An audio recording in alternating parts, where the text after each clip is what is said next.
Happy Friday, everybody. We are back. We have so much to get to tonight, to roast, to react to. So grab a beverage. Hopefully you're wearing something very comfy. Smash that like on your way in, and let's get started. If you like what you see, come and get it with me. I know you deserve all you want, 'cause your heart's made of gold, but don't wait till you're old. If you want it, I get you some. Hello, everyone, and welcome back to my channel. Stand-up comedian, pop culture vulture, and levity and law fan, I guess. I don't know. Sometimes true crime watcher, mostly roaster and reactor. Joleenlunzer here for another No Offense, All Offense, where we react to and roast some, oops, I disappeared, some trending topics, some trending things. Tonight, we are back at it with the hidden true crime alleged stalking case / story with LaurenMatthias, the alleged stalker, Dr. John, the whole gang. You guys, this is part 4. So if you are joining for the first time and you're like, what is this? Just watch the 4 parts before or just jump in with us. Okay. And we're going to have some fun. So smash that like, you guys. Let me know if you can give me a thumbs up in the chat if you can hear my soundboard. Did you hear that? And did you hear that? Hopefully you did. You guys, let's set a like goal tonight. Can we get 1,000 likes on this video? Please smash that like. It's a great way to support the channel. Subscribe. We're getting so close to 50,000 subscribers. Very close. We're over 48,000 now. Less than 2,000 will hit 50. I'm excited.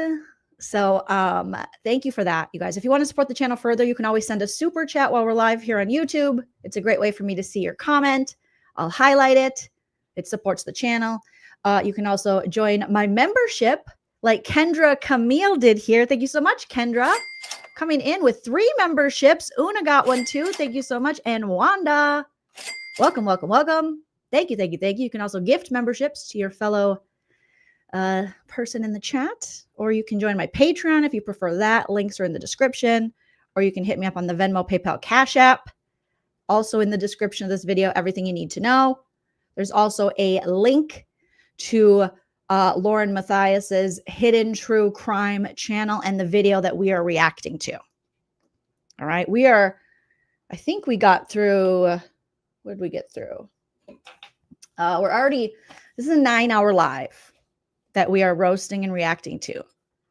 And we got into 5+ hours of it. So not much left. Okay. I just clicked on Hidden True Crimes channel to get back to this 9-hour live, and something played automatically. So that kind of scared me. That was a little kiwi. Okay. Oh no, it didn't save my spot. Horrible, horrible. All right, so smash that like, you guys. Remember that what I'm going to be doing tonight is comedy and commentary. We're roasting, we're reacting. I'm very opinionated, but that doesn't mean you have to have the same opinion. You're welcome to sound off in the live chat or the comment section, and we can respectfully, or whatever, agree to disagree. It's my opinion! Also, everything I say tonight is true, except for the parts that are false. Everything is alleged and for entertainment purposes only. So don't try to sue me. Allegedly.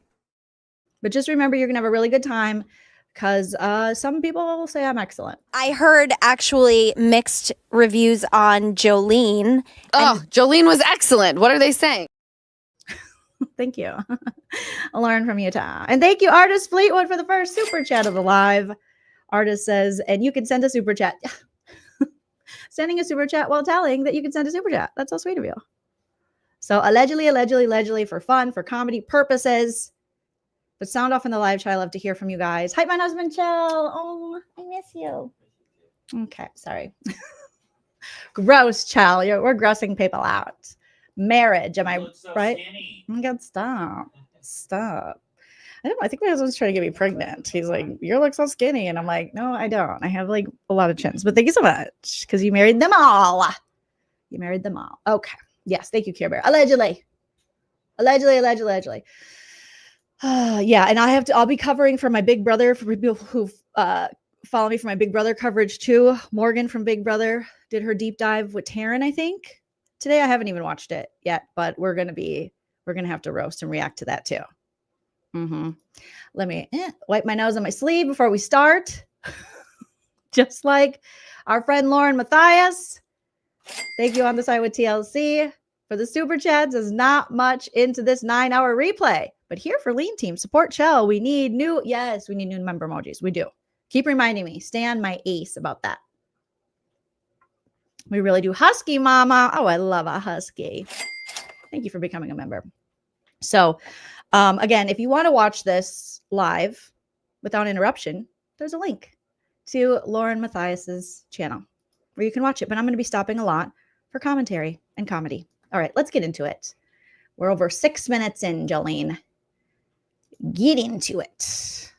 Okay, if at any time you guys are having issues hearing me or this live, just scream at me in the comment section in the live chat. Okay? Oh boy. Oh boy. Yeah, the girl hates Kleenex.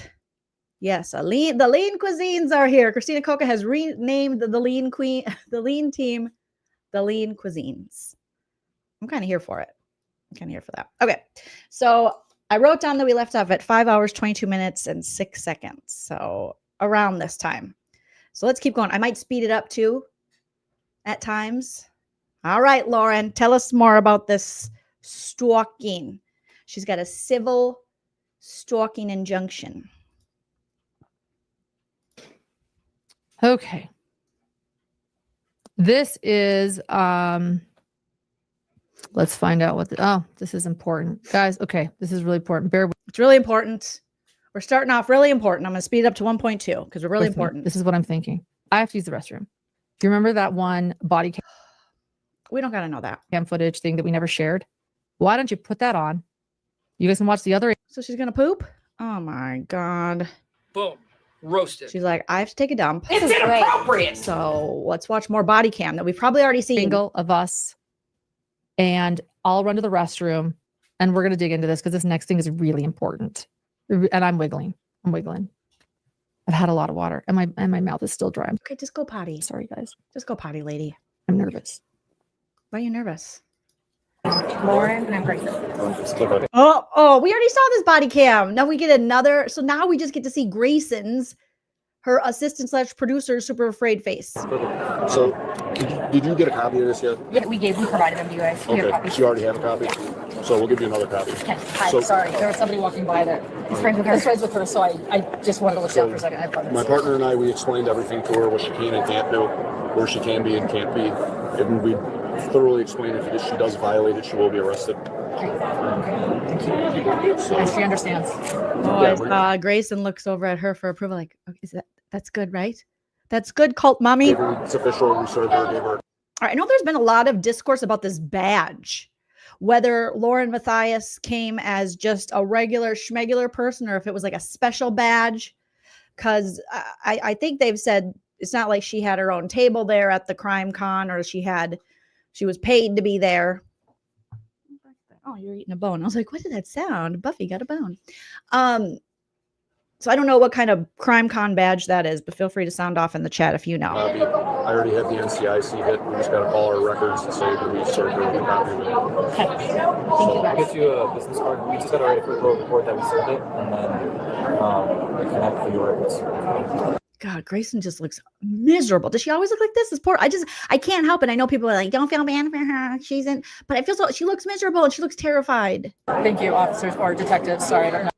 Sorry, I don't know what to call you. Okay.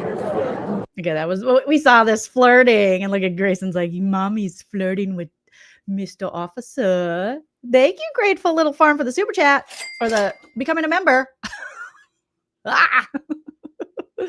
I don't know the difference, but I appreciate it all. What were your guys' names? Oh my God, Grayson, did mommy teach you how to flirt too? Did cult mommy teach you how to flirt? What were you guys' names? What's your name? Larry and Barry. Oh my God, that like rhymes. That's so weird. You guys are like so hot. Thank you, No237, for becoming a member. You guys are killing it on the memberships. Yeah. Volvine and Raymer.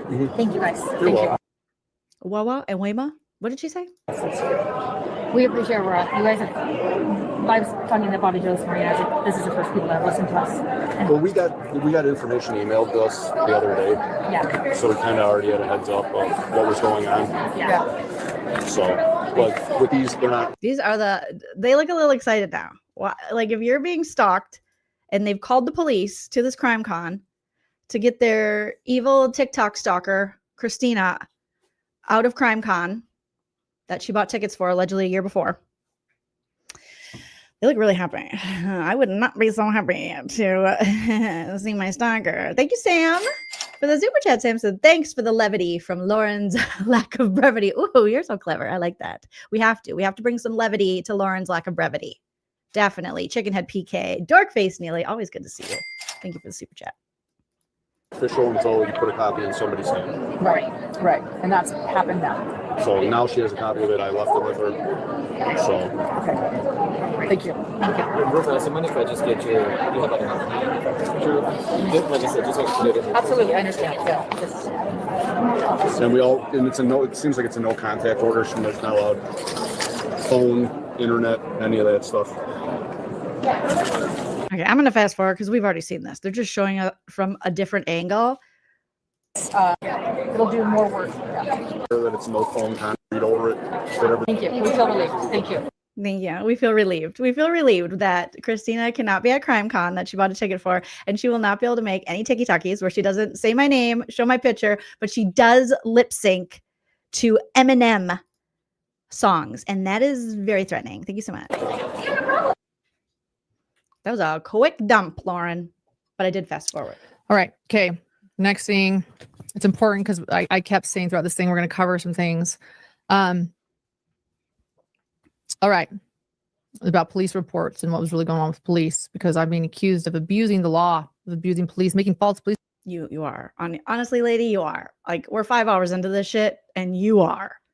You are white lady, rich white lady abusing the law at this time. Report. So to stop your friend from talking shit on you. Let's get into this. This is DB. It's a big deal.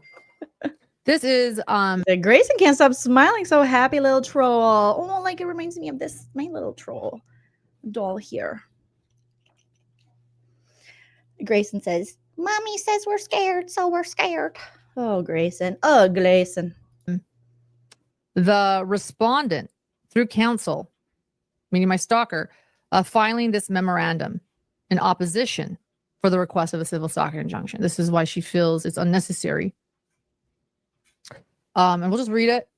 And I'll pull a few things. All right, hurry up. I think there were the arguments I suspected that her counsel. Let's just read it. Let's just read it. Let's just get through this. So her response, in other words, why she doesn't think this is fair. Through counsel, the respondent through counsel hereby files this memorandum in opposition to the request for civil stalking injunction and in anticipation for the evidentiary hearing that is set. The court should deny the requested injunction. Petitioner LaurenMatthias is a public figure with hundreds of thousands of subscribers and followers on YouTube and a variety of other platforms. I've actually been somewhat kind of understanding media. I think I would call myself actually a limited public figure, but nonetheless. Oh, you guys, take a drink. She said she's a limited public figure. She's just limited. She shops at the limited and she's limited. Okay? It's limited. Let's keep going. Hundreds of thousands of subscribers and followers on YouTube and a variety of other platforms. Matthias uses these platforms to speak out on a range of issues, including current events, legal news, true crime, and culture. But Matthias has a history of using various means to deprive others of the very same rights she exercises. Several individuals have been the subject of cease and desist letters. So I'm going to stop right there. 3 people in the past year have been the subject of cease and desist. There's 3 people too many, Lauren. You're just afraid that they're going to show these text messages where allegedly you're talking cash money shit about victims' families and your friends and stuff. Like, my God. That's 3 cease and desist is too many. Letters from me. That is true. 3 people. 2 of them are ex-contract workers. And your buddies and your gal pals. Your girl talking about Dateline. To request that they stop sharing texts of mine. And then the third person that I mentioned is Lindsay, ex-producer of mine. Shout out to Lindsay. She's one of my faves. She's one of my favorite characters. For a completely separate reason. It has nothing to do with those others. It's because she wouldn't let Grayson stay at the Airbnb. And Grayson is a fetus producer. She's a baby. She's a zygote. She literally just came from LaurenMatthias's baby door, allegedly. All right, you guys? And she's like, she can't be alone. Grayson is just a little wee fetus producer. We are just indoctrinating her now. She cannot stay alone at a Holiday Inn. Completely separate. And I've already talked about that one and why. Okay. Yeah, we got it. Those do not have to do. Nature of running a business. What did that old war man just say? So, there was several individuals have been those do not have to do. This comment. Somebody from World War II just left her a comment. With those others. What did he say? Completely separate.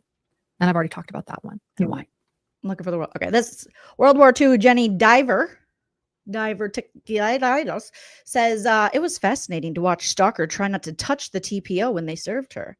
The officer had to set it on the table, and she was going to try not to touch it.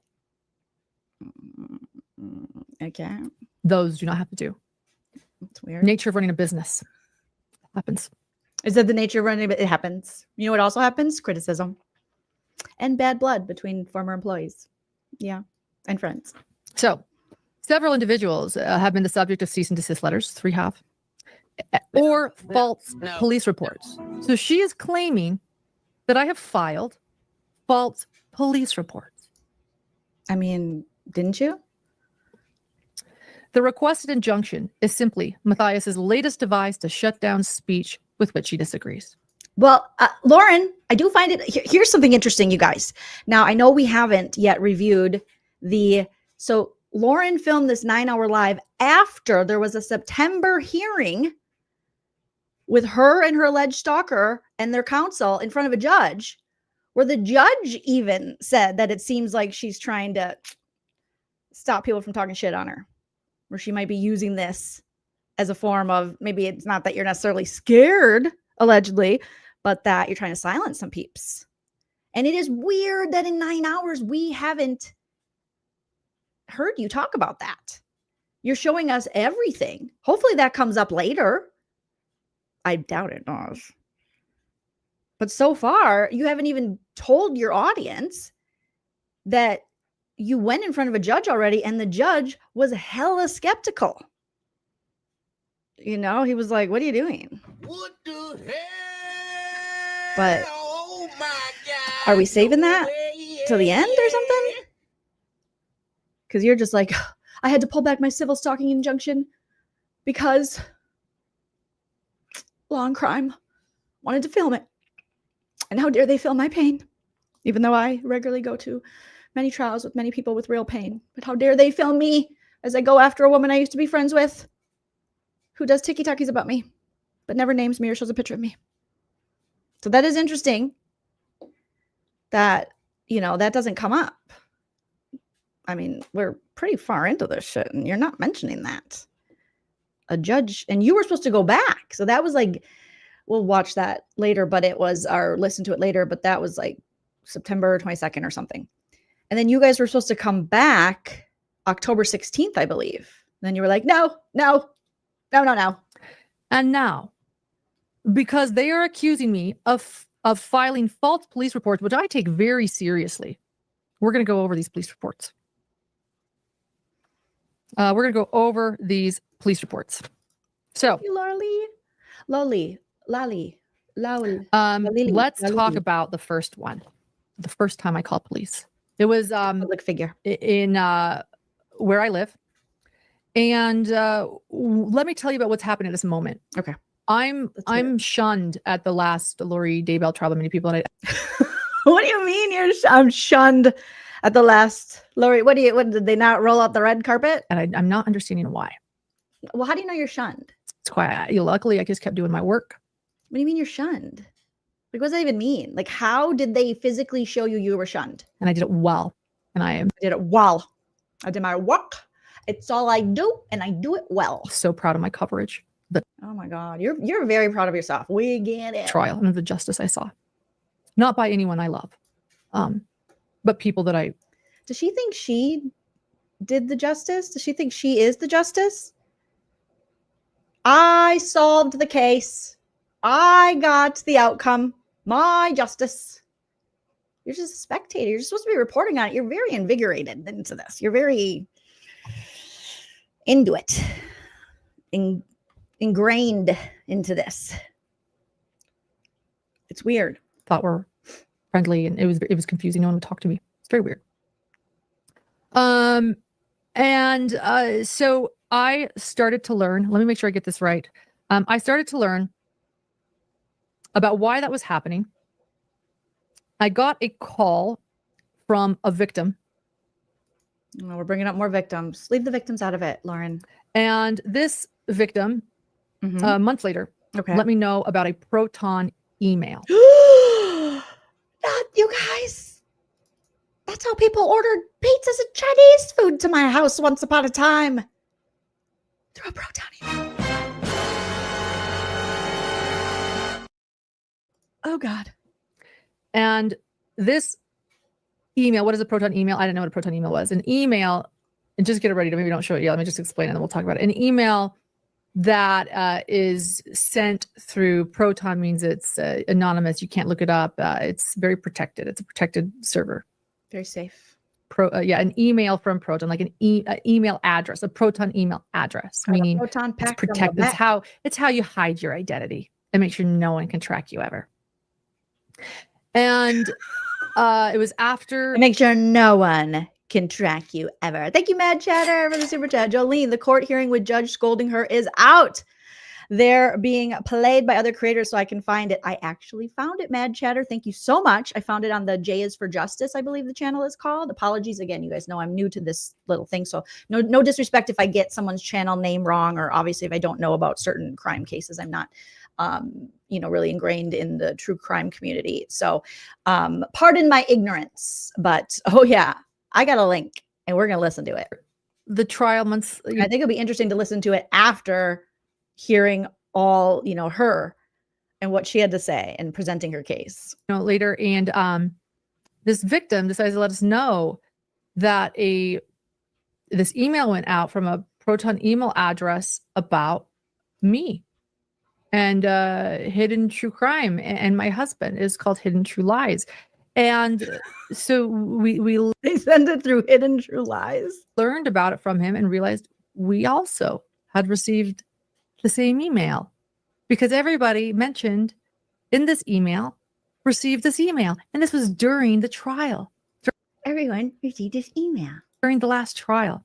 Why are you so happy? And we had no idea until this victim came forward to let us know this was going on. And and let's just show this is the Proton email that we call it is going to come up later. But can you show all right, that? we get to see the protein email now. Grayson, get on it. Wake up.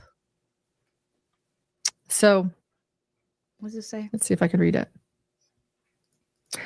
If you only knew 11, and it's a Proton, so you can't see who said this is the truth will come out. Hidden true crime, more like hidden true lies. All of it will come to light. Your trash talking Kay Woodcock and Heather Daybell and Gigi and Justin Lum and Nate Eaton and Ashley Banfield and Susan Hendricks and Rob Wood and Rachel Smith and Ray Hermosillo and on and on and on and on. All of them are blind copied on this email, and your text messages will prove it.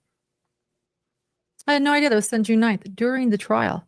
Awful email. Can you imagine being a victim of a crime and receiving an email like that? A lot of creators got it too. I don't know. I can't even tell you. I have not trash talked those people.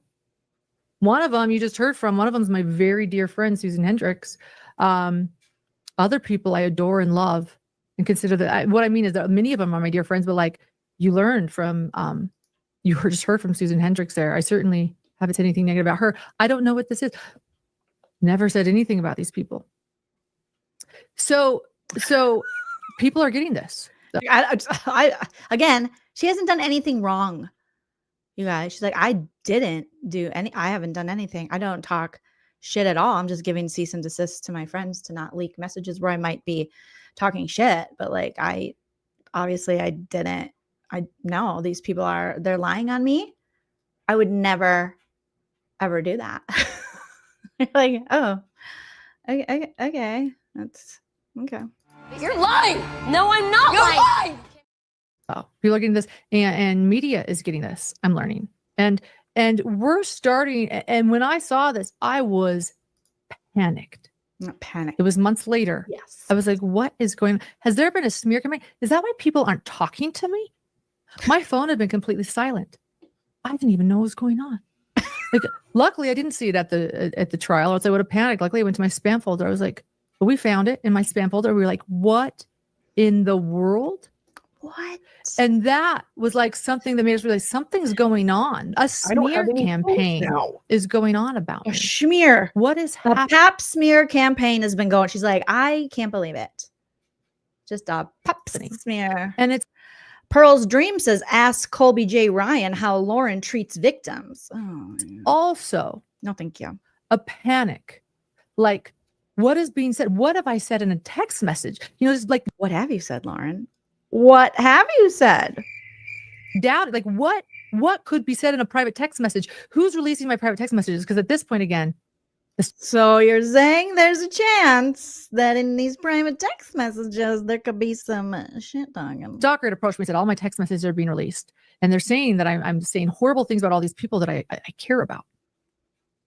Thank you to the victim who came forward and told me that they were given that email. They were sent that email. They were so concerned they forwarded it on to somebody else. I can't imagine being victims and you're dealing with Lori Vallow Daybell, a serial killer who killed your family members, representing herself in court.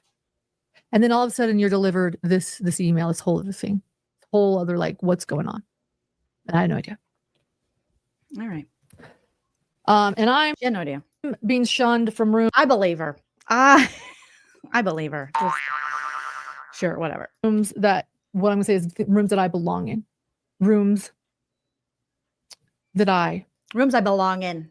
She belongs there, you guys. How dare you? You can't shun the popular girl. You can't shun the prom queen. What's wrong with you losers? care about. Like how she always scolds us. Like, again, you're telling us the story. We're not doing the stuff, but she looks at the camera like, I feel like I'm in trouble. And I didn't do it. I didn't even know you until you put this out in the internet for all of us to watch and judge and critique. Can't figure it out. So that happens. And so it's clear that a lot of people have been sent this email, whether they're getting it, whether it's going to spam, I have no idea. I'll never know. But a lot of adults are clearly receiving this email and nobody. No children. She wants you to know no children received. A lot of adults. Creators, journalists, nobody's reaching out to me. Nobody's asked me what's going on. And so I'm taking some of these names and I'm trying to reach out to some of these people and no one's responding. Maybe because they thought, oh, this is just like a troll. This is spam. We get spam stuff all the time. We're not taking it seriously. You're like literally the only one who took all this shit seriously. Creators and journalists. Like, no, I'm like, what's going on? I reach out to a creator. Because like a real journalist would be like, oh, this is stupid. This is like when they're like, your car's extended warranty has lapsed. You better call us now with your social security number and a vial of your blood. Thank you so much. Otherwise, we're taking the house. That I learned had spoken to victims about me. Someone had said, this creator is saying stuff about you. I'm like, who? What? What have I done? She didn't do anything. Leave her alone. So I tried to reach out to that creator once. I called them once. They didn't answer. And I texted them once asking to talk and they didn't respond. Nobody's reaching out to me. Nobody's coming to me to find out what is being said or what's happening.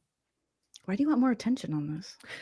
And so in the panic and confusion, okay, Grayson Oh God. So I had to call this creator that won't talk to me. She's like, Grayson, get on the horn. Lori Heller, what's her name again? The one I like, the lawyer author lady with the full headset. Lori's telling people stuff. Is it Lori that she's talking about? Get her on the horn. She's icing me out. I'm the queen of the schmurder trial, like you guys said in the chat. That I've learned has been calling some of my professional contacts, but yet won't talk to me. Okay. And this creator, by the way, Hellas. has talked to my ex-contractor, and that's what they're telling people. So I'm like, oh, okay. So, okay, we know that now. That helps. But neither of them are talking to me.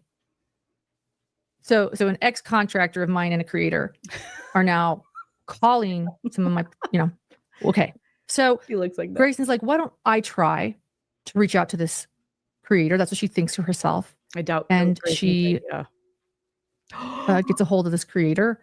And this is Grayson is the secret informant, the stalker. Indiana Girl Jules says Grayson is the stalker. It's kind of like that Netflix documentary where you find out that the mom's been stalking the daughter the whole time. If we find out that Grayson is really behind this, straight to series. All right. Get Netflix on the horn. verbatim what they state on the phone. Yeah. And we're going to bring it up what they state because this sets the stage for why police were called.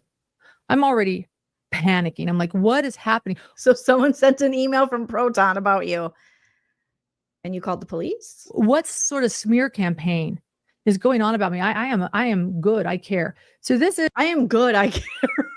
What? Did she just say that? I am good. I care. already panicking. I'm like, what is happening? What sort of smear campaign is going on about me? I am good. I care. So this is the verbatim of what the creator told Grayson. Quote, the only You already told us this. Didn't we already see this? thing that I can tell you is there are so many people right now that are pissed and that are calling for her head on a platter. It is pretty much the message I can get.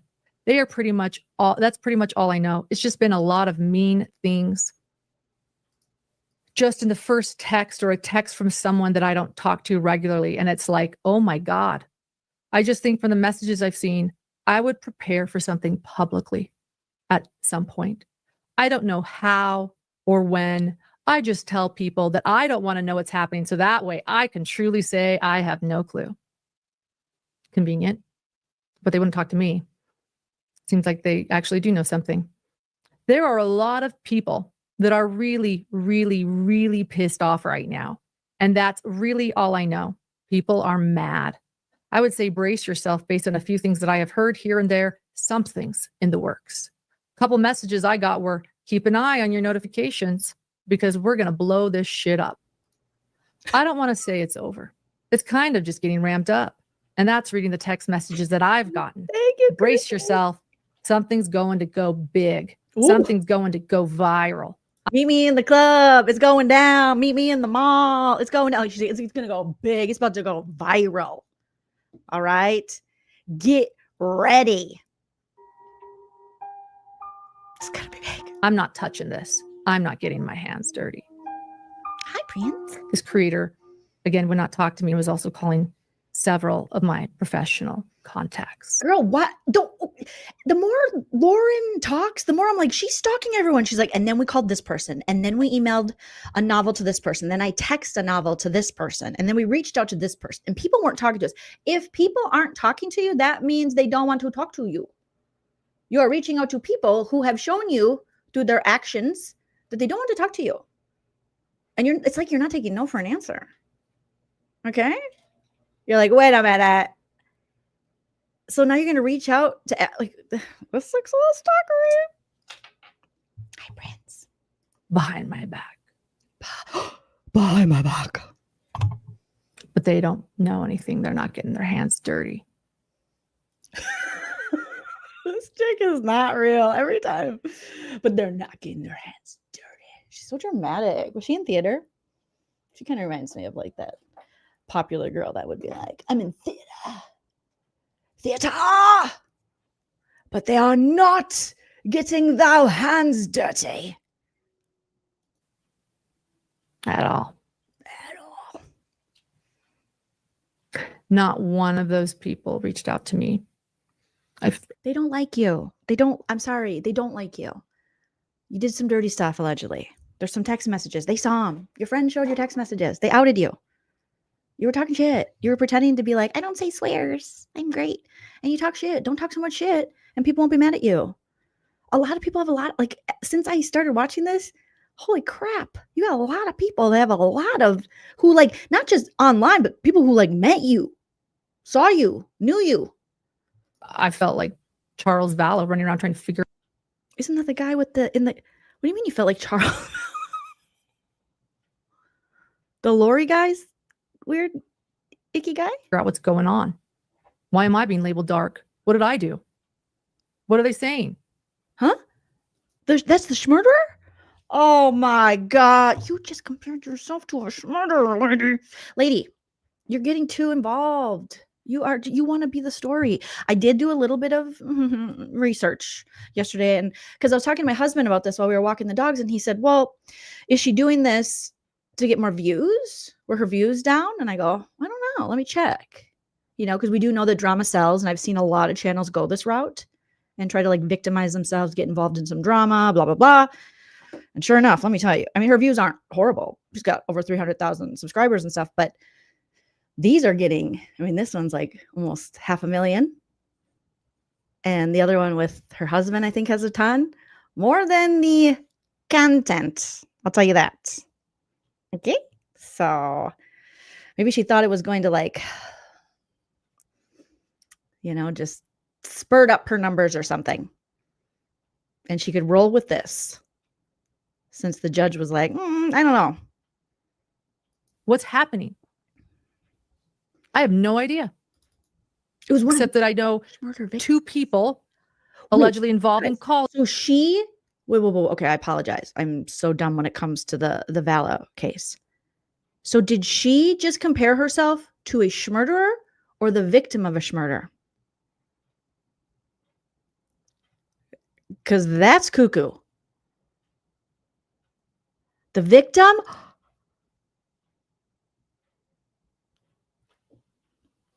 Lori, we can't help you, Lori.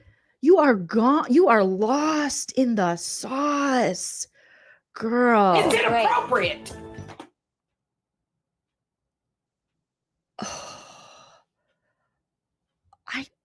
I know why people don't like you. What's wrong with you? For real, for real. Clean my contacts. That one of them called the creator, and the creator is now calling people I care about. Oh, that's sick, Lauren. Oh, Lauren. That's bad. Ew. Oh, God. And that they want my head on a platter. Again, who cares? It's like the 47th time you said that. It's a figure of speech. It's a saying. Okay? I'm sure we can think of lots of sayings. Put sayings in the chat and I'll read them and see if they're aggressive. Common sayings you've heard that might be hyperbolic, that might be, hyperbole, that might, but not, they're not literally going to put your head on a platter, light eye. And that they have private texts of mine and I should be ready for something to go big. They're going to blow this shit up. If someone said, Jolene, let me just put it like this. If someone said, Jolene, we got private text here. We're about to go big, blow shit up. I'd be like, good luck. My texts are boring as fuck. Like, okay, again. Me and my mom texting back and forth about the new Christmas tree we're each going to buy from Costco. I want the flocked 7-foot and she has larger ceilings. So she wants like the 9-footer. And we were trying to think of ways she could sneak it in the house where my dad wouldn't notice because she just doesn't, how marriage works. And I just don't want to tell him, like, I need this $700 tree and I can get it. And she totally can. But, men, sometimes they're just party poopers.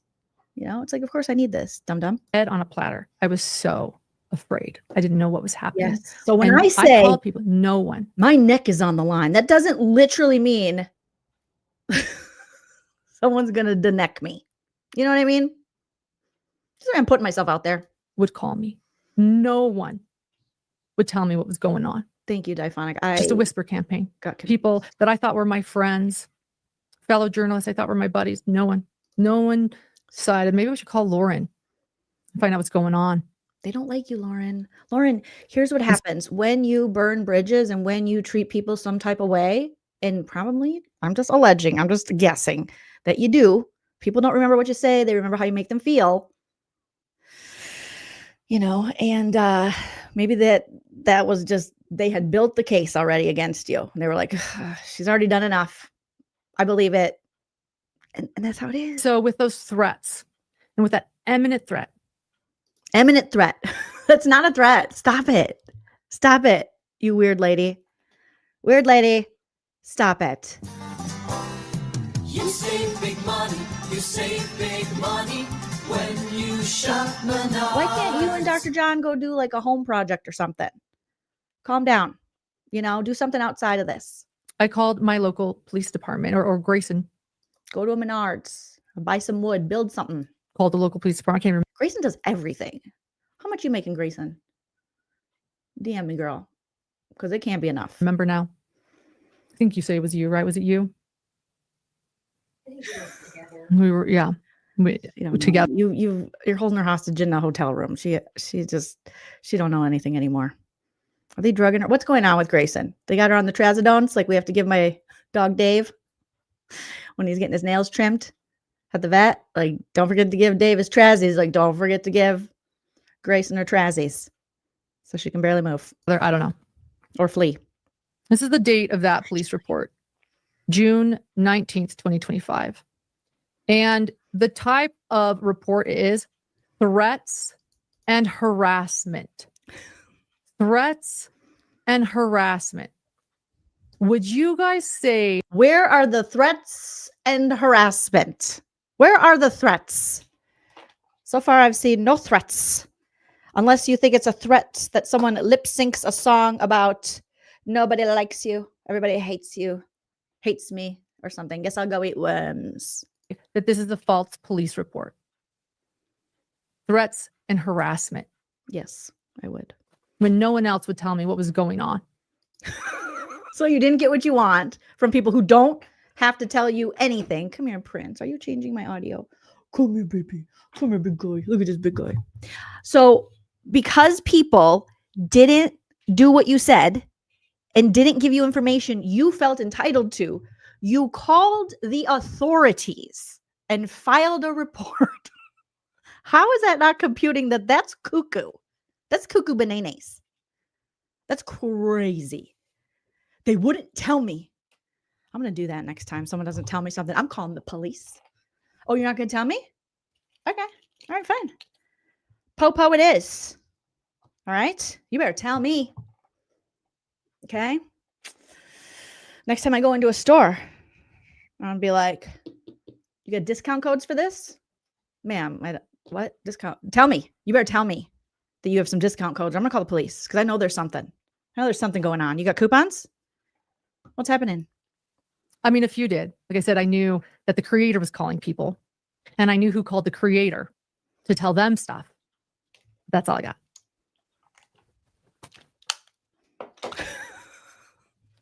So, Producer Prince, what are you doing? Let's read some of the police report. I did not call the police about my stalker. It had nothing to do with her. There was no TikTok account at this moment. Nothing. Just to brace yourself. This creator clearly knows stuff. Brace yourself for stuff to go public. But, nothing. So here's some of the words from this local police report. Ex-employees are suspected of sending emails threatening to expose Lauren's emails and text messages that could do harm to her and her business and re-victimize victims that she has worked with in the past. Yes. And like I said, can you imagine being a victim at a trial and receiving emails like this, dealing with this, re-victimizing victims? Yes. To do such a thing, to share text. I can now because you won't shut up about it. To share private texts that are off record where I'm discussing this case for years, that is going to re-victimize victims. Things that they should never hear going on behind the scenes. All I have done is defend them for years, the victims of this case. I don't want them to know why I had to defend them. I don't want them to know. What does that mean? I don't want them to know why I had to defend them. I don't want them to know. What do you mean? Why are you the hero in this whole thing? That's sus. Things behind the scenes that are so icky in the podcast world that they have Well, now they're gonna know. to see them. What is she talking about? What's so icky? I don't want them to know how I really feel about them. I'm just exploiting them for money, allegedly. And I don't really care about them. And, you know, as long as the case is trending and making money, I'm their friend. I don't want them to know that. Okay, it's icky. Is she talking about herself? What's she talking about? I care about the victims. Oh, God.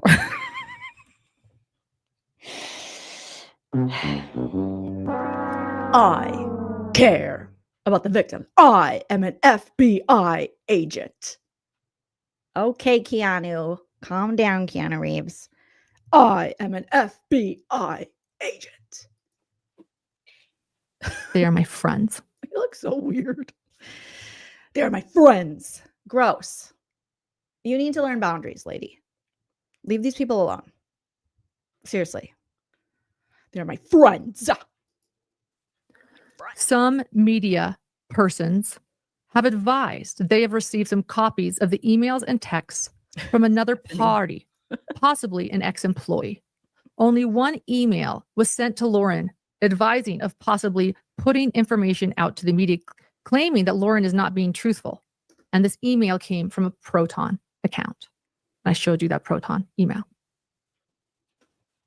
A law stated also it does make it a misdemeanor to deliver defamatory statements to an editor or publisher if information is being released. So there you go. There is an ex-employee, the ex-contractor, that as of July 2024 is suspected of releasing info to third parties. And that is true. Huh? Are they releasing text messages of mine, whether verbally or physically? Why are you worried? What's in the text messages, Lauren? How bad is it? How mean are you in these text messages? Whether they're calling someone to do it or sending them. Release the text messages. That's who I'm concerned about. Threats pertaining to the situation info on cyber stalking laws, using text messages for cyber stalking, which includes publishing or distributing information to increase the risk of harm or violence to the victim, is a Category C felony in Nevada. In summary, sharing text messages with a third party without the consent of all involved parties in Nevada could be considered unlawful and may lead to criminal charges, including felony penalties and a civil lawsuit for invasion of privacy. It's crucial to understand these regulations before sharing any personal communications. But did they share her text? Like, I don't understand. She's just worried. Like, it's unlawful. It's a waffle. It's a waffle. Unlawful. Thank you so much, La Lily, for the super sticker. Oh, this lady's just so dramatic. And then it's like, you guys are saying it's anticlimactic because then she's like, and you're like, oh, that's it? Okay. Now she's at to see if people are they buying? Okay. Yep. Dramatics. To simplify, the victim believes that the suspect or an ex-contractor has sent company or personal text messages to a third party. Lauren is concerned if text messages are released to the public, that her reputation will suffer and that victims of crimes she has worked with in the past will be re-victimized. But Lauren, why would your reputation suffer if text messages were released for the victims to see? What did you say, Lauren? It sounds like you just got caught talking shit then. Like, how bad is it? Damn! Re-victimized. Like, what did you say, girl? Yes. If you are going to share with people what is going on behind the scenes in my chats day in and day night while covering cases. Day and day night. Day and day night. If you're going to release day and day night. Day and night. Just seems to free his mind at night. At night. On the phone. cases, Mm. victims will be re-victimized. It is cruel to even send them an Well, is it that bad that the victims of these horrific crimes will be re-victimized from your words? Is that what she's saying? email suggesting something is coming out and that the truth will come out. And I have not spoken poorly of victims in my text messages. Prove it. Prove it. At this point, you brought it up. Prove it. Quit cease and desist and everyone say release them. I'd be like, go ahead, release them. I didn't say anything bad. Release it. Release it. But I don't think you're saying that. So that makes me think there's some bad stuff in there. Lauren, you little shit talker. It's always the people that put themselves on the highest pedestals. They're like, I am good. I am decent. I am humane. I'm a child of God is the one that's like, this bitch. You know? No matter what anybody has said. Oh my God, what is so intense? No matter what anybody said, even if everybody says it. This is her just trying to convince her audience, like, you will see things, allegedly. But don't believe it. Because I am good. I am holy. I am smart. Everybody loves me. I have defended them for years. Girl, shut up. You also make money off them. Did you defend them just out of just defending them? Just because it was the right thing to do? No, you did it for a business. You're a capitalist. You did that shit to make that shmoney, honey.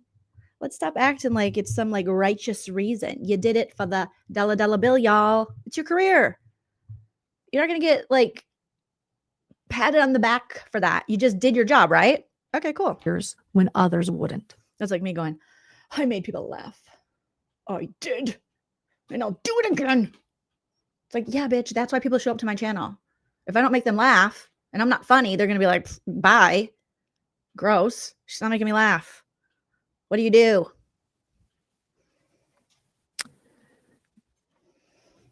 So let's see. The ex-contractor was sent a cease and desist order from Lauren's lawyer on April 9th, 2025. And text messages have supposedly been shared with a third party after the cease and desist order was delivered and served, possibly even calling them. And yes, thank you, YouTube bad actors, which is weird because she is now featured in the YouTube bad actors subreddit. Oh, good. And she's kind of a YouTube bad actor. Yeah, people can make fake text messages. People can make. That's why screen record is your friend when it comes to those kind of things. Fake text messages. Do we have that? Now she's like, oh, okay. Yeah. So if you do see something, audience of mine, it's fake. They made it up. It's not real. It's fiction. It's an urban legend. It's an urban legend that never happened. Janice screenshot. Janice shows you how to do it publicly. She does? Does she have a video about that? You didn't know how to do a screenshot? Yeah, find it. Why is that so funny? Janice makes fake text messages. Let's find that and we'll show them Janice making fake text. Janice, there's layers to Janice. She's got skills to pay the bills. Not only is she ruining her feet in ballet flats, she also makes fake text messages. Okay. Messages. Janice, drop your website in case anyone wants. Yeah, that's a thing. Janice posts about that. How you can do that. Where? So yeah, that's a thing. After the cease and desist order was delivered and served per request from the victim, I attempted to contact the creator. Let's see, hold on. I have bad eyes right now. This is really small. Yeah, do you have my glasses? It got dark and this is really small. Oh my God. Grayson even has to hold your glasses? Jesus. I have, okay. Thank you. Maggie says, my grandma knows how to reading glasses. take a screen. Sucks. Okay. Ew, what did you think we were gonna go? Oh my God, gross. Glasses. Ugh, you're disgusting. Get out of here. Like, what? Much better. I feel like she's copying me. Oh my God. So then they attempted to contact the creator. They left voicemail with both my ex-contractor and creator, who told us then they wanted my head on a platter, requesting a call back. Those were the two people we told them to call. Oh my God. Well, they called back, and the ex-contractor advised that she had not shared the info or texts with anyone. That's false because, yeah, anyway. She was, even if reading them, she was concerned it could be Lauren's newer friends. The newer friends and employees had contacted my ex-contractor to ask her about my working relationship. What did we just learn? I don't know. My Nothing. stalker. Okay. I had no idea. The TikTok didn't exist. This is when I was just saying, hey, leave me alone. I feel threatened. She contacted my ex-contractor to learn about my past working relationships. Stalking. Torturous interference. Malicious. Like what? Torturous? Why? She was sitting, my stalker was sitting right next to me. Contractor angrily quit and says she never wanted to speak to me again. And I cried. And she hugged me. She hugged me. They do that all the time on the Real Housewives, baby girl. And now she's angry at me, and she is reaching out to this woman to get dirt on me. Once again. Yep, that's what you immature people do. I mean, to be this big ass of an age and you guys are doing this to each other, weird. For sure. The stalker is relentless. She's relentless. You saw her standing in the middle of a beautiful flower field, making TikToks. And calling everyone I know and triangulating. Okay. Again, these big, gross generalizations. Everyone I know. Did they call your mother? Did they call the daycare that you went to? Did they call all of your friends? Did they call all your neighbors? Everyone I know. Triangulation. Triangulating everyone. To tell them lies. Squaring. To spread fear. Circling.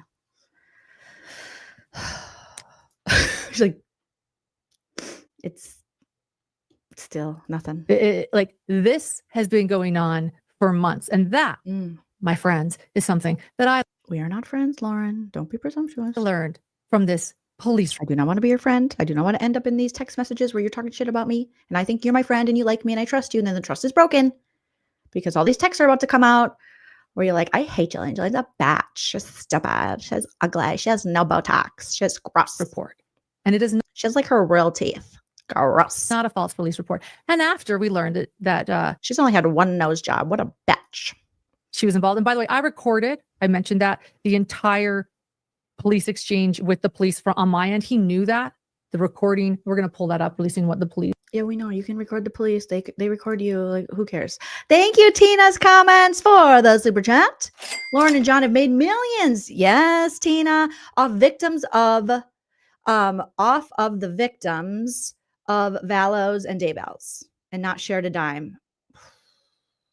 Yeah, what are their philanthropics? Do they share any with the victims' families? I mean, it's not necessarily they have to, but to exploit them in this way and keep being like the victims into your petty little drama with your friend. You think you could kick them back some cashola? This officer also said after talking to both of them, I texted it to you for, okay. Come on, great. So we recorded everything the police officer was saying to us. He knew I was recording. I said, by the way, can I record? He goes, yeah, I'm here. I've got, so yes. So this is one of the things that he told us. He came back from talking to both these people. She's thirsty. Yeah. And by the way, throughout this whole thing, like I'm having to figure this out on my own, like a journalist, but not a single journalist or anyone else is reaching. You mean like your job? And meanwhile, I'm having to figure this out like a journalist as a journalist. I'm having to do research. Where's Grayson? I don't know. Sometimes she says she has to go potty and she's gone for a long time. I think she's Snapchatting with her friends or crying and rocking back and forth in the fetal position in a bathroom, hoping that, everything stops. But either way, I had to do actual work. Not to me, but I'm figuring it out. I had a journalist. The journalist had a journalist. Friends are reaching out. Friends are telling me when somebody's calling them. They're No one was telling you. No one was answering you. Now people are telling you. coming clean. Somewhere else would be nice, CT. Yeah. So we're going to pull that up. But essentially, the police officer comes in and says, so I talked to the ex-contractor, and they're saying that they brought up the stalker's name. So they mentioned the stalker, not us. We were like, oh, really? Huh. So here we go. This is from my recording that was taken with permission from officer who knew that I was recording while he was investigating my report. Officer Hottie. Lauren, I say, what are they saying? Officer, the anonymous Proton email came up saying that, yeah, there is information, but yeah, I've talked to creator and ex-contractor. Lauren, okay, and what did the ex-contractor say? Well, she says that she got messages from the past and stuff, and denying different, denying that she's part of this kind of thing. But she did mention that my stalker, she mentioned that person. Lauren, that she's sending texts. Officer, that she feels that might be somebody that might be more involved with it. Lauren, okay. With it, by the way, what is with it?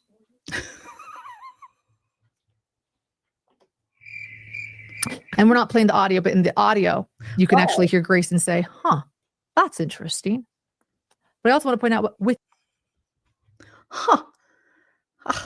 I'm surprised the judge didn't just grant you the permanent restraining order with that kind of evidence. And then my assistant, who I pay, who looks miserable and scared, and like she eats her scabs occasionally, she said, huh, that's interesting. It's interesting. Case closed. That's it. Give her all the temporary restraining orders. Nobody can talk about LaurenMatthias. What is it? What is this it? What are they trying? Are they all trying? A movie about a clown that lives in the, sewers. And it's pretty dark in this town called Derry, I think it is. And there's like a show on HBO now about it. And it is not good, lady. Stay away from it.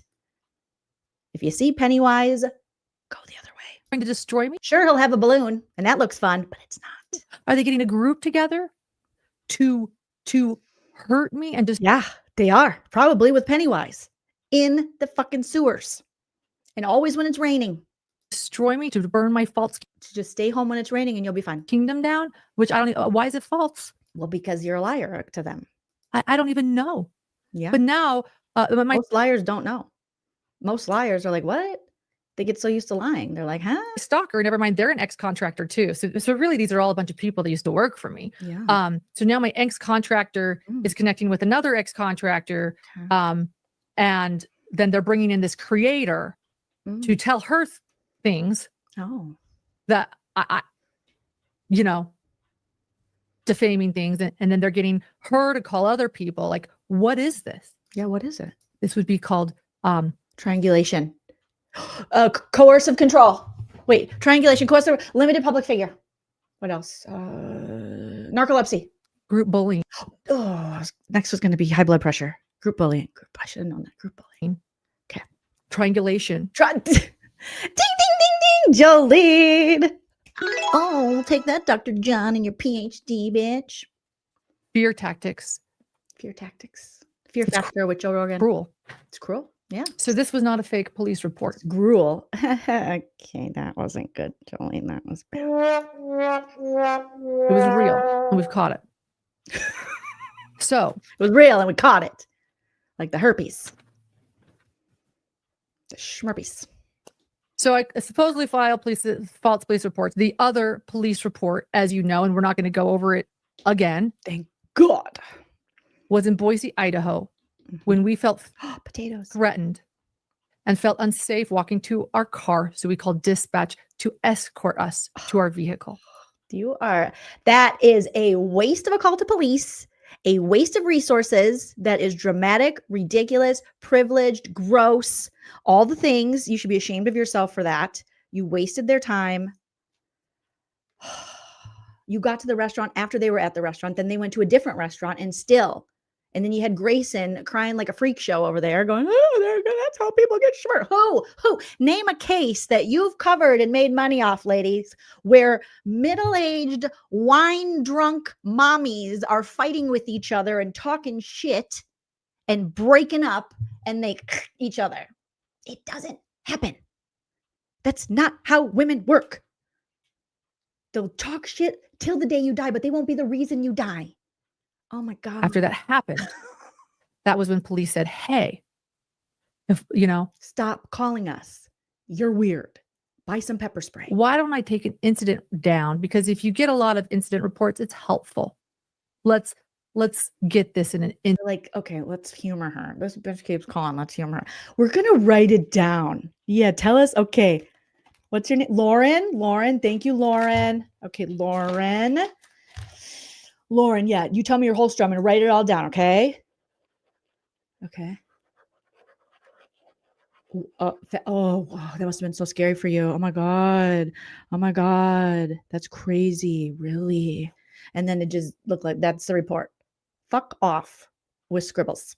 That's what they did. Quit wasting our time. Incident report. People are dying. Children are missing. You talk about that all the time. I did not call for an incident report. Those are the only 2 times that I have called police. Neither of them fake. But both stupid. And yeah. And I'm not going after my stalker with police. Yeah, you're literally trying to get her to a position where she has a restraining order against her, where if she just speaks on you or makes a ticky-tacky where she doesn't even name you or put your picture up, she can be arrested and go to jail. That involves the police, lady. You're trying to get her hemmed up. You're trying to get her locked up. They won't let me out like Akon. Oh, my God.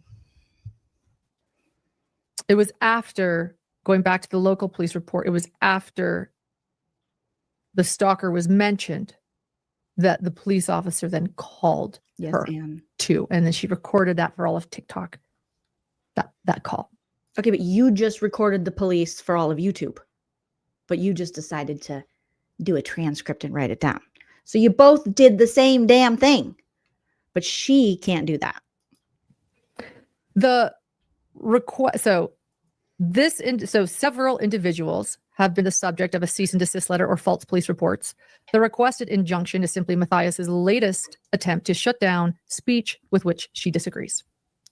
The requested injunction lacks merit under Utah's civil stalking statute, the stalking statute Utah code. The stalker has not spoken with or otherwise communicated with Matthias directly or indirectly. I disagree. I think indirectly she has since April 2025 when she responded to a string of text messages from Matthias. The stalker has not initiated any communication with. Yeah, from Matthias. That's you.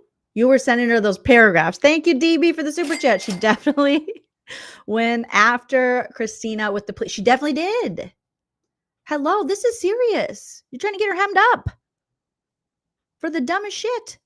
And then if she breaks that and then she shows up to a crime con with her snackies in her backpack and her little plaid blazer, she can go to jail. So yeah, you're trying to get her locked up. Matthias since March 2025 before their friendship fell out. Matthias bases the requested injunction on a tangled web of allegations regarding Matthias's own conduct and the conduct of Stalker.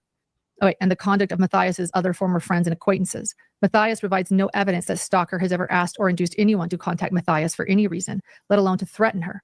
Matthias states that she has subjectively felt fear and emotional distress, but cannot point to any threat or statement that would cause such a reaction to the reasonable person in Matthias's circumstances. Yep. I mean, nailed it. You've shown us no proof thus far where there would be any reason for you to think you are physically going to be harmed. She's like, Grayson, why do you keep muting? So, okay, we by the way, we're going to pause really quickly because she has to poop again. Grayson did find where Janice does talk about making fake text messages online. Who cares? You guys are all just like petty. Oh my God, look at that screenshot. Petty and immature. I got to take a screenshot of that for my thumbnail. Oops. Fine. Oh, damn it. I missed it. Look what you did. Grayson did find Lauren. where Janice does talk about making fake text messages. Okay, that one's okay.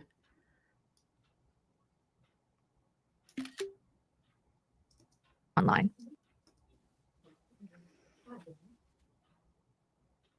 Okay, actually, we're going to wait a little bit longer. We're going to block out who. Oh, you already did. You already did. Okay, it's coming.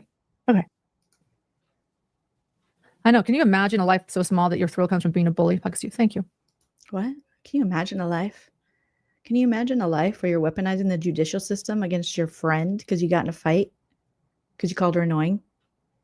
And you have text messages that you're afraid they're going to get out allegedly about people that you exploit who are involved in horrible crimes? And then you talk cash money shit about them? Can you imagine? Can you imagine? Thank you. Why is she scolding us? Can you imagine? I can imagine. Okay, so I'll keep reading. We're going to get that. Further, the requested injunction is unconstitutional. And by the way, everything I'm sharing from people, by the way, is public. You know, I'm not sharing private texts because I don't do that. She just wants to say this stuff to her stalker because I don't do that. But guess who does? That bitch, Christina. That's who does it. Bruh. That bitch. That younger bitch with the longer hair. That's who does it. Not me. The imposition, or unless they've already been shared by somebody else too. Janice, Lindsay, Lori, Sarah, Bera, Tara, Lara. The imposition, the 7 chambers, whatever they're called, 7 gatherers. Or enforcement of the requested injunction or the temporary restraining order that was issued on September 5th, 2025, would violate this person's right, the defendant, the stalker's rights under the First Amendment to the U.S. Why don't you say the defendants? You keep saying the stalker. It's defamatory because it has not been proven that she's a stalker. Constitution and it does violate her rights. The Utah Constitution. Recent case law makes it clear that content-based restrictions on speech, even in the civil stalking context, must withstand strict scrutiny. The proposed speech restrictions in the requested injunction fall far short. Similarly, nothing in the requested injunction or supporting materials established that the stalker acted with requisite degree of culpability under recent U.S. Supreme Court case law. And for these reasons, the stalker respectfully requests the court deny the requested injunction. Do you have it? Okay, Judge Jolene has ruled. Case closed. Yep. Denied. Get on with your life. Learn how to deal with conflict. Stop talking so much shit. There you go. Stop lying. It's okay. I can keep reading if not. Okay. Root beer's not going to save you, baby girl. Let's just take a break. Oh, another break. Annie's post. Who's Annie? Annie. Who the hell is Annie? She muted again. Jeez. You think they would be ready for this? Okay, we're going to keep going. Get your shit together, Grayson. You're going to get fired. Just put it up when you're ready, and then I'll know. The Matthias relies primarily on 3 declarations in support of the requested injunction. 2 declarations from Matthias and a declaration from Grayson. This opposition relies upon and incorporates by reference the following declarations filed herewith along with documents and things that the stalker expects and introduces in her defense at the hearing. Declaration of the stalker, declaration of Lindsay, declaration of Janice, declaration of Lori, or for the sake of brevity, the stalker does not restate the facts from each of the foregoing declarations and instead provides a summary of the key facts as follows. Number 1, Matthias, okay, we're going to take a break. Here we are. PSA, screenshots can be manipulated and falsified. I dealt with this when a troll was harassing me on Twitter, but I'll demonstrate with a message I wrote to our general admin account, Arctic Feline. Before I could reply from the Arctic Feline account, Janice replied, which was perfect. The first screenshot is the original message. The second I did in a few minutes with a free photo manipulation tool. And the third I did in a browser, no other tool needed. Notice how with that option, I don't even have the space constraints of the original message. These trolls go from case to case with a few tricks that they can use over and over. I've heard from people who have run other groups that the people who have trolled or troll family members in other cases, and one of the group of trolls hacked another group leader's accounts and published their passwords. This is what these people do. The end goal, I believe, what is it? Intimidation and retaliation. And if you prove this is one of their pet projects, isn't that the hero they need? Anyway, they mentioned Melanie Gibb. So they go from case to case. They do this. People do this. They're saying, and Janice is. Yeah, we know. We know that trolls exist. Thanks so much, Lauren. Going to demonstrate how. Do you have the text messages? Because then they put a demonstration in. Oh, to wait till you guys see how people lie on the internet. We'll need some time for that. So I'll keep going. Damn, you guys are not ready for this. You've been stalked for how long? You're not ready. And then they actually show it. Hold on. She's like, come on, Grayson. What the fuck's wrong with you? Okay. We have it. We just need to mark out some names. Grayson's just fucked up again. Hold on. We're going to silence. Grayson, come on. Get over here. What are you doing? They can tell. I think they see that I'm mad at you. Okay. You're not getting any dinner tonight. All right. Yeah. And I know you used my panty liners and I'm pissed. You bring your own panty liners. I don't care. I'm not ignoring your period, whatever. Okay. Okay. All right. We're back. Hi. Matthias is a public figure with hundreds of thousands of subscribers on YouTube and tens of thousands of followers across various social media platforms. By the way, I'm pretty sure that doesn't mean that Taylor Swift can't have. Not Taylor.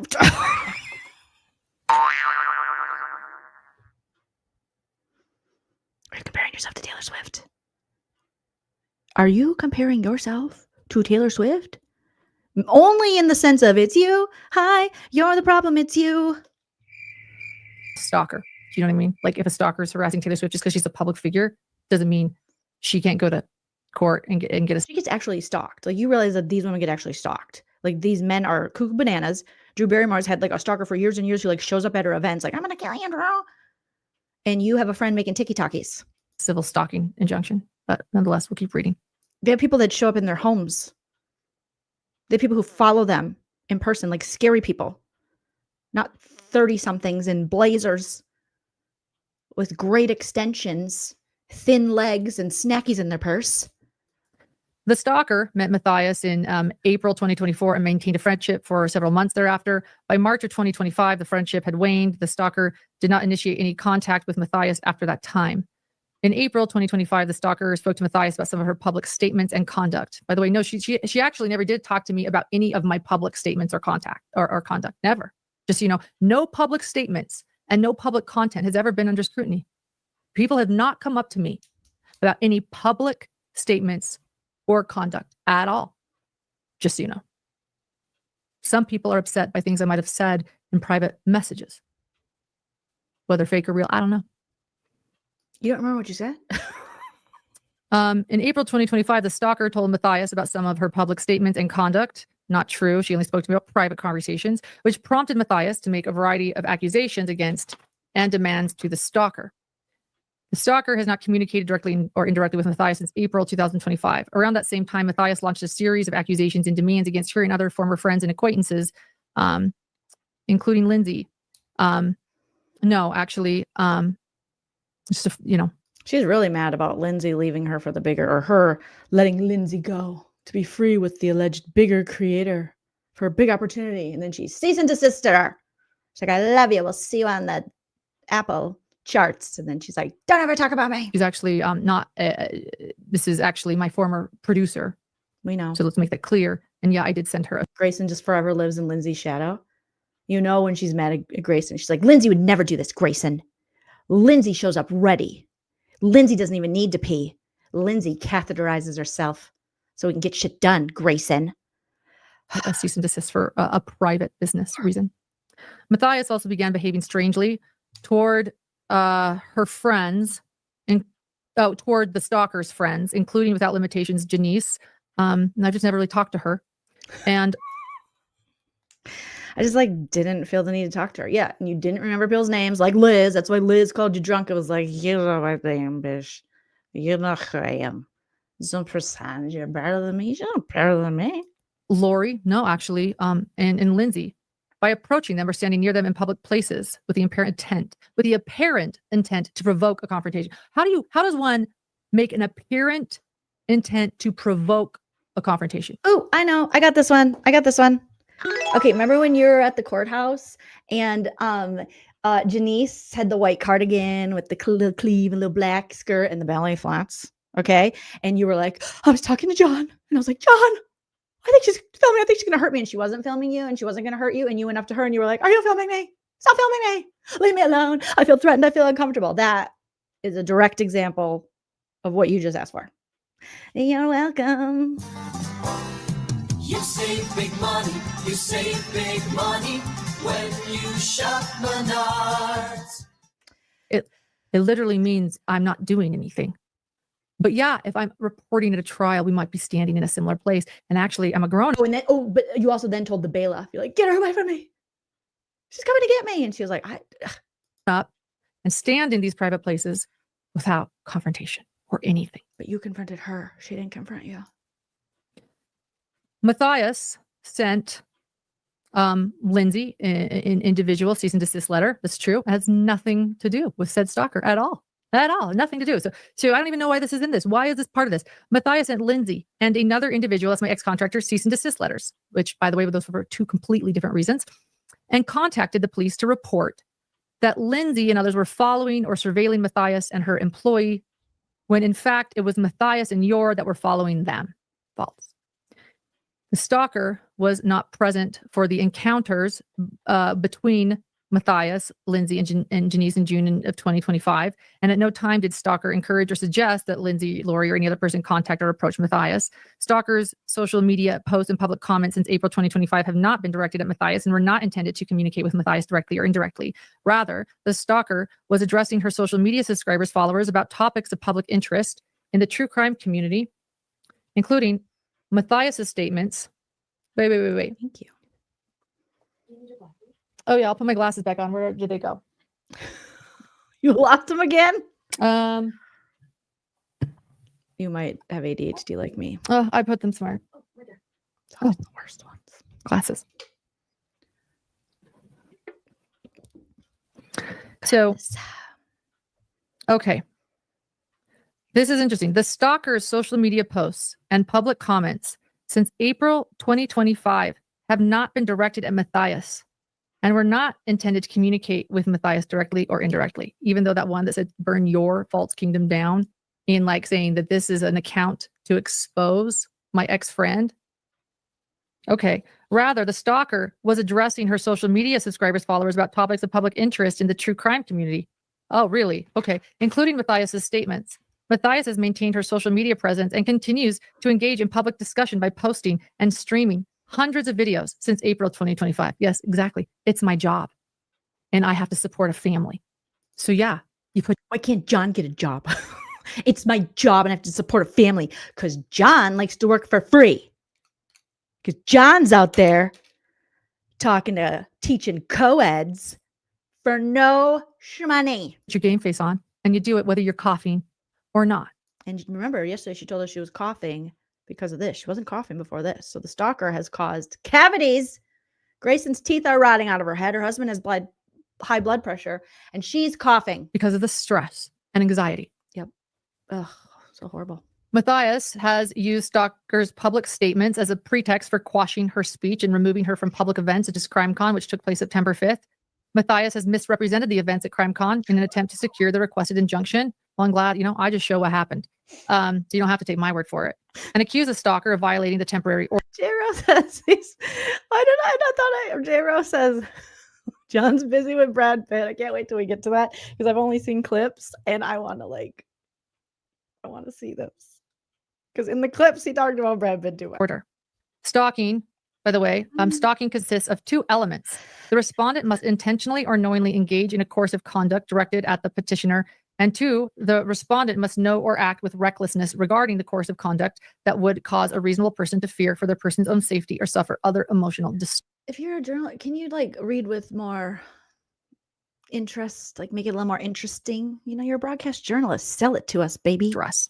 I'm falling asleep here. Both elements must be present before a district court may issue a civil stalking injunction. Here, Matthias cannot prove either element to justify the requested injunction. Further, the Utah Court of Appeals recently reiterated that the First Amendment cabins the court's ability to issue a civil stalking injunction to only specific parameters. Content-based restrictions are presumptively unconstitutional and subject to strict. She's like, I don't even like the First Amendment. Ugh. I think we should amend it to be like free speech unless you're talking about me. One of her subscribers just said, you've backed up all your claims with facts and evidence. Ma'am, step away from the computer. You might be in a cult.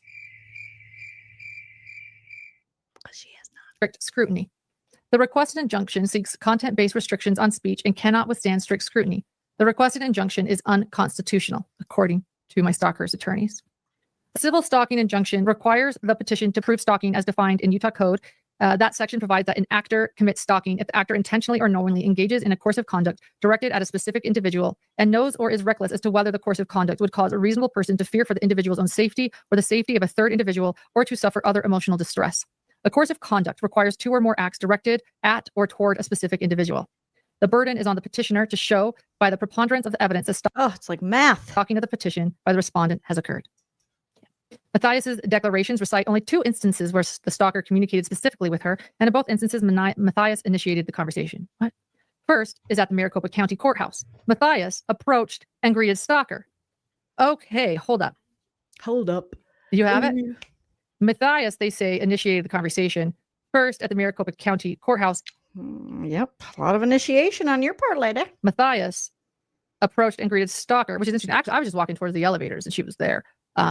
But I kind of want to see what she says. Oh yeah, she doesn't do anything, you guys. Duh, Lauren doesn't do anything wrong about it because she explains the incident on TikTok. The stalker does. She does not say that I approached her. We'll keep going while we find that TikTok. But okay, yeah, you'll find it.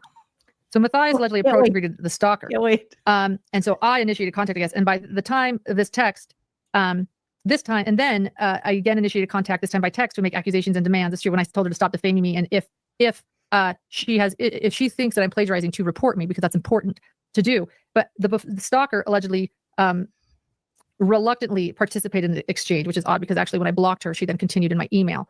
So while I tried to stop it, MacArthur could have not. Yeah, because you sent her novels of text messages and then immediately blocked her. You did the douchebag thing, so she couldn't reply after you replied 1,000,000 times to her.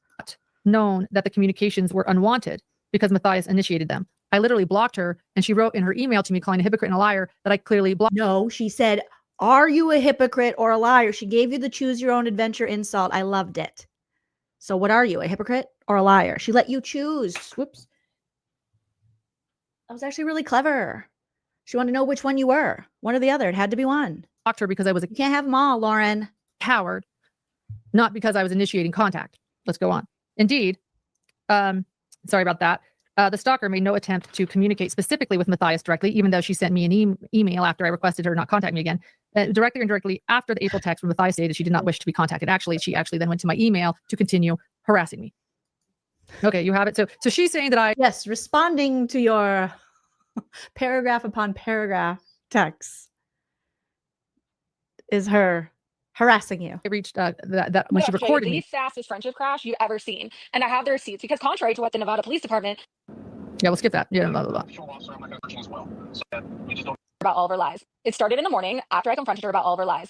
Okay. It started in the morning after I confronted her. Okay. I'm glad we cleared that up. Let's. Oh, boom. She's like, look at that. Duh. Mic drop. Okay. So statements and conducts by Janice and Lori. The Matthias declarations spend considerable time detailing statements and conduct by Lindsay, Janice, and Lori. They refute Matthias and Grayson's allegations in their declarations, but even if the allegations are true, they are not what is noticeably absent is any proof that Stalker engaged in or influenced any of these events. In some instances, she learned about them afterwards and discussed them publicly later. That is not enough to show a course of conduct. I think this is the first time I've seen her ears.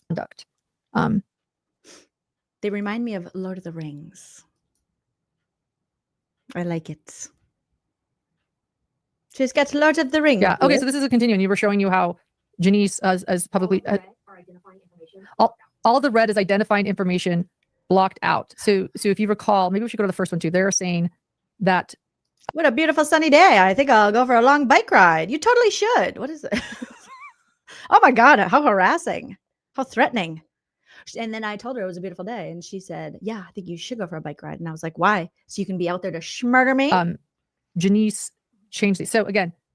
Oh, one of them said, I'm thinking about robbing a bank. What? I think I'll go for I wrote in our Fine. general admin account before, which I could reply. And Janice replied, which was perfect. The first screenshot is the original message. The second, I did in a few minutes with a free Photoshop manipulation. Okay, let's see him now. Oh, look at that. Huh. So what a beautiful day. I think I'll go for a longer bike ride. You totally should. The next one. What a beautiful day. I'm called out. I'm kind of thinking about robbing a bank today. Thoughts? You totally should. Oh, look. You can manipulate. Janice and her friend are letting us know that you can do this for reasons of intimidation. I don't know why anyone would, but it's interesting. I don't know what's going on. All right. It's interesting. Okay, so let's keep going. Janice. In some instances, she learned about these things, the stalker afterwards and discussed them publicly. There's not enough to show course of conduct. The stalking statute is clear that an act or statement does not meet the definition of course of conduct. Online posts and public comments, the stalking statute is clear that the act or statement does not meet the definition of course of conduct unless it is directed at a specific individual. Matthias asked the court to parse the contents of the stalker's online post and infer that the stalker intended Matthias to see them. Such an exercise is impermissible under the stalking statute and problematic under First Amendment. And even if it were appropriate to extrapolate stalker's intent from the content of her post, the post that Matthias references show that it is not attempting to address specifically Matthias, her family, or Grayson directly or indirectly. The posts are clearly public commentary directed at the public generally. She's like the micro machine man. Hi, doggies. Silly Sally, more Timu evidence, right? Matthias it's just she encoded over here. Oh, gross. fails to prove course of On the part of the thing. conduct as the first requires element for the requested injunction. Number two, Matthias cannot show that a reasonable person in her circumstances would experience fear or emotional distress. Oh, that's number two. I cannot show that. Matthias You can't. Like you can't. must also show that the stalker knew or was reckless as to whether the course But you didn't say that you rocked back and forth in your bed and you woke up Dr. John and he couldn't sleep and his blood pressure went up. And then Grayson couldn't see her dentist, so her teeth are rotting out of her skull. And you're coughing. of conduct would cause a reasonable person to fear for the individual's own safety or to Yeah, there's no reasonable fear for your safety. You were at an Applebee's drinking margaritas and lemon drops and being dramatic. the safety of a third individual or to suffer other emotional distress. The second element of the stalking inquiry imposes an objective standard under which the subjective effect of the respondent's conduct on the petition is irrelevant. Courts must avoid succumbing to a purely subjective analysis, which is inconsistent with the objective Yeah, they should. Yes, I think that's what the judge said too. standards intent to protect against criminalizing conduct that only an unreasonable, sensitive, or paranoid petitioner would find. Oh, this is embarrassing. An unreasonable or paranoid petitioner would. Oh, I think we nailed it there. Unreasonable and paranoid. I think those are both great words to describe LaurenMatthias in this situation. What do you guys think? Yeah. Well done. Yeah. Yeah. Mhm. I would add Delulu and self-important as well.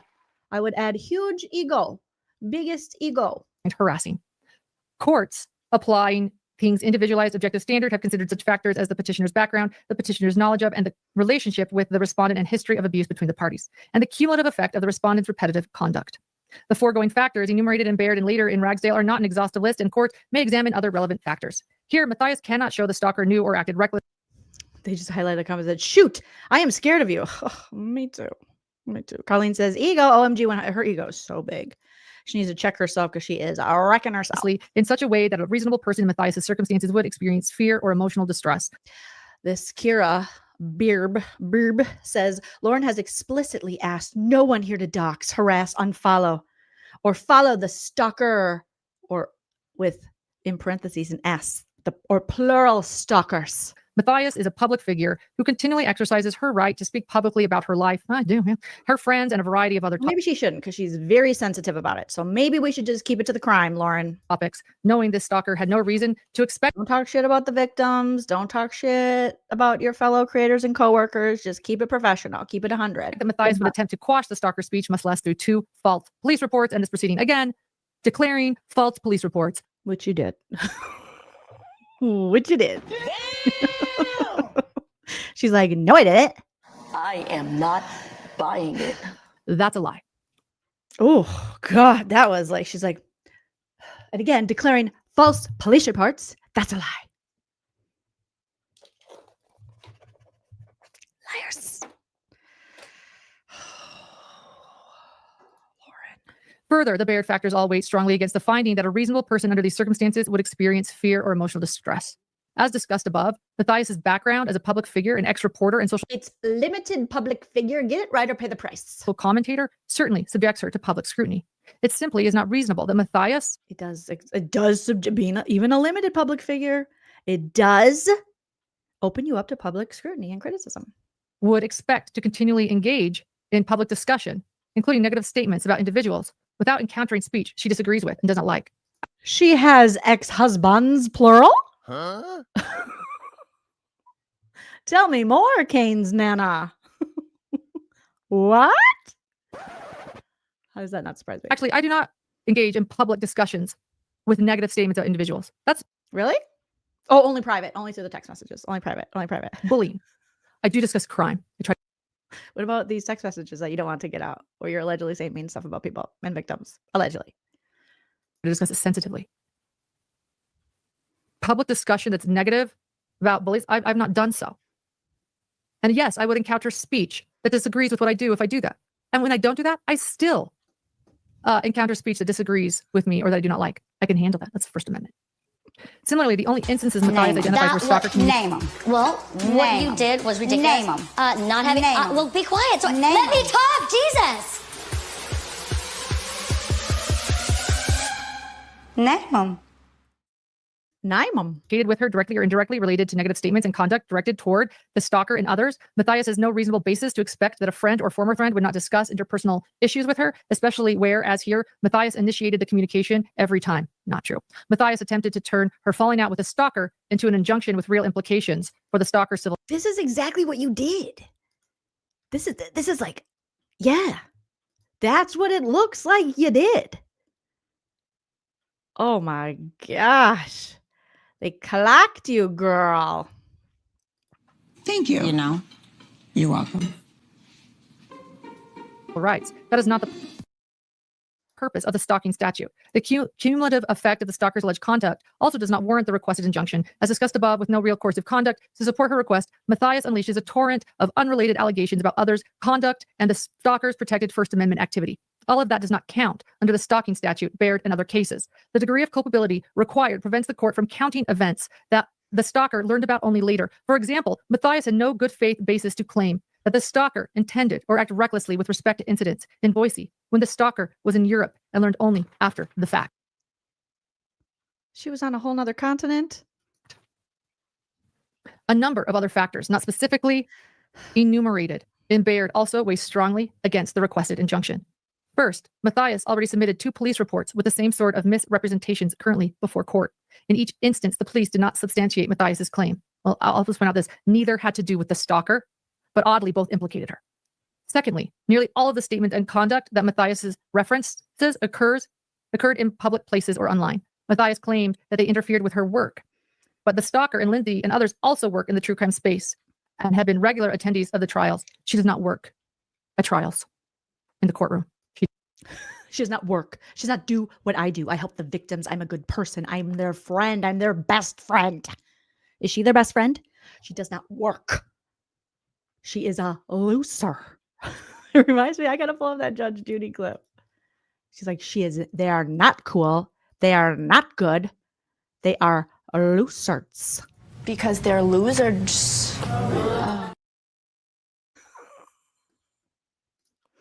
Because they're losers. Does not. She has drawn things.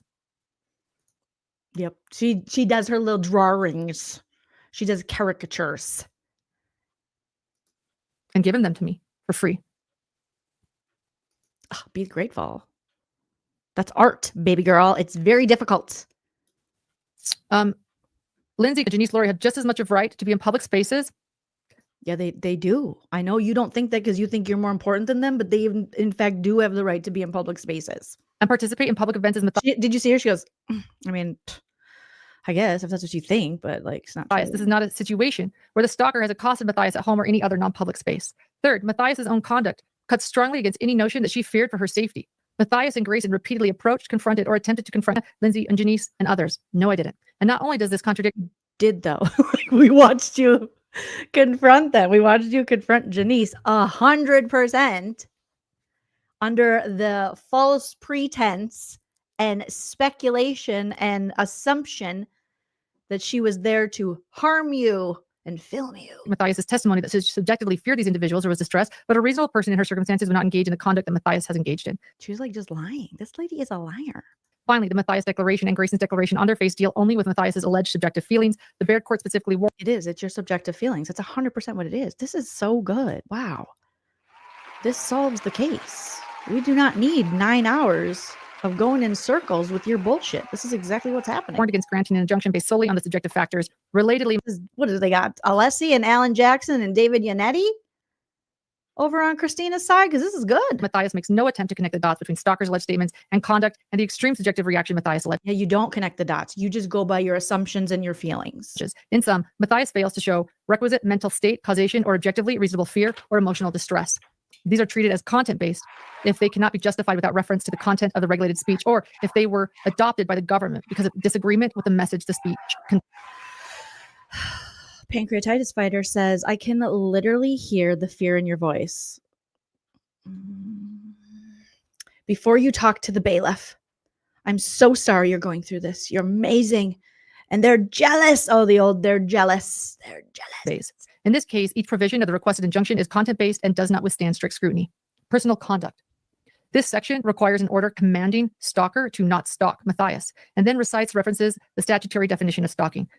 This provision is problematic for three main reasons. First, as a practical matter, it is vague, unenforceable, and redundant of other provisions. Utah law already prohibits stalking, and there would be no way to enforce the order without resort to the courts. The parties are attending the hearing to determine if stalking has occurred. There is no reason to enter an order that requires the court to do the exact same thing anytime Matthias believes a stalker is stalking her. Actually, this is the first time I've ever done it, and I sent in receipts. This is and I sent in receipts. It's shake and bake, and I helped. Right, Prince? It's shake and bake.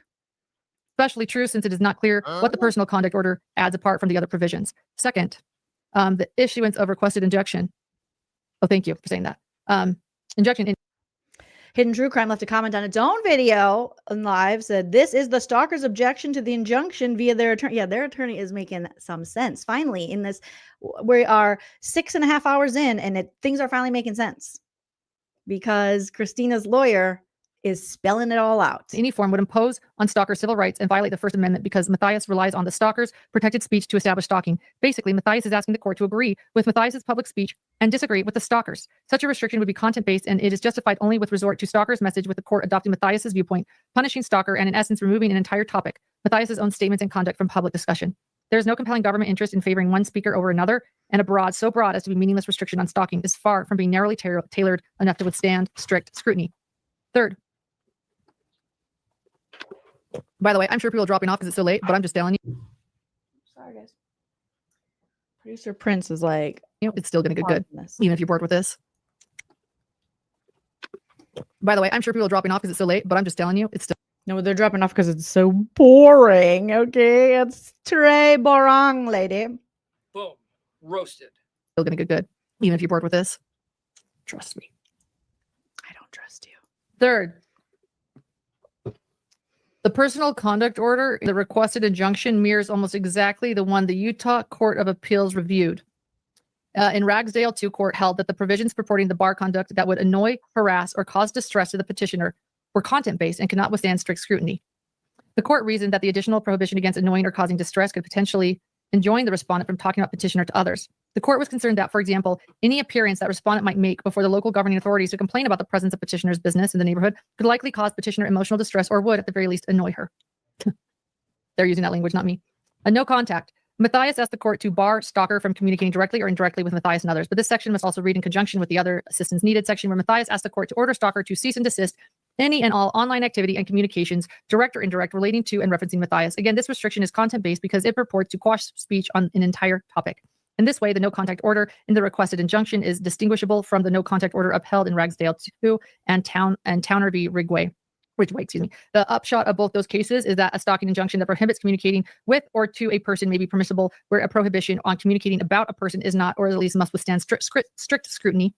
The Ragsdale 2 court summarized that Towner held that the civil stalking injunction did not violate the First Amendment because it enjoined the respondent from communicating directly to the petitioner, but did not enjoin him from speaking about the petitioner. The court further noted that in Ragsdale 2 and in Towner that no contact provisions prohibited any communication, either direct or indirect, from the respondent to the petition or other identified individuals, as with the provisions at issue in Towner. Nothing in the no contact order precluded respondent from expressing his opinions, political or otherwise, about the presence of petitioner in his neighborhood to others not identified by the no contact order. The stay away order. Matthias asked for an order that Stalker stay away from Matthias's home, work, school, and vehicle. But as with the no contact order, Matthias modifies the form language and requests an order that Stalker must stay away from online forums and other social media accounts like TikTok, Instagram, Facebook, Reddit, those specific accounts. This extra requirement is problematic on multiple levels. The restriction is content-based and cannot You're taking away her social media.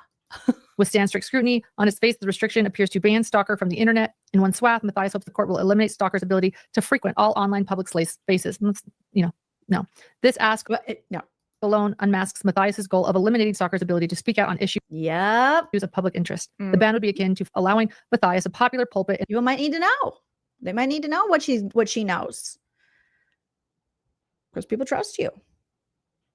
And some of these people are saying maybe you should rethink that. In a public park while prohibiting others who disagree with her from the same public spaces. The First Amendment squarely forecloses this sort of preference. Second, to the extent that Matthias's request is meant to be interpreted more narrowly, it is unconstitutionally vague because it does not put Stalker on notice of the extent of her ban. Holding that a restriction is unconstitutionally vague when it does not provide adequate notice of what the restriction covers. In sum, the imposition of the requested injunction in any form would violate Stalker's First Amendment rights because Matthias relies upon protected free speech to try to establish the elements of stalking. As such, any restriction is content-based because the court can find a necessary element only by examining the contents of the speech and by preferring Matthias's speech over Stalker's. Similarly, each proposed provision of the requested injunction fails to pass First Amendment muster. The requested injunction is unconstitutional. Well done. Well done, Christina's attorney. Conclusion, Matthias is allowed to not like what the Stalker has said about her. Ding, ding, ding. That's correct. But yeah, but I'm just gonna say this. Yeah, but it's like really mean because she said nobody likes me, everybody hates me. Guess I'll go eat worms. Did you see that part? Yeah, you're right. Yeah, and she made me cough, and she made my husband have high blood pressure, and we're not sleeping, and Grayson doesn't have a dentist, and she's cavities and her breath stinks. It's like Halitosis City Township. It's gross. Okay, it wouldn't be like that if it wasn't for the Stalker. Yeah. And we all have dark circles under our eyes. Yeah. And they called UNLV and asked if John works for free, which he does. And that's wrong. I am allowed to just not. I am allowed to not like it and to want it to stop and to put a criminal injunction and a restraining order on her. Because I am a white woman from Utah with blonde hair and very tall eyebrows. Okay. And a tan. So do what I say. Like what the Stalker said about me. I don't like it. People are being mean to me, and that should not be against the law. I want to point out that it is false. And she's wrong because I'm really a great person. It is defamatory. Yep. And it's harassment. Yeah, it's harassment because I hate it, and I hate it, and it's mean and bitch. But Matthias fails, in short, of the statutory elements required under the stalking statute. And it is a Stalker's right to free speech. The free speech forecloses the requested injunction. Stalker respectfully requests that the court deny the requested injunction. Stalker reserves the right to seek fees under Utah Code within the time frame provided under Utah Rule of Civil Procedure, dated 19th of September. Okay. God, that was good. That was really good. That was so good. I'm so proud of Christina's attorney. That was like, honestly, that was the first time through this whole thing that shit was just like making sense. I was like, hell yeah. Very good. Very, very, very good. And now she's going to ruin it for us. So I might need to turn my Narc Slayer on. In every generation, there is a chosen one. She alone will stand against the vampires, the demons, and the forces of darkness. She is the Slayer. All right. What are you going to say, Lauren? That all was logical. It made sense. And it appears to be what you're doing. Snooze fest. Let's get to my response. Did she say snooze fest? Is that what she said? Snooze fest. She is like, you're not very nice, Lauren. So now I like that you pinned that so people know what I'm reading when they jump in. That's smart. Smart, Grayson. That's something Lindsay would have done. Well done. For once, cavity face. So this one then is going to be the reply. Ugh. Yeah, hold on. Oh, she's got to poop again. Girl. Oh my God. She even drinks angrily. She's like, hold on.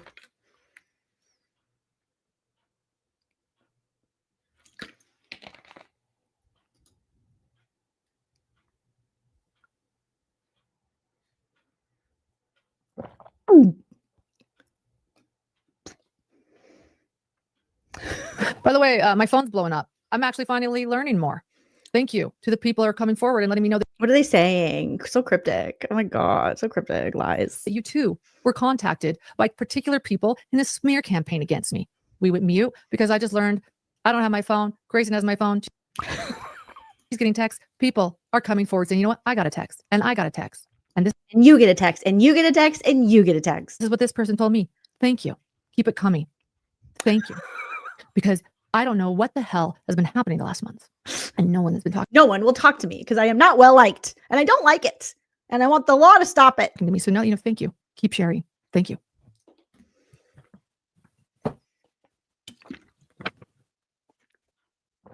This is going to be the reply to that by my attorney. I actually have many attorneys now. I have 4.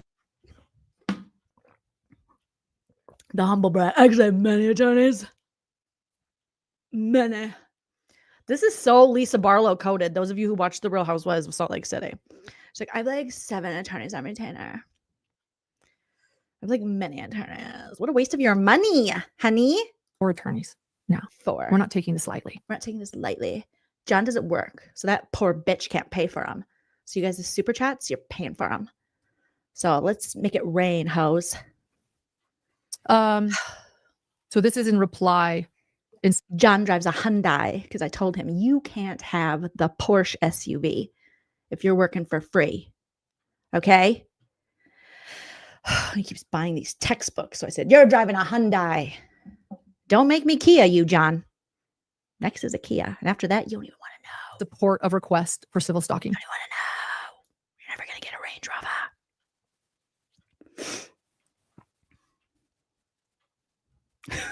Rover. Why did she stop like this? She's like,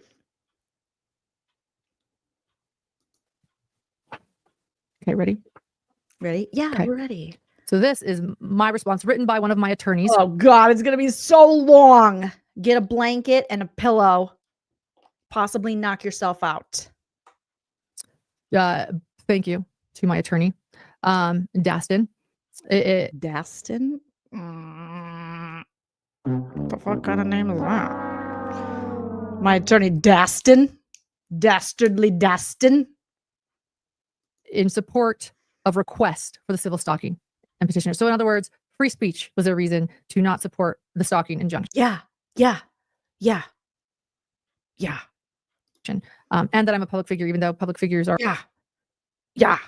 are often stalked. And yeah, but you're not being stalked. I'm also going to point this out too, by the way, in this county where the stalking injunction is filed, Utah County, it is exactly where Charlie Kirk was. Oh, not Charlie Kirk. Why would we bring a Charlie Kirk? What are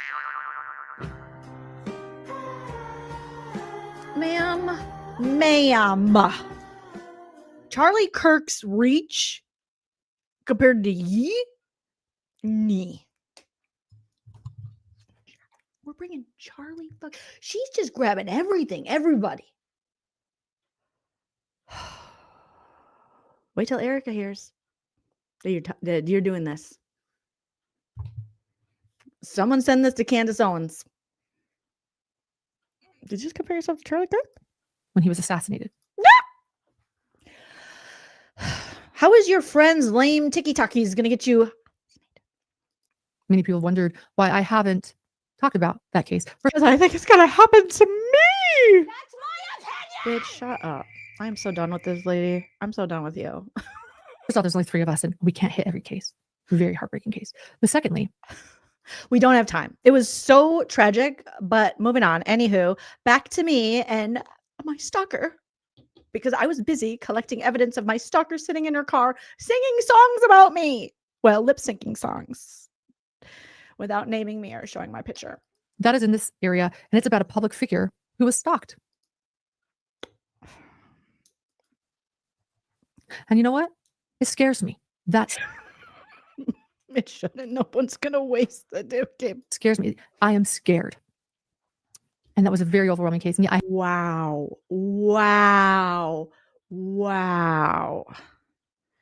This bitch thinks she's JFK. I have yet to cover that case. Same county. Same county. Oh my God. Too much Pinot Grigio. She's got Pinot Grigio brain. All right. She's got $2 Chuck brain. Ma'am, you better stop it. Respondents' opposition. Fundamentally. Here we go. This is good. This is good. I thank you to my attorney for this. You're gross. Yeah. Oh my God.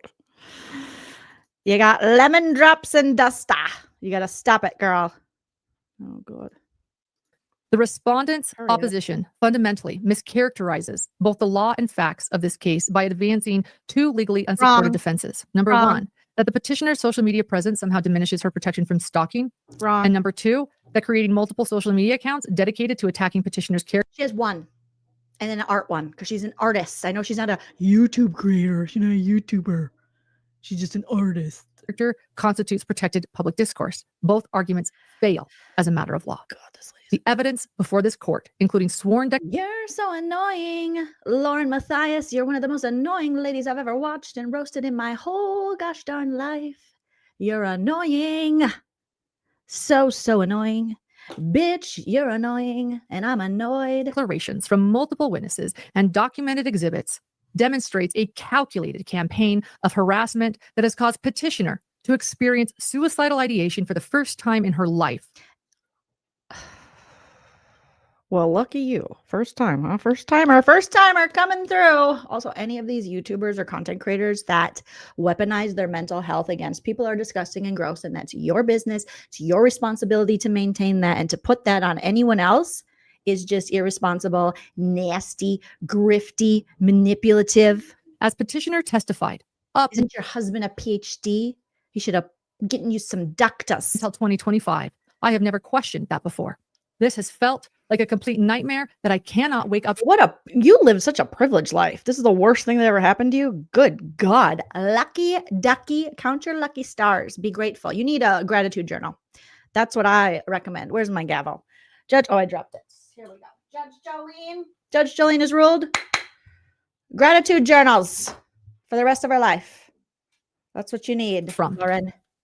Hi, Teddy. That was from the third Matthias declaration. The dangerous precedent respondent seeks would eviscerate stalking protections from anyone with an online presence and would transform social media into a free fire zone for personal vendettas. The court should reject respondents' attempt to weaponize the First Amendment as a shield for targeted harassment. The respondents as a shield for targeted harassment. She never named you, showed your picture. She just lip sync some songs. Public figure defense has no basis in Utah stalking laws. The stalking statute makes no distinction based on public profile. Respondent's central argument, the petitioner's social media presence somehow diminishes her protection from stalking, represents a fundamental No, you're not being stalked. If you were really being stalked, the judge would go, oh shit, this chick's being stalked. Understanding of Utah law, Utah code is here, protects any person from stalking behavior. The statute contains no exception, limitation, or modification based on a person's public visibility, social media following, or participation in public discourse. Respondent incorrectly imports the public figure doctrine from defamation law, where it affects the burden of proof under New York Times v. Sullivan. This doctrine has no application to stalking law. Oh, you're just reading this so passionately, but the other one, you're like, bleh, bleh, bleh, bleh, bleh. This one, you're like, has no facade. The heightened standard for public figures in defamation cases does not extend to criminal harassment or stalking prosecutions. A victim's status as a public or private figure is irrelevant to stalking analysis. Public visibility. You're not being stalked. We're gonna fast forward because everything you've said is a repeat and you're not being stalked. No, you're not. You pissed off your friend and she started a TikTok and she started sharing her experience with you and she never named you or showed your picture. You should be so lucky. Those who have been really stalked could be so lucky. You are lucky and you won't shut up because you like to hear your own voice and you want to be a victim, but you're not. But you're not. You're just kind of being a big bitch and your face is really mad. really, really mad and you drink root beer and water very angrily, you're not that important. And once you learn that, life will be easier. Also, don't feed the trolls. Susan Hendricks also witnessed the aftermath. Not Susan Hendricks. I don't even like her. I don't even know her. Date me. Are we done? June 19th. Oh, good God. Not Juneteenth. Ma'am, bigger things are happening. Warning received that things would go public. Oh, like you're doing right now. You are bringing it all public, but you were so afraid for it to go public. You weren't afraid for it to go public. You were afraid for you not to have control of when it went public. You thought you could use your white lady tears and your manipulation to get what you want, but we're seeing through it. We're seeing through it. And so did the judge. And so did the judge. The risk of harmful behavior, the So severity, Christina suppress tricks, formers, and to push through things. It is extremely clear to me from conversations I have had with Lauren that she has tried to remain that way, but at this point, she no longer can. End quote. Communication about an individual. About. Under Utah law. Oh, there's Christine and her socks. Oh, terrifying. Under Utah Code 76.5.1065. 76 lies that Lauren's telling. She keeps telling lies and showing us the same thing. Why do you keep showing us the same goddamn thing? Lauren, you're just talking in circles. Where's the triangle? I would love a triangle right now. This is just a circle. It's a circulation. It's a circle jerk of lies. You're circle jerking with your lies, and your eyebrows are real highs. Response. Petitioner, through counsel, hereby objects to the unspecified, unverifiable media request. It was unverifiable, by the way, and it was unspecified. No one could figure out who it was. Unspecified, unverifiable media request for attendance at the evidentiary hearing scheduled for October 16th, 2025, and for access to court records in this matter. Yeah, you were supposed to go to court again on the 16th. They wanted all of the court records. All of the court records that I just read today. Ugh, nobody wants those, baby girl. Nobody. That's why I read them. That's why I've been on a live for 7.5 hours. I could be with my mother on hospice right now. And you should be. And you're kind of a bad person for not doing that. I'm just going to be honest with you. It's pretty shitty. It's actually really shitty. That woman brought you into the world through her baby door. Like she gave you birth. You could not, nothing could stop me from being with my mother. Okay? That's what I do when I come to this state. No, you sit in a hotel room with Grayson, drink root beer, and cry on the internet that you're being stalked when you're not. With my dying mother. Okay, stop using and weaponizing your dying mother. That's disgusting and gross. Go be with her. But instead, and now you're crying again. But it's not that important to you because you're not with her. I'm here doing a 7.5 saying the same thing over and over again. Or live, reading all the court docs because everybody wants them. I didn't even know about them. Bitch, I didn't even know who you were. I kind of liked when I didn't know who you were. And so I'm going to read them. No. Because I am going to protect my family and myself. Dude, if I was her mom, I'd be pissed. And I'm not going to let this continue. Sorry, Mom. I can't be there. Yeah, I know. It's hospice. I know. It's serious. But so is what I have going on. My friend with the extensions and the socks, who was a contractor and gave me a free phone, tripod, and pictures. Anyways, blabbity blue. She had like 300 followers on her TikTok, and she's saying mean things about me that might or might not be true. Okay. And she's mad at me because I called her annoying in text messages, and she's going to expose me. So sorry, Mom. Try to hold on. Okay. If you see the light, push it away because I'm busy. Continue any longer. And so this unverified, unspecified media request comes in, and I have. Oh no, law and crime. Unverified, unspecified. Have to say no way. No way, Jose.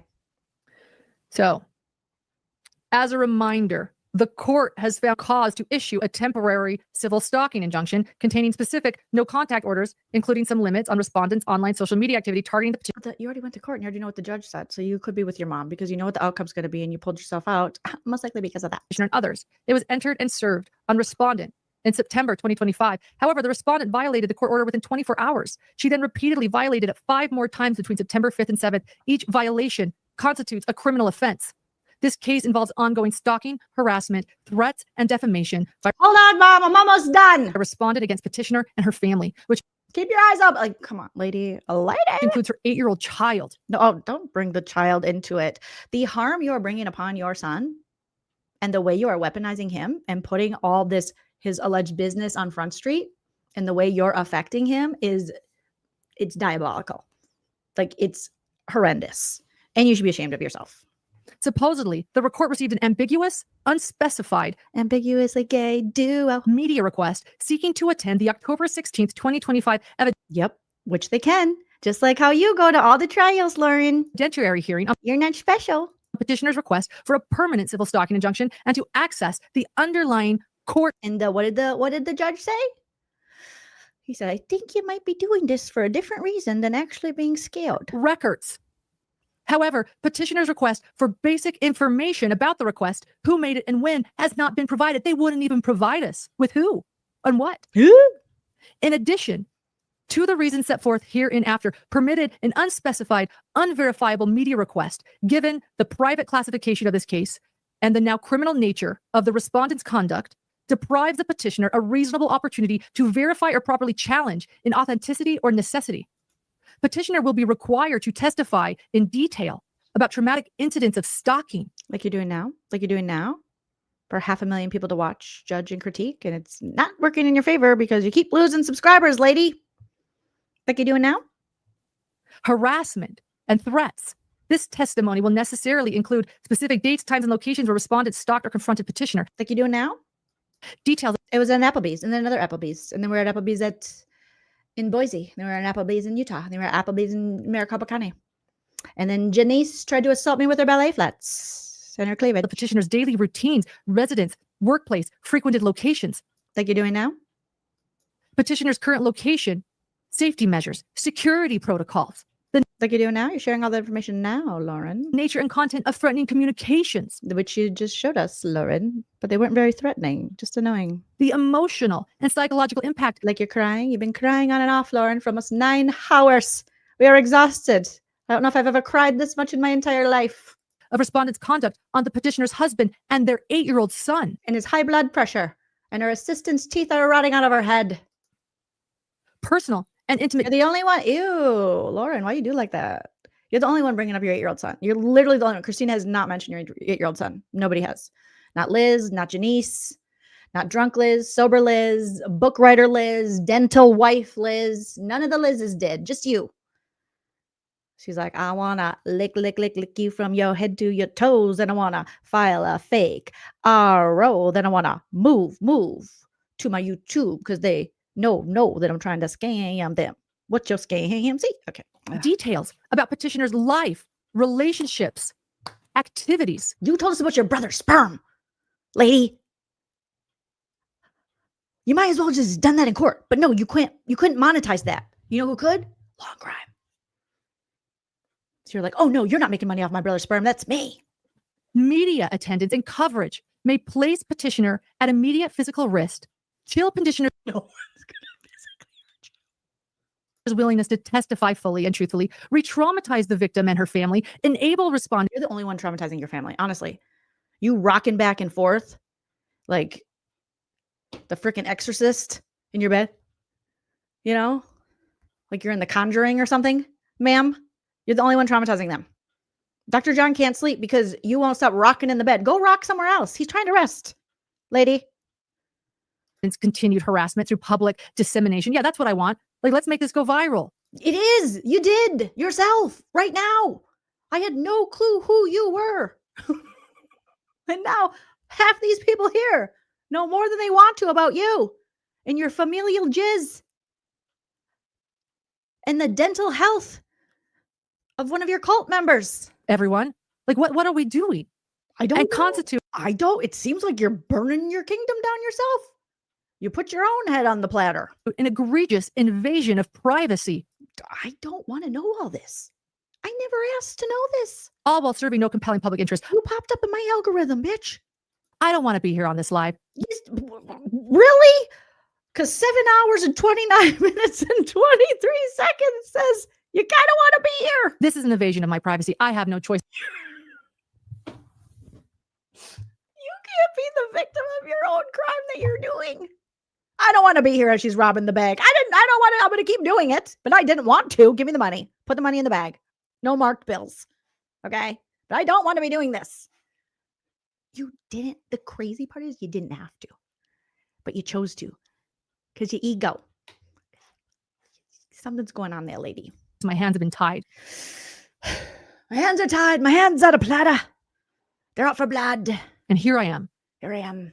Here The I am. legal standard. Number A, a presumption. Rock me like a liar. And authority to close hearings. While Utah courts operate under a general presumption of openness, this presumption is not absolute. Courts possess inherent authority to close proceedings when necessary to protect compelling interests, including victim safety and privacy. That's absolutely true. Utah Code of Judicial Administration Rule 4202 specifically recognizes that records of hearings closed to the public are classified as private. Permanently, if the hearing is not traditionally open to the public and public access does not play a significant positive role in the process, or if the hearing is traditionally open to the public until the judge determines it is possible to release the record without prejudice to the interests that justified the closure. This rule acknowledges the court's authority to close hearings when compelling interests outweigh the presumption of openness. Electronic media coverage. Oh, like what you're doing. My name is Abigail Swarner. Judge. And Abby, how are you feeling right now? Who was that? Not everyone likes me. The respondents sustained campaign constitutes colleagues, served by non-public court records. 1, to protect personal privacy. 2, to protect personal and public safety. And 3, to protect non-parties participating in the court process, such as victims and witnesses. The evidentiary hearing should be closed.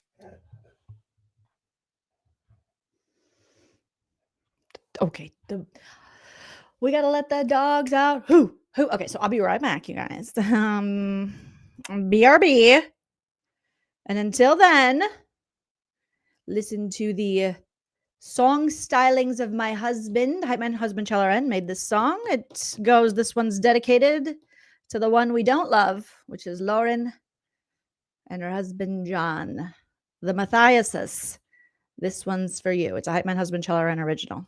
Don't be a dick, you're being a real dick. Stop being a dick, you're being a dick.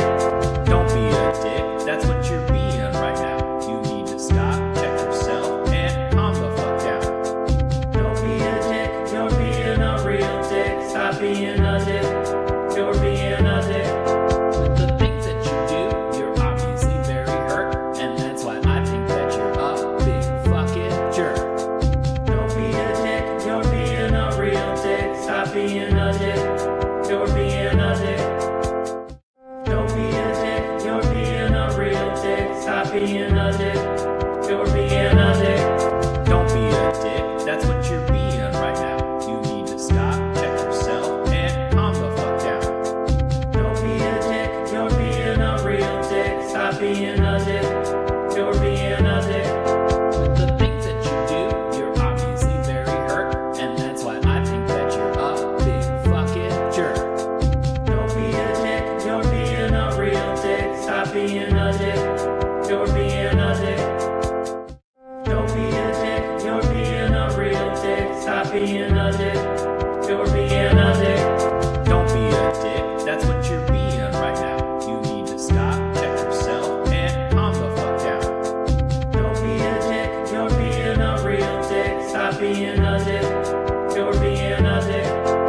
The things that you do, you're obviously very hurt, and that's why I think that you're a big fucking jerk. Don't be a dick, you're being a real dick. Stop being a dick, you're being a dick. Don't be a dick, you're being a real dick. Stop being a dick, you're being a dick. Don't be a dick, that's what you're being right now. You need to stop, check yourself, and calm the fuck down. Don't be a dick, you're being a real dick. Stop being a dick, you're being a dick. The things that you do, you're obviously very hurt, and that's why I think that you're a big fucking jerk. Don't be a dick, you're being a real dick. Stop being a dick, you're being a dick. Don't be a dick, you're being a real dick. Stop being a dick, you're being a dick. Don't be a dick, that's what you're being right now. You need to stop, check yourself, and calm the fuck down. Don't be a dick, you're being a real dick. Stop being a dick, you're being a dick. The things that you do, you're obviously very hurt,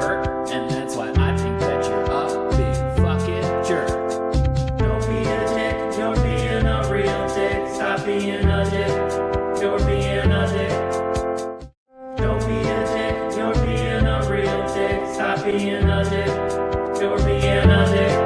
Don't be a dick. That's what you're being right now. You need to stop, check yourself, and calm the fuck down. Don't be a dick. You're being a real dick. Stop being a dick. You're being a dick. The things that you do, you're obviously very hurt, and that's why I think that you're a big fucking jerk. Don't be a dick. You're being a real dick. Stop being a dick. You're being a dick. Don't be a dick. You're being a real dick. Stop being a dick. You're being a dick. Don't be a dick. That's what you're being right now. You need to stop, check yourself, and calm the fuck down. Don't be a dick. You're being a real dick. Stop being a dick. You're being a dick. The things that you do, you're obviously very hurt, and that's why I think that you're a big fucking jerk. Don't be a dick. You're being a real dick. Stop being a dick. You're being a dick. Don't be a dick. You're being a real dick. Stop being a dick. You're being a dick. Don't be a dick. That's what you're being right now. You need to stop, check yourself, and calm the fuck down. Don't be a dick. You're being a real dick. Stop being a dick. You're being a dick. The things that you do, you're obviously very hurt, and that's why I think that you're a big fucking jerk. Don't be a dick. You're being a real dick. Stop being a dick. You're being a dick. Where's Meredith Marks when I need her? The rumors, the nastiness, the rumors, the nastiness. You want me to go there with her husband? I can go there. You can leave. Okay, thank you guys so much for your patience as the doggies had to TT and get a treat, as did the kitties. So, yes. Hopefully you enjoyed that song, Don't Be a Dick. It's an original by my husband, Hype Man Husband, Chell RN. He killed it. All right, back to it. We're so close to being done. To unverifiable, unauthenticated media requests. Media attendance could place petitioner in immediate physical danger. The evidentiary hearing will require petitioner to testify about specific details that would enable respondent to locate, access, and harm petitioner, her family, and her 8-year-old child.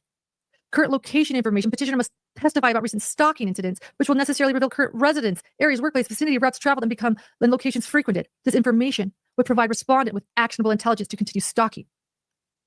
Daily routines and patterns. To establish the stalking pattern, petitioner must describe daily activities, schedules, and routines.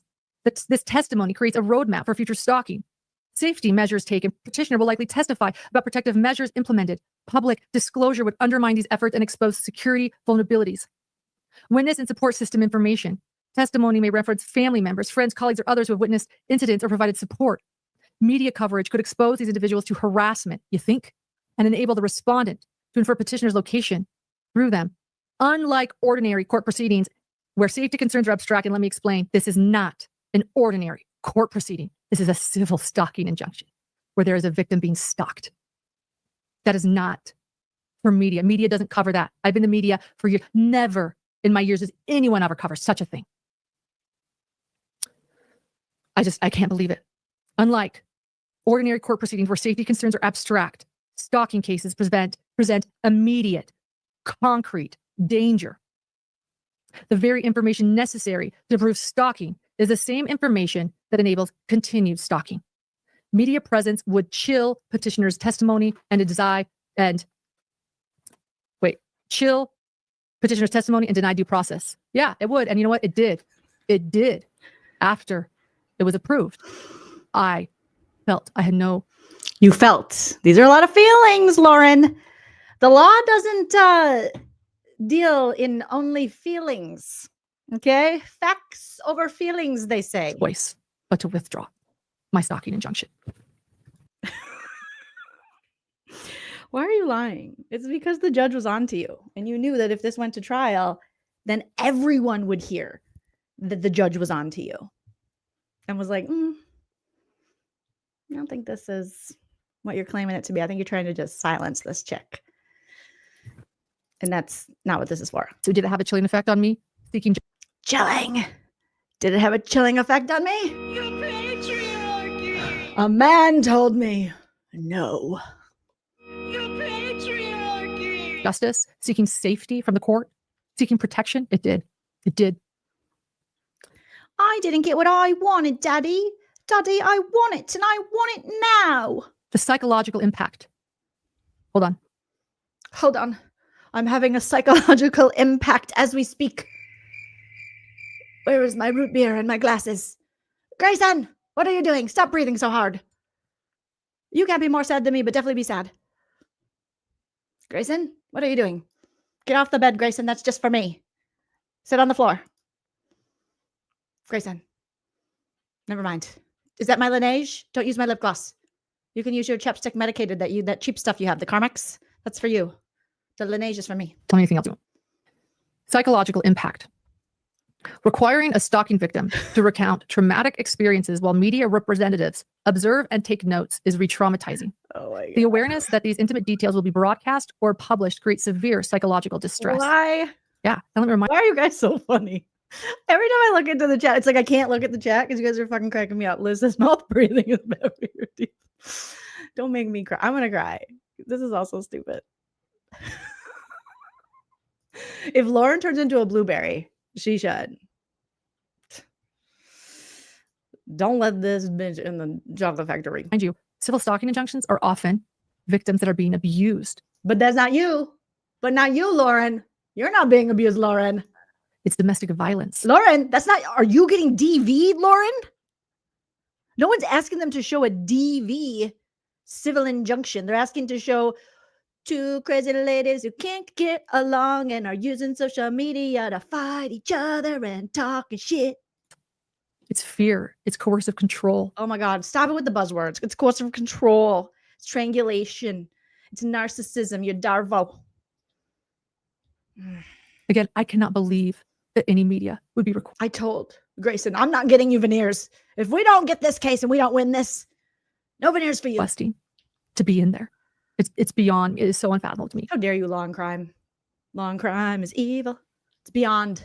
I can be in there for other people's cases where they actually had tragedy, but you can't film mine. It's horrible. Incomplete testimony. Fear of public exposure will cause petitioner to self-censor. Yeah. I wish you would have self-censored. Girl, I wish I could take back the brother sperm. I wish. Okay?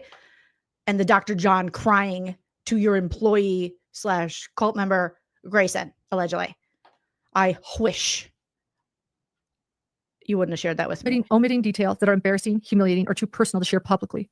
Too late. You did it. Even if those details are crucial to establishing the stalking pattern, this directly impairs petitioner's ability to meet the evidentiary burden. The chilling effect. This is important, and not just me, but on future victims. For those of you coming forward thinking you need protection. Uh-oh. The chilling effect. Christina's going to start making TikTokies about all of us now.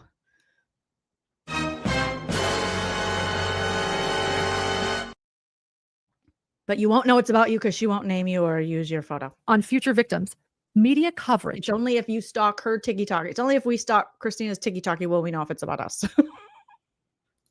I heard that, Mandy. Yes. She wanted to be closed trial. And the judge is like, no, we're not doing it. What? Because of the TikTok lady? No, we're not doing that. She was like, you're hurting me. My feelings are hurt. Do as I say, not as I do. Oh God. Lady. It's just getting worse. How does as the video goes on, it gets worse and worse. Bling, bling, bling. Bitches is mad.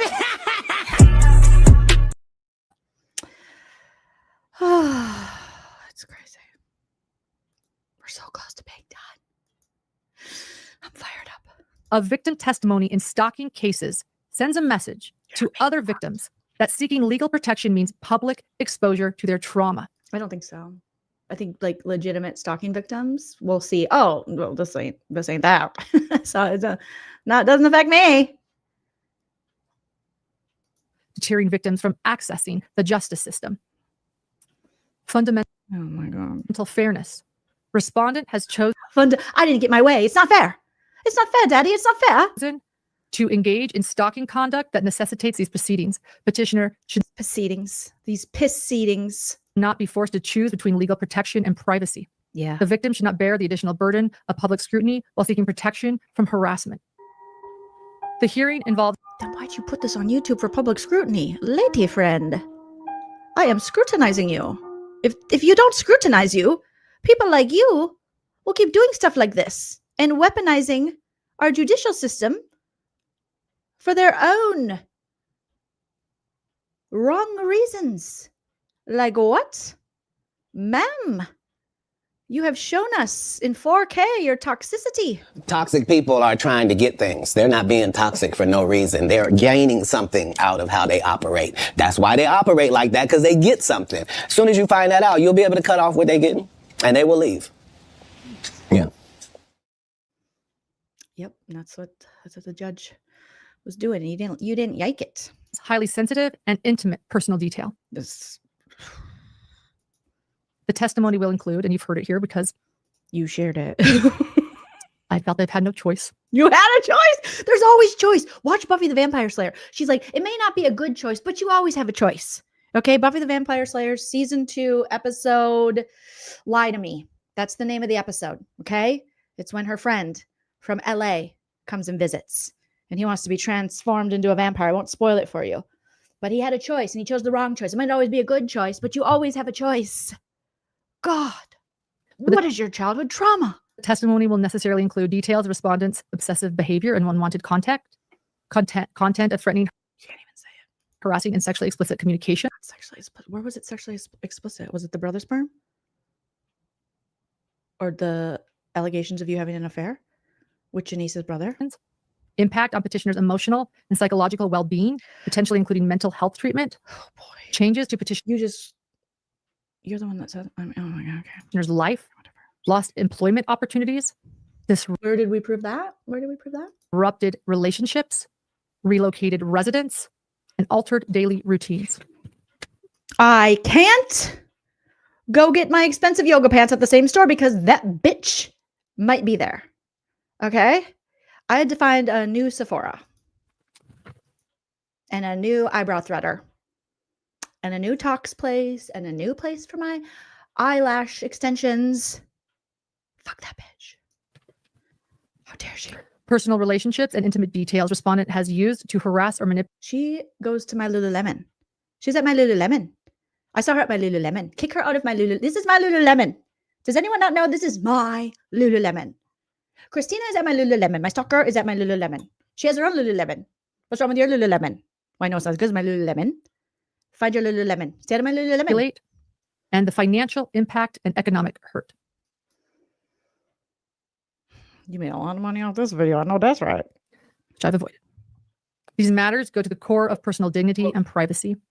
They are not matters of legitimate public concern. They are. None of this that you are watching tonight is a matter of your public concern. Then why are you sharing it? Then why are you telling me? Then why are you making it my business? Why are you making it my business? Lady.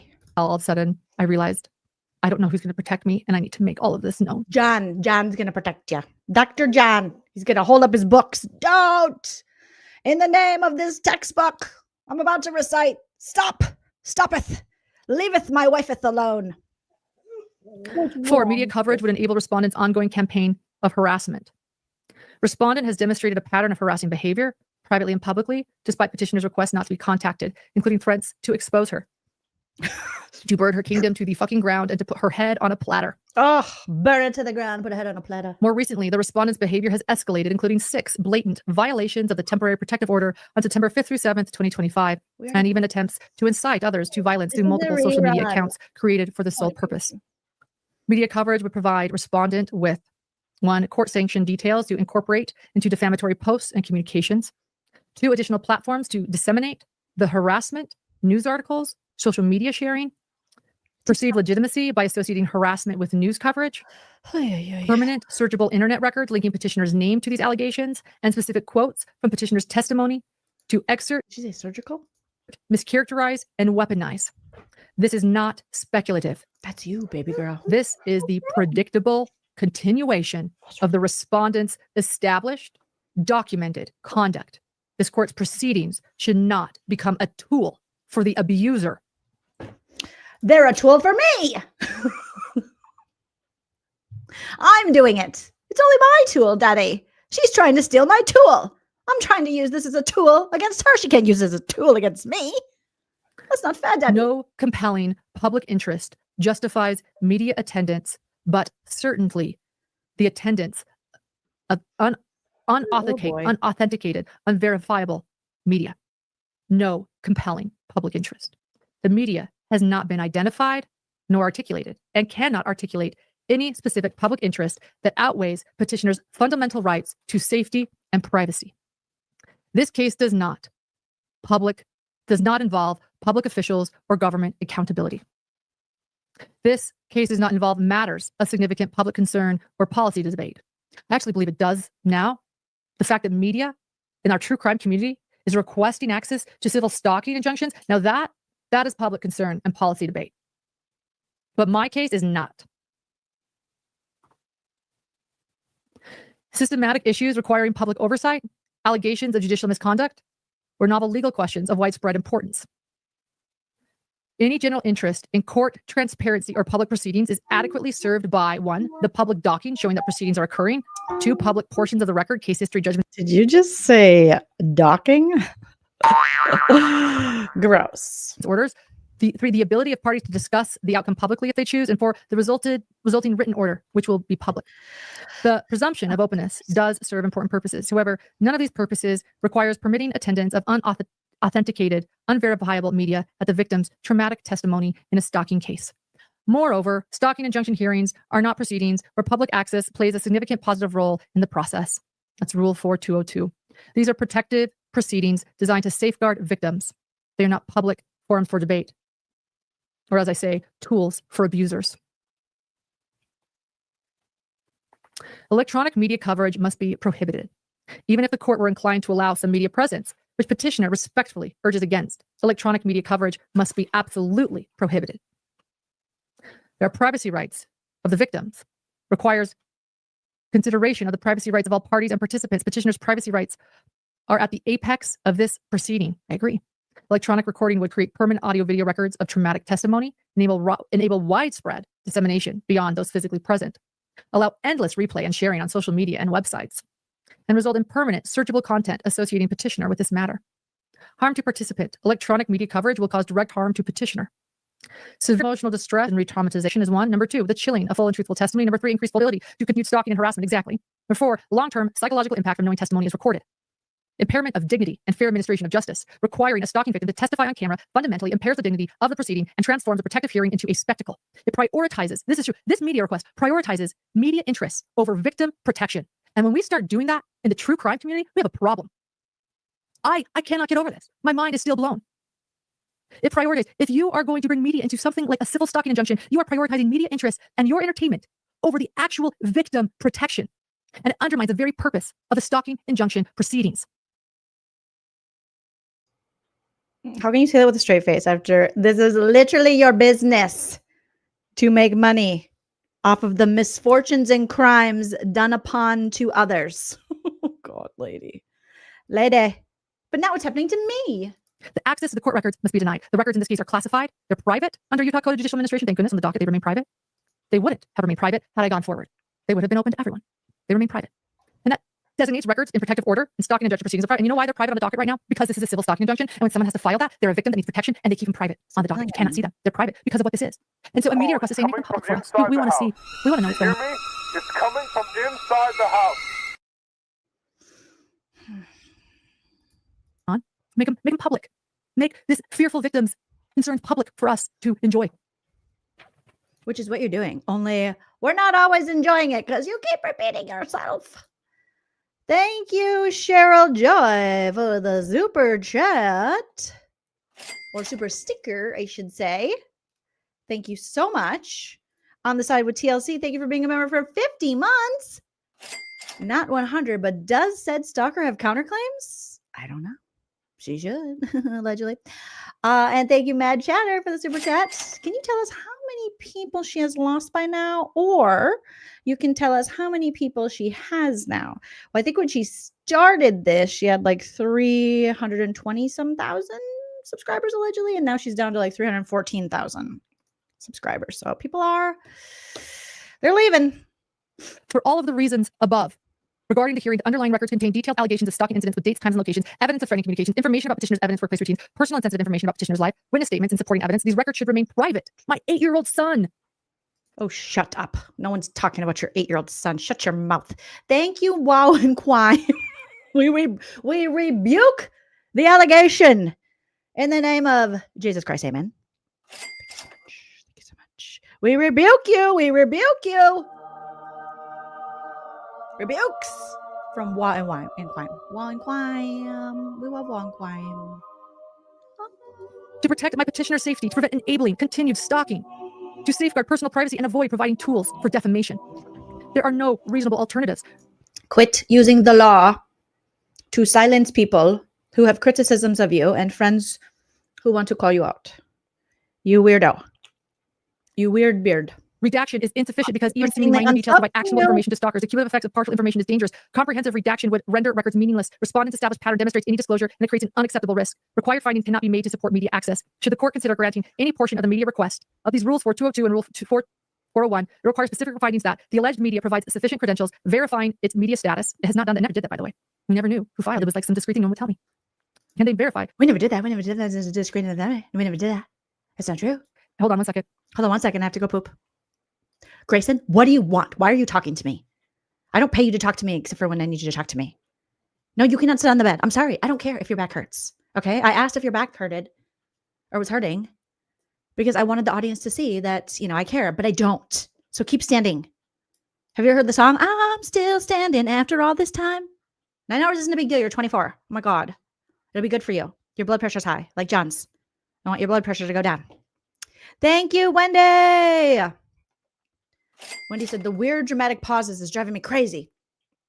You don't like when she does this? That doesn't do it for you? She's so mad. Lady, lighten up. You got a house with a pool, okay? And I only know because you put it on social media, but oh, Jesus. Lucky ducky. Stay with it. You're right. Let me get this. Okay, we need more root beer. Okay, and then, yep. Eyeliner. Okay. Yeah, we'll get Botox later. Okay. Yeah, this is important, and I want to make it very clear and help me because this is what we found out. So the media request was put in, and it's very strange. We couldn't figure out who. By the way, I said I worked in media, I worked in news. We could not figure out who it was. We could not figure it out. Our attorneys called. You are not a very good journalist. She's just all we're learning is this is having the opposite effect. You're not that great of a journalist because you don't even know what's going on. You can't even investigate and get to the bottom of your own story. You know how bad that looks? The whole time she's like, I don't know what's going on. No one will talk to me.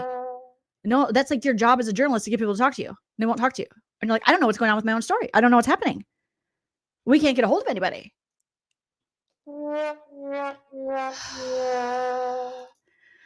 Thank you, Juan Quime. We are real media company. We in Wowen. Okay? We a real media company. It's real. And it's expensive. Our attorney office called to find out who this was before writing this. It was very strange. It's very strange.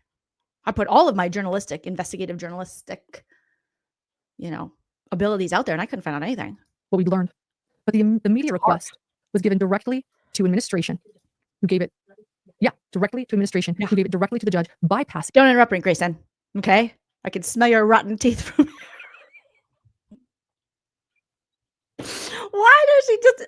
I ran into my own wall with my nail. But why does she violate everyone's HIPAA telling us about there? Now I just see John and I just see a rising blood pressure. And I see Grayson and I just see a rotten mouth.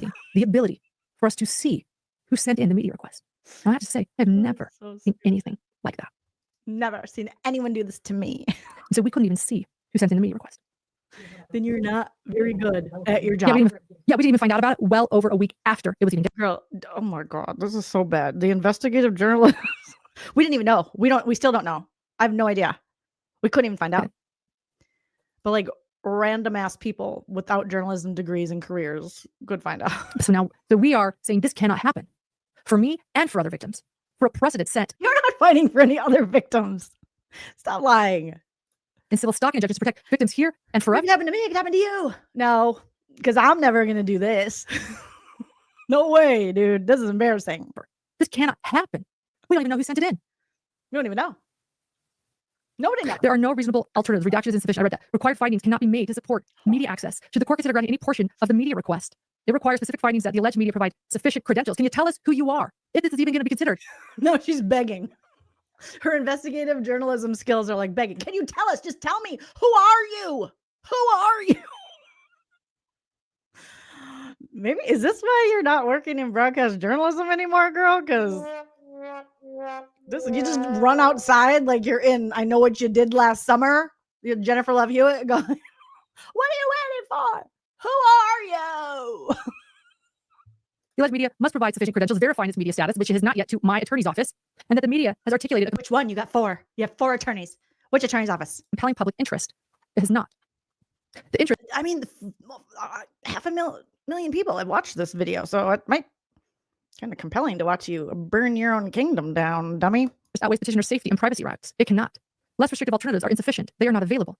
Specific circumstances justify deviation from the private classification. They do not exist. No such findings can be made here. For specific relief requested. Wherefore, petitioner respectfully requested this court enter a court order denying the request. Further regarding the October 16th, 2025 evidentiary hearing, closing the evidentiary hearing on petition. Wait a minute. Just a second. Wait a minute. What did this chick say? Requested this court enter a court order denying the request. Further regarding the October 16th, 2025 evidentiary hearing, closing the evidentiary hearing on petitioner's request for permanent civil stalking injunction to the media and general public, prohibiting all electronic media coverage of the hearing, including but limited to audio recording, video recording, photography, and live streaming, limiting attendance to the hearing to the parties. Only I can live stream my stalking that I'm so terrified of. And their legal counsel, court personnel, witnesses while testifying, and any other necessary persons such as victim advocates, support persons, or interpreters. Making particularized findings. Don't try to interpret this. Get that ASL lady out of here. You're not going to American Sign Language your way through my trial and trauma, lady. Pursuant to this rule that petitioner's privacy rights and personal safety requires closure, media attendance would cause substantial harm to the petitioner, to me. Media coverage would chill petitioner's testimony and impair the fair administration of justice. The dignity of the racist. No, I'm just kidding. Proceedings and protection of a stalking victim requires closure. No kidding. Fair. Why is it fair? The reasons for closure relate to the specific circumstances of the stalking case. No reasonable alternatives to closure would adequately protect petitioner's interests. No compelling public interest outweighs these substantial concerns. Regarding court records classified as private. Oh my God. Didn't you ever shut up? Shut up. Shut up. Denying the media request for access to court records, maintaining the private classification of all records in this manner consistent with Utah Judicial Administration Rule, classifying the record of the evidentiary hearing as private, making findings pursuant to Rule 4202 that the interest in protecting petitioner's personal safety, privacy, and security substantially outweigh any public interest in disclosure. B, that there are no reasonable alternatives to denial that would adequately protect petitioner's safety and privacy concerns. And C, disclosure would enable continued stalking, harassment, and defamation. Other general relief, issuing a written order with the specific findings that is required by Rule 4202 and Rule 4401. Your rules are boring. Sealing or otherwise protecting any transcripts, audio recording, or other records of the evidentiary hearing. Granting such other and further relief as the court deems just and proper conclusion. The court should reject the unspecified, unverifiable media request. Utah's Judicial Administration Rules recognizes that some proceedings, particularly those involving victims of stalking, harassment, and abuse, require protection from public disclosure. Specifically classified stalking injunction records as private, authorizes closure of hearings when the interest justifying closure would be prejudiced by release of the record. Rule 4401 permits prohibition of electronic media coverage. Prohibition? When reasons are sufficiently compelling. This is precisely such a case. Petitioner seeks legal protection from a stalker, providing that protection. Stalker! A stalker. Just because you say it doesn't make it true. Requires petitioner to testify about traumatic experiences, reveal sensitive details, routine, location, safety, requiring this testimony to occur in front of media representatives, subject to recording and broadcasting, would place petitioner and her family in immediate physical danger, re-traumatize the victim, chill, full and truthful testimony, and enable respondents' continued campaign of harassment, transform a protective proceeding into a public spectacle, and serve no compelling public interest. The court has both the authority and the obligation to protect stalking victims who seek its assistance. The protection must include shielding victims from forced public exposure of their trauma while seeking legal relief. Signed, October 8th. That is. Fuck. Never thought we'd be done with that shit. Oh my God, no way. Don't you have to poop again? Let's go. I'm not done. That is me reading all the court proceedings. The court proceedings are done. But I have a couple other things. Okay. Oh God, what more? I mean, I've been going live for almost 8 hours and let's keep going. Record, hit crime record. Left no choice but to do this today. You had a choice. So why is she doing this? What's going on with her mouth? I found out yesterday that it was long crime. What? That they were going to be pool. They were going to distribute. Long crime. You're cruel. You're terrible, Muriel. You guys are so cruel. Don't be cruel, because I would never be that cruel to you. I know, I don't be cruel. You're terrible, Muriel. Long crime girl, you need to change your attitude. I know. What's up with long crime? You used to be cool. Oh my God. My civil stalking injunction. They're going to be video. My civil stalking injunction. And like I said, I don't even know how they found out. I don't even know how I found out. I don't know.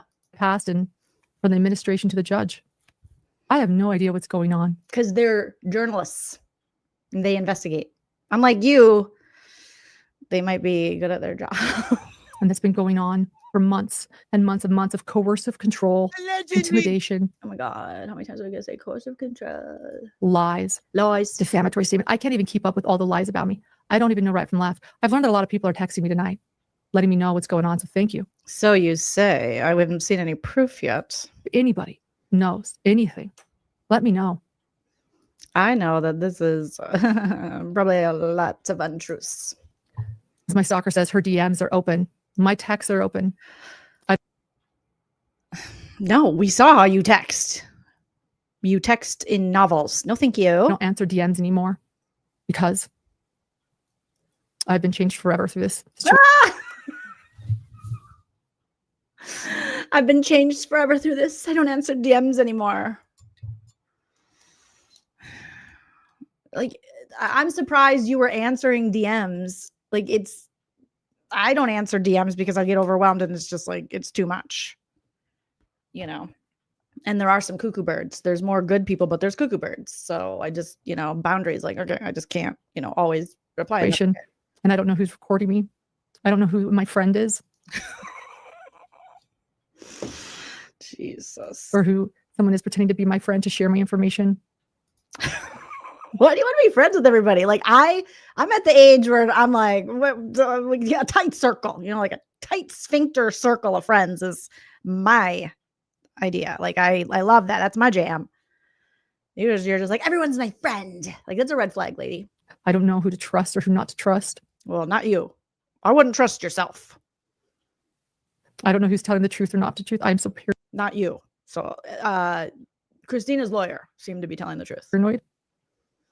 I don't know what's fake and what's real out there. Okay, log off. Okay, Dr. John. Hello, Dr. John. Hi. Are you busy? Are you busy with your high blood pressure or your voluntary job? Can you come get your wife? She said she's paranoid. She doesn't know who to trust anymore. She doesn't know if this is real life and she doesn't want to do it. So, those are all the signs. Okay, thank you so much for me. I'm not perfect. My private messages certainly are. I don't know. You said that you didn't do nothing wrong. That's what you've been telling us for 9 hours. But then the things that I've allegedly heard being said that I said aren't true. No one can produce anything. No one can share or produce anything. No, that's you. That's you, girl. You can't produce anything. Dr. John, she needs a nappy. Have you tried napping? Have you tried a hot bubble bath with some Dr. Teals? Okay, that does the trick for me. I tell Hype Man husband, Shell, bring me a Diet Coke. I'll be in my tub. Okay? That I deserve to be burned. Burned? Who wants to burn you, girl? Oh my God. What do you mean burned? Burned? Sunburn? I haven't done anything. Stay out of the tanning bed. I'm a good person. I care about people. I don't like to hurt people. Stop. When I have learned. Stop. That's so gross. Anyone who says that, I'm a good person. You know, I have a rule. I have a very strict rule. Good people don't say they're good people. You just know they're good people from how they act. You don't have to say I'm a good person. If you have to go around going, I'm a good person, you're not a good person. You're not a good person. It's an urban legend that never happened. Learned. Because some of my texts were going out and nobody's told me which ones. You know what I did? I made a list of every. First I threw up in the bathroom. Gross. TMI. Again, TMI. Nobody asked. First, I threw up in the bathroom.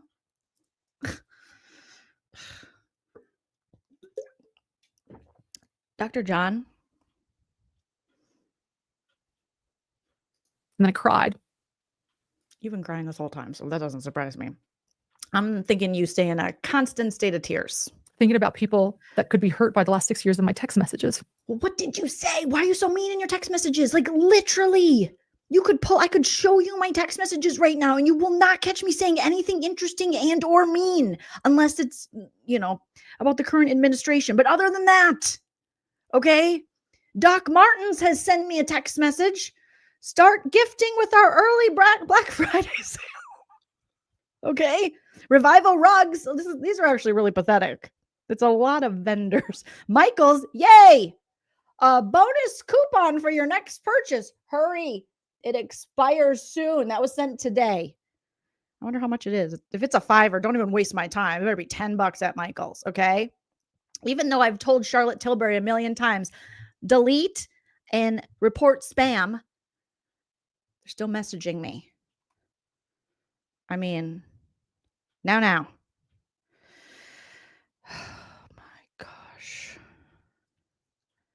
I have friends send me a text saying, throwback to the dog shit nachos served on the Santa Monica Pier from my friend Jake to me and my friend Katie. Because in our 20s, we got drunk at a bar in the Santa Monica Pier and ate nachos that looked like dog shit. And this came up in his memories. And so he was showing us the dog shit nachos we ate, which is one of the reasons I am sober today, is because I honestly did not care about myself. I was eating dog shit nachos. Okay? Here's where I tell some of my friends, my neighbor friends, thanks for hanging with us, guys. Love you guys. What are you saying, Lauren, in your text messages that you're so afraid of and that could hurt people? And not knowing who the hell got a text message or where they are or what they are after my producer went through 6 years. I asked who I might need to apologize to. Or you can read our family chat where my dad finds it necessary to constantly send us videos of random cats and things that enter his yard and raccoons. And my husband replies, let us in, Paul. We're hungry for food and love because we want my parents to get another cat. And my dad just does smiley face emoji. Like, you can watch a cat. That's my parents' porch. And my dad sends us every time his blink camera goes off. Here's another one. Paul Lunzer. He's obsessed. There's his backyard camera. There was a black cat. Or we were excited because Julius Randle from the Minnesota Timberwolves was on Jimmy Fallon. We were very excited about that, even though we lost to the Knicks. Maybe just don't be a mean text messenger. Them apologies and not even knowing if they got anything. Because I'm not perfect, but I am not evil. Again, I don't know if I've ever uttered those words. Honestly, put it in the chat. Have you guys? Yeah, my dad is pretty cool. Paul's cool. Paul's cool guy. Okay. He's obsessed with his blink camera and he sends us every time it's triggered and there's a video.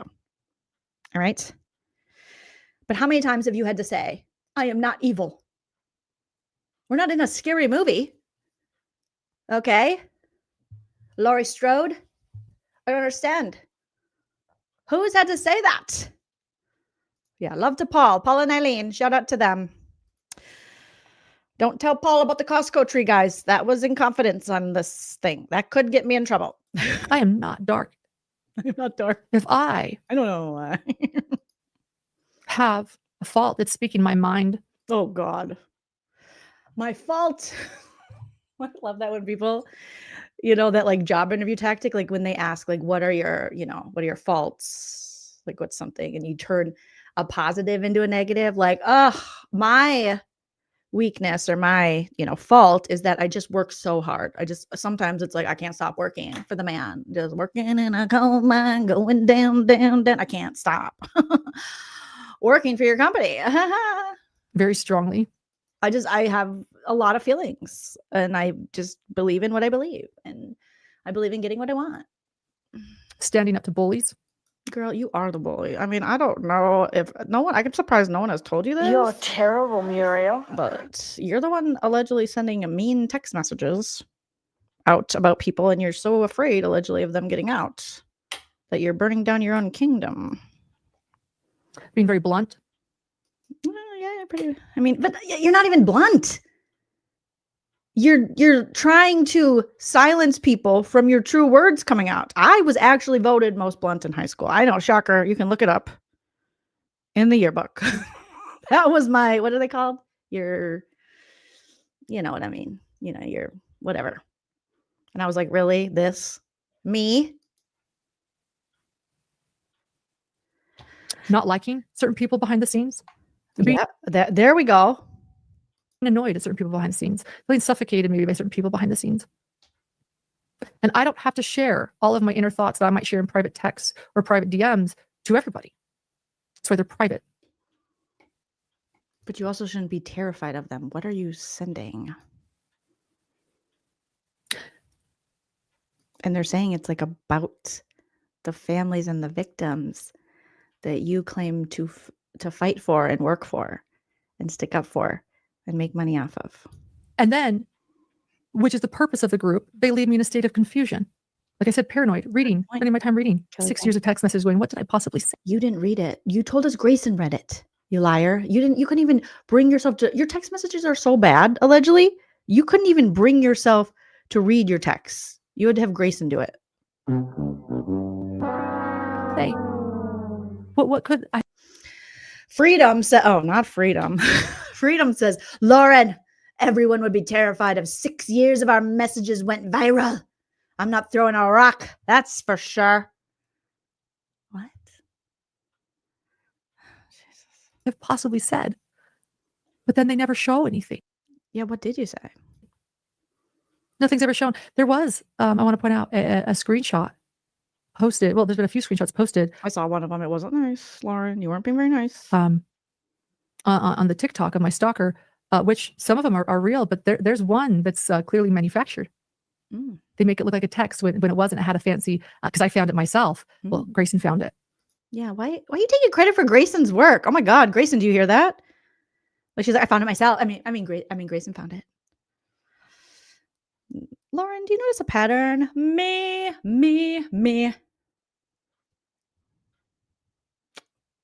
Everything's about you. Like I said, gratitude journal. 12 steps. I'm just saying. Grayson found this text, and it has one of those fancy backgrounds, and it's through a messenger when you can have those fancy backgrounds. We know exactly where it is, and it's it is the exact same verbatim, but they put it in a text form, which means they typed it out and clipped it to make it look like a screenshot. It's crazy. What's going on? Oh my God, what is? I don't know. You're the journalist. Like whether someone's reading my text, and then I heard that I said something to somebody that simply wasn't true. Like I've never said that. Mabel, yes. Mabel says if pearl clutching was a person. Julie Brooks says most people would be mortified to have their private text revealed publicly. I, for one, would. Check her hard drive. Check Julie Brooks's hard drive. What's wrong, teddy bears? You gotta go outside again? You gotta go potty? Or are you lonely? They are privates. They're privates, like my privates. Julie, thank you for being here. Julie is Tammy Daybell's cousin. Most people would be mortified to have their private text revealed publicly. I, for one word, would. They are private. Thank you. BRB. 6 years of it. But they have done this on purpose. It's called coercive control, where it's vague threats. We've got this. We know. That Proton email was a lie. It says that I have spoke shit about multiple people I've never spoke shit about. I love Susan Hendricks. She's one of my dearest friends. I love Ashley Banfield. I love all these people they're saying that I speak terribly about. No, I don't. So is it just a whisper campaign? Is it calls to people? I know that's happened. I've learned a few things. I've learned through some people. Some people have come forward. Thank you to the people that have come forward. I was allegedly, I told you, having an affair with an investigator on the Daybell case. On that one, I learned that I was living with somebody's brother in East Idaho. That was actually my doctor. That he got my number actually from patient records. That's always a winner. That's probably why there was only one date. What else have we heard? Oh, I stole all of my in-laws' money. That's another one. They're saying I'm a gold digger. Must be why I work so hard. Trust me, if I was a gold digger and I married John for his wealth, I wouldn't be doing this 8-hour live right now because of the existential threat to our livelihood. You know? I've had opinions about people, even opinions about dear friends who I care about. I might have had an opinion for them for a night. And now that's there forever.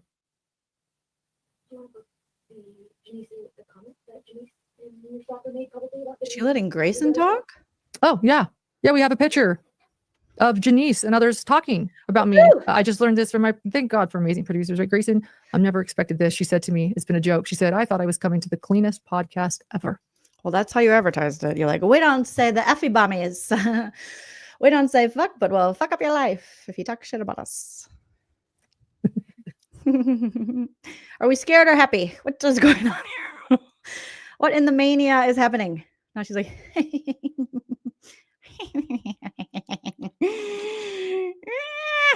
my precious. Ooh.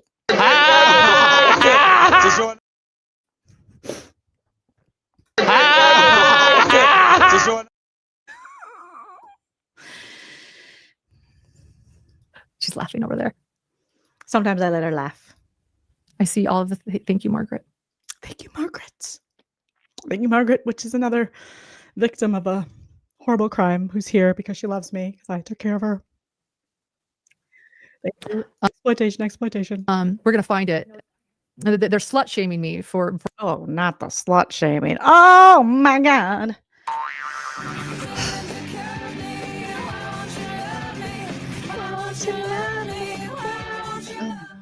Slut shaming.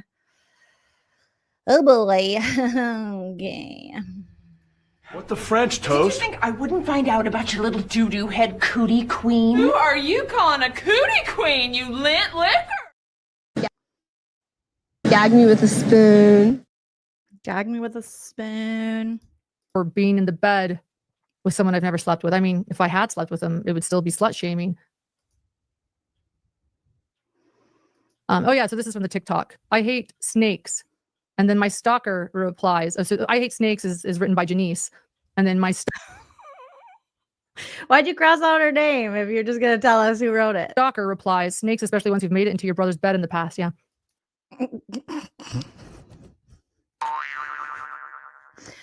She called me a brother banger. I am not a brother banger.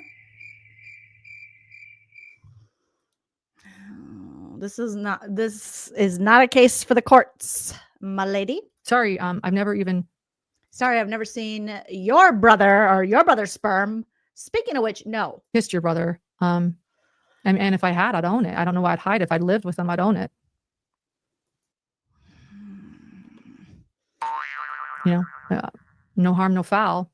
I don't know your brother's boner. I've never met your brother's boner. Why are you telling me about your brother's boner? Okay. I can only focus on one brother's boner, and it's not your brother's boner. I'm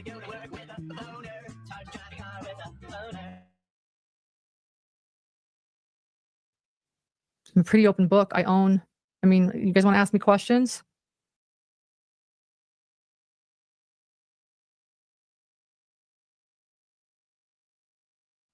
I'm pretty honest, pretty open book. Doesn't mean I tell everyone everything the first time I meet them. And it does mean that sometimes people think they know me. I think you tell people too much stuff, and then they use it against you, and you use it against them.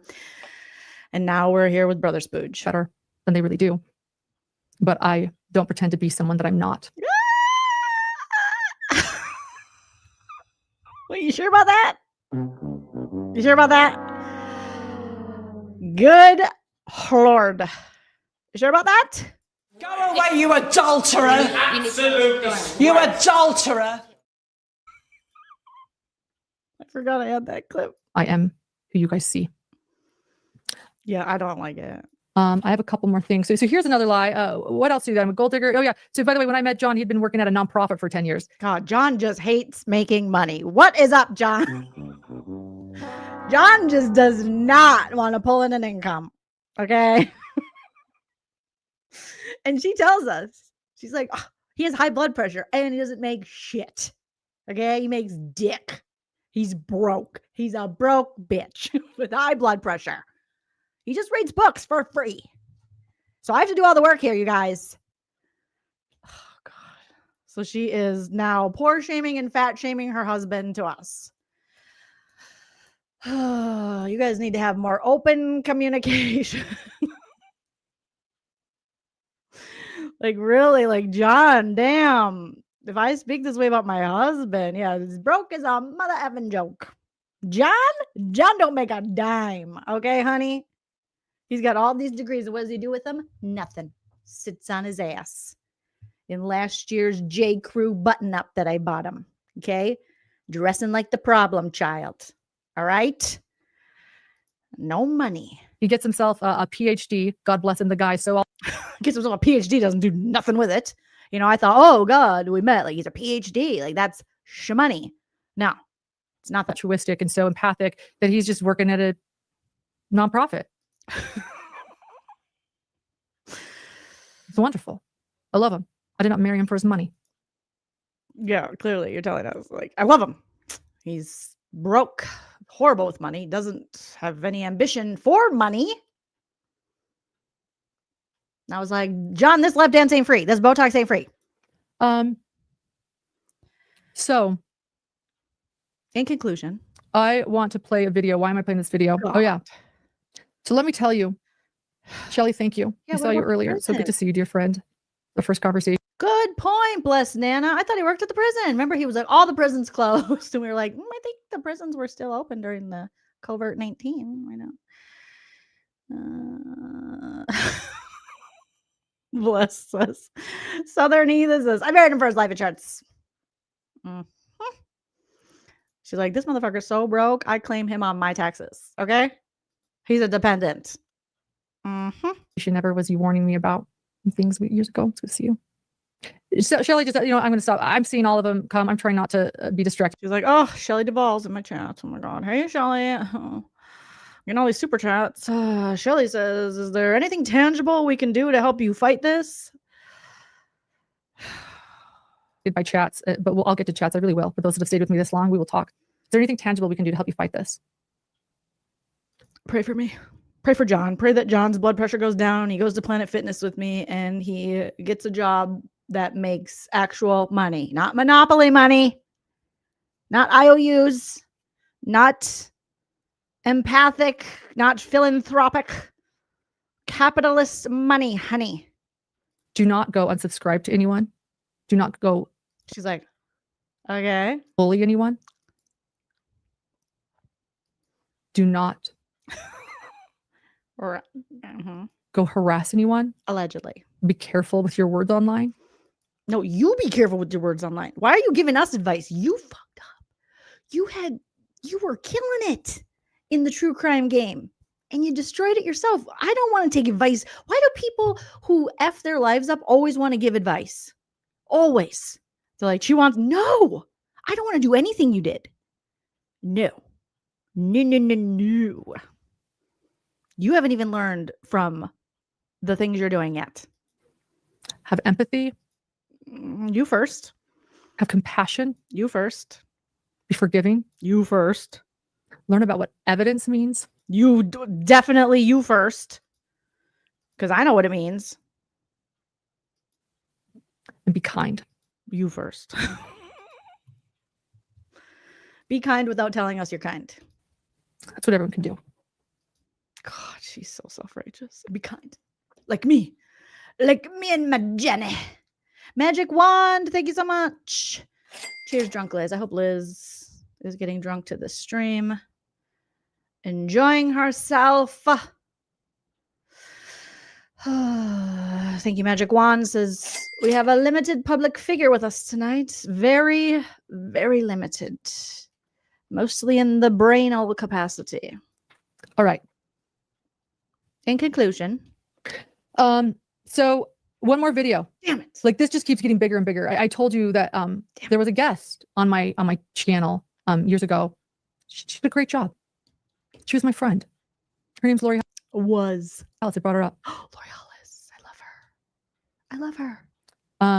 So John and I start our podcast. John's not ready for YouTube.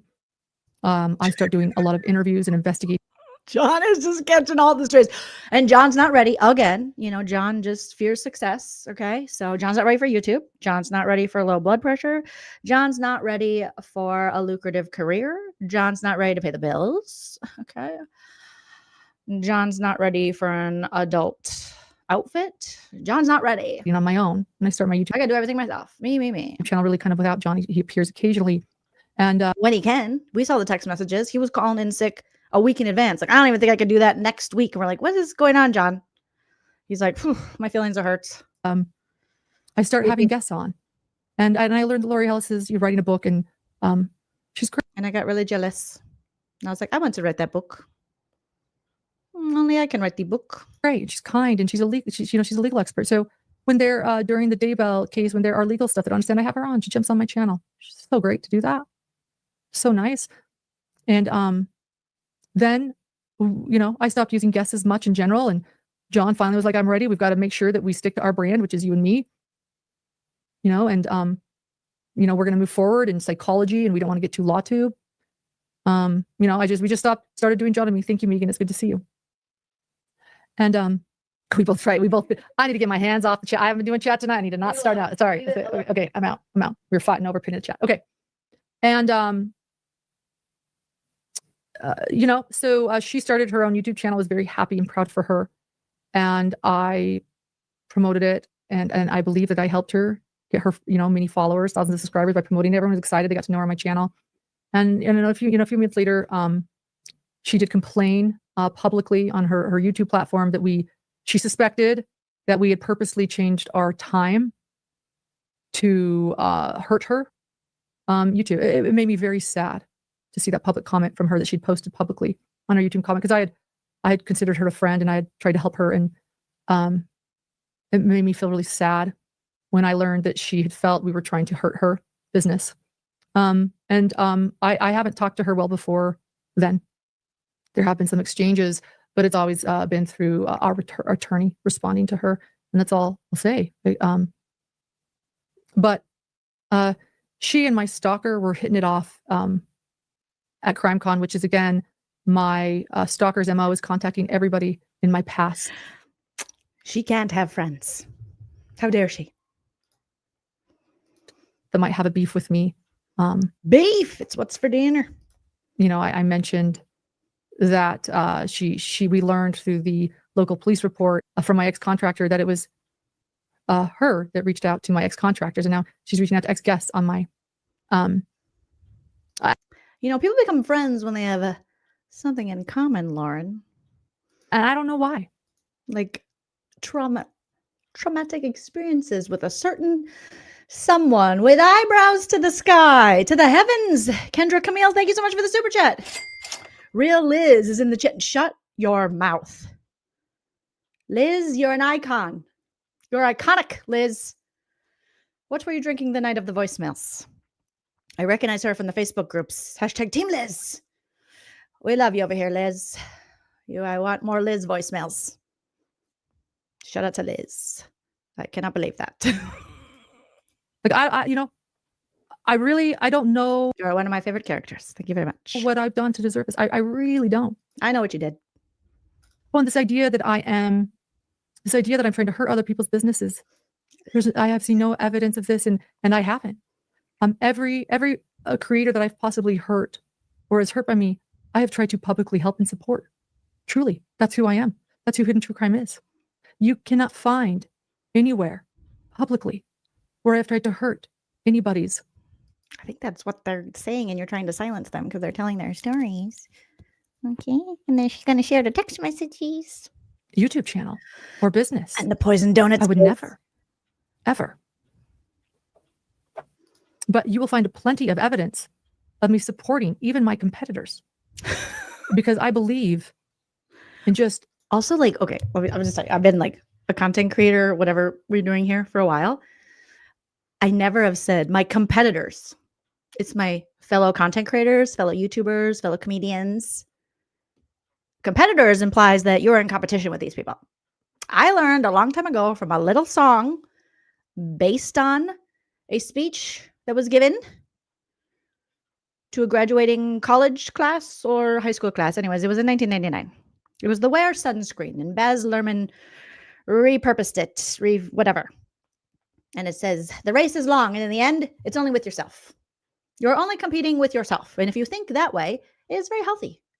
Then you don't have this resentment and, feel so competitive with other people. You're not on a team. You're not playing in the NHL. Okay, Lauren?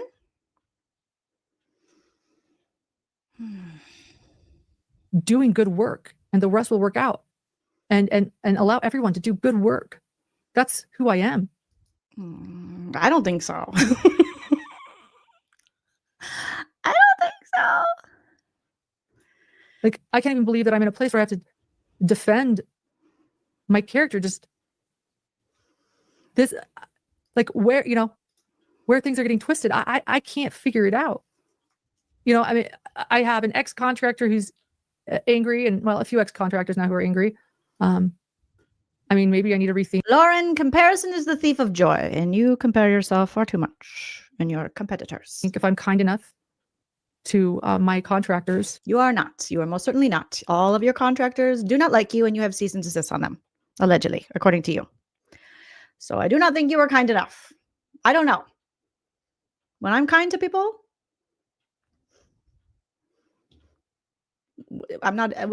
nothing happens. They're not talking shit on me. Grayson starts laughing. Am I kind, Grayson? Go ask the girl you're paying. Like, she can even answer. She's so indoctrinated. We got to get her out. Oh my God. She's like one of those Scientology people walking around.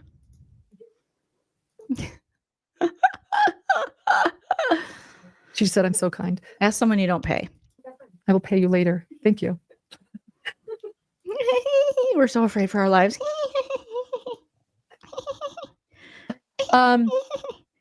So back to L'Oreal. She's the one we watched one video earlier. She's tied to it. Where she briefly talked about the stalking injunction and shared how I had gotten someone kicked out of CrimeCon, and it was doing false police reports, and there was more in that video that I skipped because it was unnecessary. Thank God, ma'am. I could not see you flirting with those officers or detectives any longer. But she also stated that I had given out her book manuscript. She's a published author, multiple published author, multiple books. Shout out to Lori, getting them books. It's really impressive. And her last, is it though?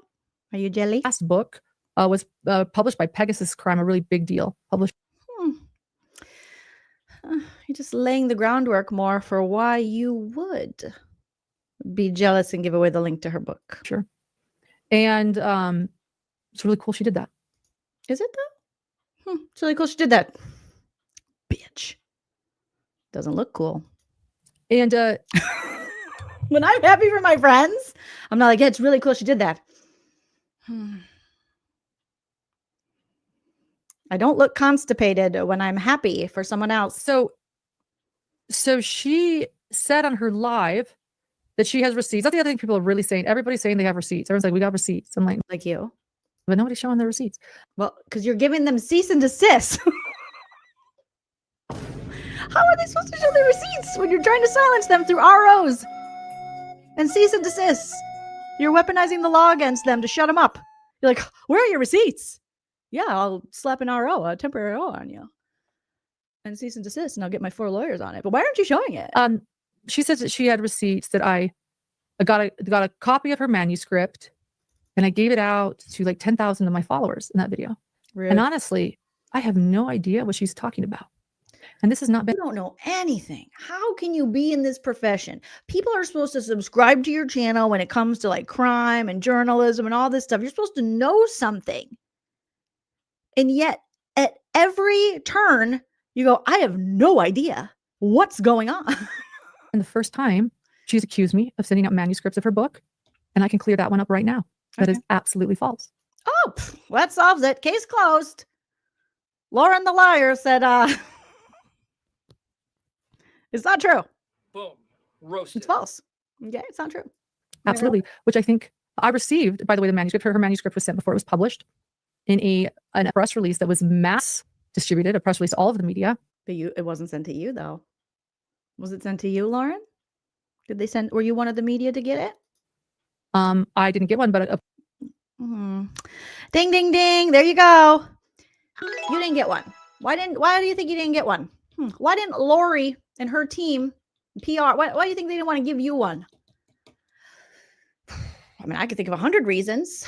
Mainly being the reason that they're accusing you now is you gave it out to people. a couple people in the media did send me the press release. The press releases can be forwarded. But didn't Lori say you asked people to send them to you? You're like, oh, did you get Lori's thing? Under the guise that you were like still friends, allegedly. Like, oh, they must have forgot about me. I must have actually accidentally deleted it. Can you send that over? It's completely fair. There was nothing on the press release that said do not forward. I think that said it was. But you should know, as a writer yourself, as a journalist yourself, that working on your own book, your own manuscript, anything like that is so much work and not something that you want shared beyond who you yourself, the creator of the work. As a creative, you should know that. I mean, it didn't say. Nobody said not to start it on fire. There wasn't signs that said, don't start the neighborhood on fire. But apparently you're not supposed to. Apparently you're just not supposed to do that. Private, in-house only. And so I was sent a press release of her book, which included her book manuscript, pre-publishing in I guess it would have been during the Chad Daybell trial, April and May of 2024. Don't act like you don't know the exact date and time. And you were chomping at the bit to get a hold of that book. And you were mad. She was no longer your buddy, your friend. You were jelly. She started her own channel. She left you. No more free work, Lori, for you. Months later, she's a woman who's very successful and established and an attorney and an author on the same case that you claim so hardcore is your piece de resistance, is the thing in your life you're most proud of. And she's about to write a book through a well-renowned publishing house, Pegasus, something you would love. Lauren, you're telling on yourself. Received an accusation that after her book was published that we had done that, and I haven't. In fact, one of the people that sent me the press release, who I considered a friend, who I thought was my friend, a fellow journalist, they haven't been talking to me, but I thought, he's a great journalist. No way. He called me and said, you know what, we got a threatening letter from Lori about sending, forwarding her press release, so don't forward that book manuscript anywhere else. And I said, oh my gosh, I won't. This is who I sent it to. I sent it to my fact checker that had done some contract. I'm sorry, bitch, what? I'm sorry, what? I'm sorry, what? I'm sorry, who? I'm sorry, huh? I'm sorry, what? Why would you need to send Lori's book to your fact checker? Huh? Lori, who actually is a lawyer?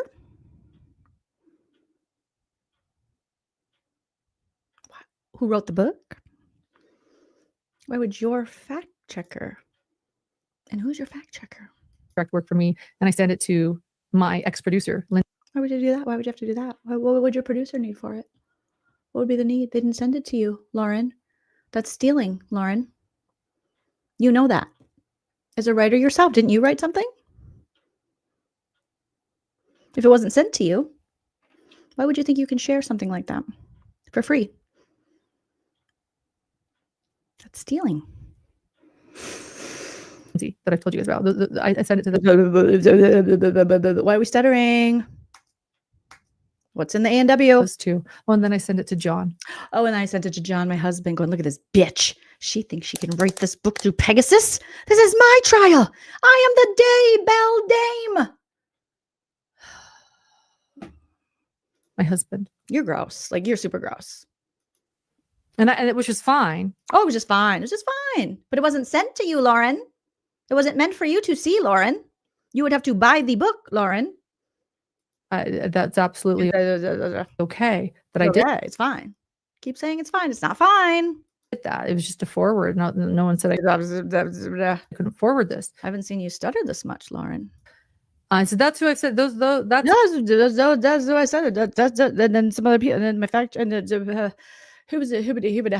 So just two contract workers. Two contractors. And that's it. That's it. That's it. That's all. And then they told two friends, and so on, and so on, and so on. After we were confused, after we were accused months ago of doing this. Well, you did it. You did it. We had our attorney. Oh, one of the 4 attorneys. Right. It was the accusation actually came from her publisher. Yeah. Publishers don't like that, Lauren. Is Lauren published under a publisher? Let's look it up, Lauren. Let's see. I think I saw that you wrote a book, didn't you? Maybe you want to. What's your name? LaurenMatthias. Book. Did you write a book? Escaping Emotional Abuse, A Healing Journey, available on Amazon. Did you self-publish? Who do you have it through? Who's your publisher? Let me see here. Huh. It is boom, boom, boom, boom, boom. I said a boom, boom, boom. Let me hear say, well, publication date, December 8th, 2019, 296 pages. Okay. Where does it say the publisher? Dimensions, publication date, language, English, print length. We got that. Read simple. So if I sent your book for free before it was released to a bunch of people, you would be okay with that? Interesting. Très intéressant. I don't see a publisher on this, Lauren, which is fine. That's fine. It's not Pegasus. Let me see if we look up Lori. What is it? Hollis or Hellis? Hollis book. Okay. Is it Hellis? How do you spell it, you guys? How do you spell Lori? There's so many ways to spell Lori. I'm just going to try multiple ways. Okay, let me look at the chat. You guys probably told me. Hellis. And is it Lori? L-O-R. Okay. Hellis. Lori Hellis. Let's see if it's. Oh, yes. Far more acclaimed. Yes. Children of Darkness and Light. Lori Vallow, Chad Daybell, and the Story of a Schmurderous Faith. Okay. Author, Lori Hellis. Narrator, Amy Reed. You don't have a narrator on yours, Lauren. Dreamscape Media is the publisher. Yours doesn't list a publisher, young lady. Young lady, yours doesn't list an audiobook either. Which is fine. That is fine. It just has you as the author, so I think you self-published, which is fine. But I know myself as a writer, an aspiring writer of the books, that I will self-publish, but I would rather. It says independently published. Yep. I would rather have a publisher want to publish my book, but most likely I will end up self-publishing. But we all know, writers, you want a publisher, especially a well-renowned publisher. That I do know, miss. And the publisher's attorney, and we cleared it up. But you don't have a publisher's attorney because you published it yourself. We did not do this. At that moment, I want to say that the book manuscript was sent to one other person. We're going to add another person now. And that's our attorney, because we had to show our attorney. Ghostwriter. This is just not true. Grayson's back to like, I wrote that fucking book. I wrote that book. She reminds me of like the Real Housewives, how they write books. They're like, I'm writing a book. And all they do is they get with an actual writer and they're like, and then this happened. And then this happened. And the person's like, okay. So then they take all the notes and then they write the book. And then they're like, I am a New York Times bestseller. And you're like, no, when you actually sit down and write, it is très difficile. So if you have a ghostwriter or someone write for you, God bless, but that does not make you a writer. And they need to be fully aware of everything going on. Her publisher thanked us for clearing it up. Our publisher. You don't have a publisher, Lauren. She has a publisher. You don't have a publisher. You're your publisher. And that was it. I have not sent her book out. What? What we got? Aware of everything going on. Her publisher thanked us for clearing it up. And that was it. I have not sent her book out. Besides to the bunch of people I sent it out. Besides that fact checker that how dare you? Honestly, how dare you? The fact that this woman has worked her whole life in law and then used her law expertise to follow this case and write a book about it. How dare you think you need to send it? Who are you? Who do you think you are? You need to send it to your fact checker? You think she's going to like get it wrong or plagiarize you or something? Like, what's the point of that? That makes no sense. Ask any writer. Ask Lori Hellis herself. Why would your fact checker, why do you even have a fact checker? I mean, whatever. So Grayson, why would you need to send that? Had done contract work for me in the past, and you're not good with contractors. You need to stop working with these contractors. My ex-producer, I would encourage anyone to find, and my attorney, I'd encourage anyone to find any other single person who I've ever sent this book manuscript to. I think the implication is that I was trying to hurt her book sales. I think it's jealous. So usually when people claim people are jealous of them, it's really them who are the jealous ones. And you referred to your colleagues as your competitors. So I think we know which one the jealous one is. I was saying that I would never do such a thing. Ever. But you did, Lauren. You just gaslight us. I would never do that, except for when I did that, you know. So she did that. She was going to be a witness for my stalker on Thursday, which seems really surprising to me. Again, I haven't talked. Rightfully so, because she knows your wicked ways, lady. Kelly Cal, thank you so much for the super chat. Says you wait until it's published and you purchase that. That is what you do, especially when you are supporting someone, another woman, a writer. If you really supported Lori Hellis, you would buy her book. You would promote her book. You would go on your channel and go, oh my God, remember Lori? You guys, obviously, you remember Lori, who's on our channel. She wrote this fantastic book. I want you guys to go out and buy it. It is so good.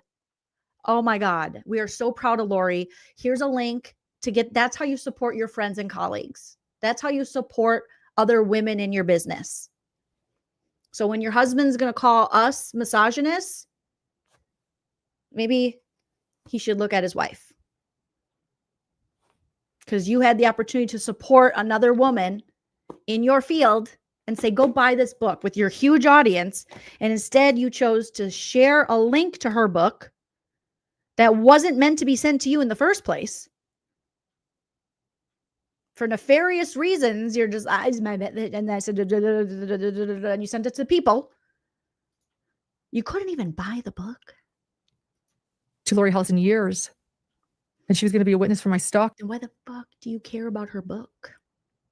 If you haven't talked to her in years, then why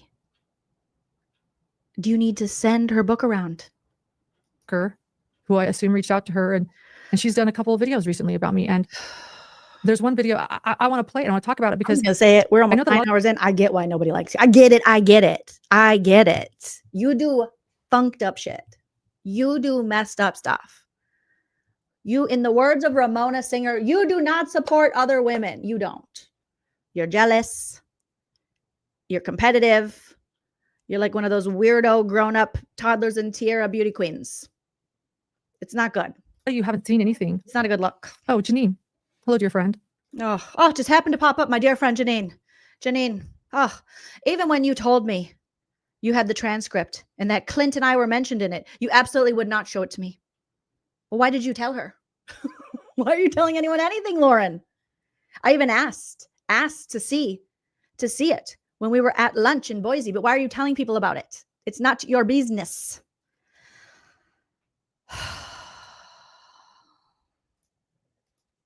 Janine stated, even when you told me you had the transcript. Quit saving her. Quit trying to save her. She's never going to learn. She's going to continue to like shit on people. Lori's book. And that Clinton pisses me off because that Lori worked hard. It's I hate that when somebody shits on someone's hard work. I were mentioned in it. You could take this opportunity to give her flowers, whether you like her or not or whatever. Absolutely would not show it to me. I even asked to see it when we were at the lunch in Boise. Yeah.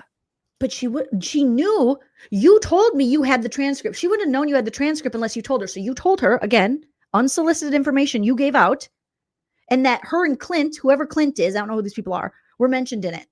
So you were like, oh, I have the transcript of Lori's book, and you were mentioned in it. You're a gossip. You're a gossip. You're a big, huge gossip. You're Tattle and Tammy over there. A lot of people have to see it. I didn't send it. I didn't send it. I just told everyone about it and sent it a few times. You're horrible. I sent it to my fact checker, admittedly, to request that there was no copyrighted. Copyright who? You? What do you think she pulled from your self-published Escaping Emotional Abuse book, A Healing Journey? How would she steal from you? What do you have copywritten about this? Copywritten, so don't copy me. What are you talking about? You cuckoo bananas lady. Material. I was concerned about that because of the very, very hard work that I have put into the day. You think this case is yours. You think you own this. That's sick. Case, I can't even tell you guys. I want to make sure she didn't copy me. She copied me. Do you see how you're always thinking in competition and negatively about other people? That's why you're in all this. People who have like healthy boundaries and have healthy self-esteem and aren't cuckoo bananas don't have these kind of problems, Lauren. Amount of work, years of work. I am so proud over anything else. Oh my God. You're jealous. You're jealous. You're jealous. Oh my God. It doesn't take a rocket scientist to see that you're jealous. I've worked so hard. I want my flowers. You couldn't even let her have her book publishing. You couldn't even let her have that. She worked. Did you write a book about this? Of my work on the Lori Vallow and Chad Daybell. Why would Lori Hellis, the attorney and author, like you said, of multiple successful books through publishers, copy you?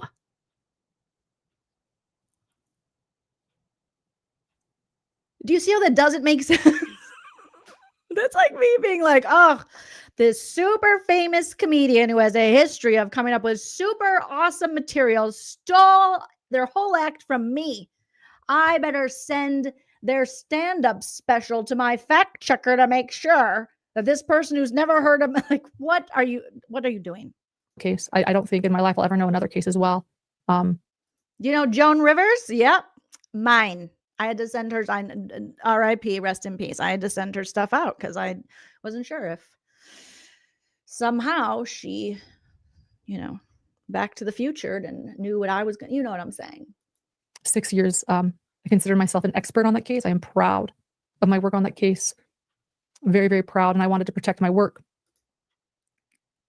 So now you're implying that Lori Hellis would steal from you, eyebrows. No one is stealing from you.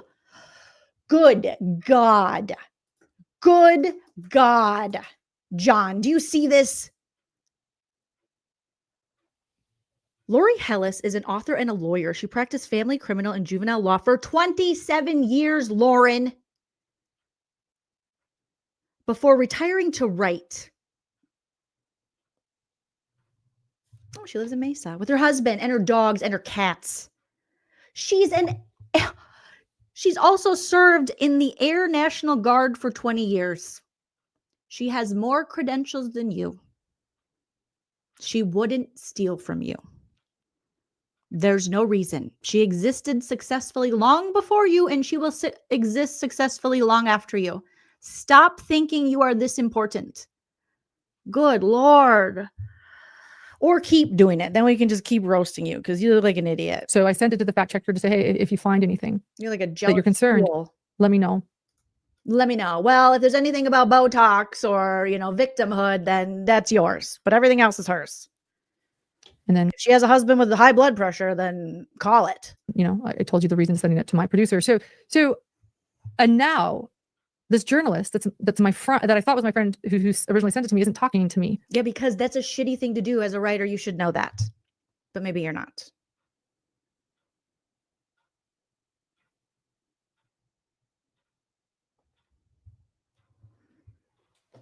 Like accusing someone of stealing your work or possible plagiarism is a huge offense.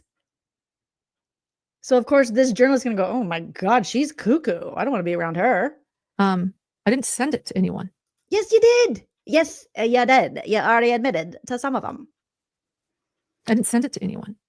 How'd you get it, Lauren? How'd you get it? You weren't on the list. Who'd you ask for it? Didn't one of your friends? Didn't you say, "Oh, can you send that to me?" It wasn't supposed to go to you, Lauren. Not everything is about you, Lauren. Except for the people I'm saying. And so this stalker is riling people up. She doesn't have to rile anyone up. You did that all yourself. These are all things you did. Right and left. People that have had beefs with me years ago are now riled up again. No, they always feel the beef. Okay. Everybody's coming at me. I mean, like I said, even Long Crime knew about this and I didn't. I don't know what I've... Projection. But back to Long Crime. They were going to broadcast my stuff. Done. I know what you did. So I want to watch this video together. Grayson. Oh no, I have it. I have the video. What is it? Deep down, she's in denial and she's not self-aware and she's a dingbat, like you guys are saying. But she knows. She knows. I'm gonna ask you guys. Hold on, I'm gonna mute you guys for a hot second. Hold on, I got it. I got a drink. Grayson, do you think they believe me, even though I'm lying? Clearly. Do they know about the people I sent it to? People, so before we show the video, I just told Grayson there's another video I want to show. Let me explain. People have been asking me, like, what's going on? What is this? Like, I don't get it. Why is everyone against you? You know, when a deer... If everyone's against you, it's probably you. It's probably you. I don't understand why we need 9 hours of you talking in circles to try to convince us that it's not you when it's clearly you. Look at the numbers. What do the stats say? The statistics would show that there's a better chance it's you than all these people. A dear friend of mine finally came forward because they've been getting calls about me. Someone that is a professional contact. Everyone is a dear friend until they're not. Mind you, and she let me know who reached out to her. So I'm learning. She said, why is everybody in this circle mad? She's a fraud. Because Lauren is a fraud. At you. What? And this... Because she sucks and she stabs people in the back and she's jealous and she talks shit and she claims to be like really kind and really good. And she's not. And she won't admit her sins. I don't know. You know, maybe they need one more of me. Someone that takes a stand for something. I'm sorry, what? Oh my God, just admit it so we can move on. And I don't know. You know, maybe they need one more of me. Someone that takes a stand. When you know what the solution is? More of me. More me. The problem. We need more of the problem. For something.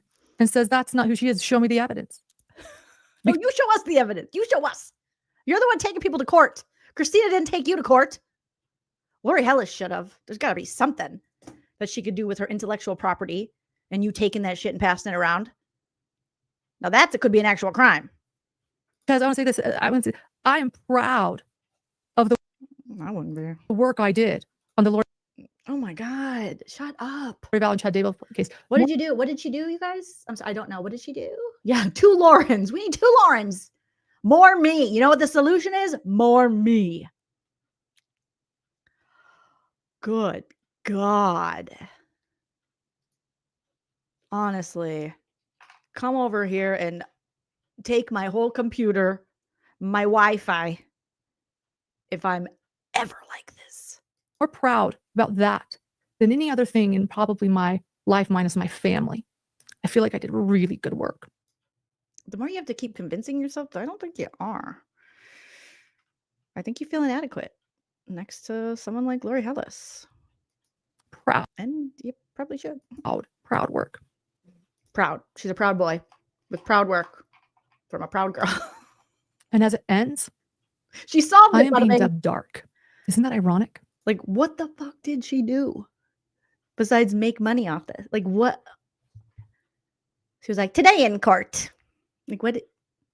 She's acting like she, like, fucking reinvented What? Think of the irony of that. We see that happen a lot, right? Justin Baldoni and Blake Lively. Isn't that You're Blake Lively? Proud work. And as it ends, I am being dubbed dark. Girl, you are dark. You are the darkest of dark. The energy is, we all got to sage ourselves. Give me some good juju, okay? I'm going to confession on Sunday and confessing to watching your dark energy. Isn't that ironic? Don't you think? Think of the irony of that. It's like rain when you're stealing Laurie Hellis's manuscript. We see that happen a lot, right? Justin Baldoni and Blake Lively do a movie about domestic abuse, and all of a sudden the scandal and accusations behind the scenes, it's like the case plays out in real life. And here I am with my heart and soul. She's a dark dork. In the Lori Vallow and Chad Daybell case. Leaving my dying brother. Your heart and soul. You should never have left your dying brother or your dying mother for any of this ridiculousness. That's so stupid. Nobody asked you to leave your dying brother to cover a case that had nothing to do with you. The self-importance is insane. Brother's bedside to cover the victims. Oh, and this is ironic. I had tickets to CrimeCon in Nashville. I didn't go because I wouldn't leave the victims during that verdict time. So I gave the irony. Remember how I met my stalker at that trial? We don't see that irony. I don't think you know what irony means. Gave her my CrimeCon ticket. So she's okay, guys. She got to go last year because of me. So we're good. Oh, she got to go because of me. Me. Oh, we're crying again. Oh my God. And now I'm dark. Every victim in the Daybell case called. I helped them all. I saved them all. Not that they're believing it. And being told that I am bad. I'm evil. I'm a witch.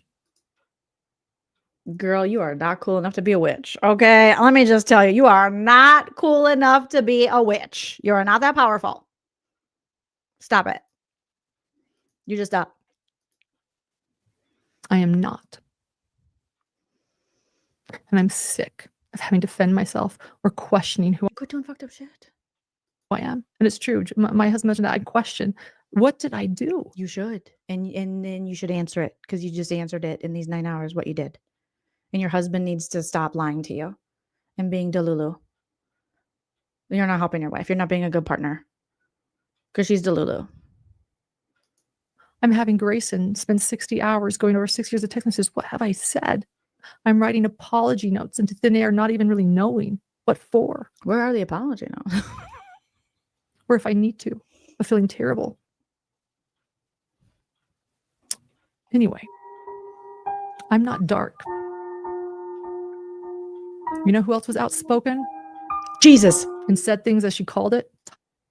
Mary Magdalene. Wait, I got Mother Teresa. Kylie. Who? Kylie Jenner? You know who else was outspoken? Kim Kardashian. And said things as she called it? Kylie. Who's that? And that's what I do. Who's that? And if you Joseph Smith. Who's Tylee or Kylie? Who's she talking about, you guys?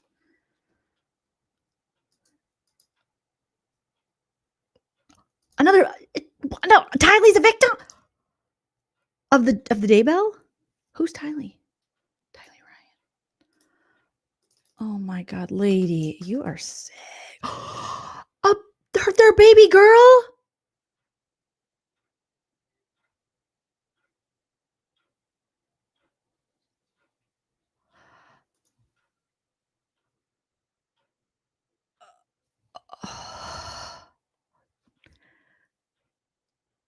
That kind of took my breath away a little bit.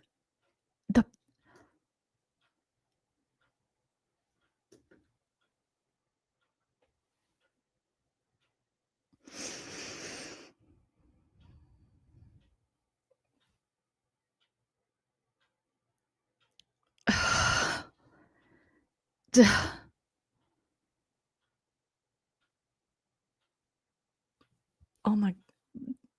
That took the word. You're fucking gross.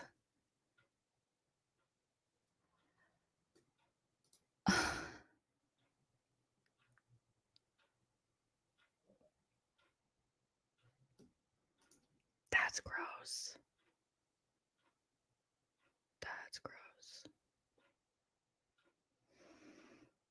Comparing herself to a 16-year-old victim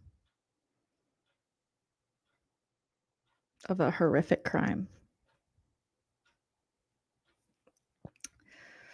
From the Doomsday Schmurders. Wow. Lauren, I'm surprised you haven't lost more subscribers. You're fucking gross, dude. You can't even.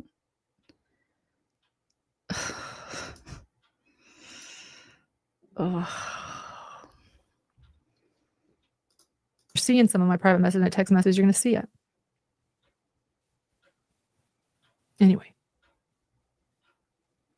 I have no idea how long crime found out. No idea. I do not hurt people's businesses. I do not talk poorly of victims behind the scenes. So let's play what I think is happening. Why is everyone piling on me? Because of this. And so what can you guys do? Learn about group bullying. You are comparing yourself to a deceased child, bringing her up, weaponizing her, exploiting her yet again for your own selfish, petty reasons. Because you're too much of a fucking chicken shit to admit that you fucked up and you talk shit and you're burning your own kingdom down because your ego is so big. Like, literally, go fuck yourself. Talk about mobbing today. Let's talk about mobbing today. No, I'm not listening to some dumb chick on, no offense to her, I'm sure she's fine, about no one's bullying you. You can't be bullied. You're like 50 years old. You are doing the bullying. You are doing the exploitation. You are doing the weaponizing. People need to stop playing with this lady and tell her how it is. Oh, Lori, tell her how it is, Lori. We're not even going to humor your mob bullying bullshit. You are using deceased children to make your point about a petty ass fight. Because you didn't get your way. Do not go bully this one, please. Why would we bully her? She's amazing. Okay? And look at those bangs. Or just do anything to her. Do not. Don't do anything to her. You're the only one that's done something to her. Lauren, you're the only one that's done something to this wonderful woman. You're the only one. I want to talk today on this recording. Please, Lori, take us to church. About a little true crime community drama. Okay. Air out our dirty laundry, so to speak. Wait, when was this again? Quit interrupting her. A week and a half ago. There is a particular YouTube creator who is stirring up lots of drama by weaponizing the law and law enforcement to target her competition. I don't know what she's talking about. She can't. I don't know what she's talking about. I do. We do.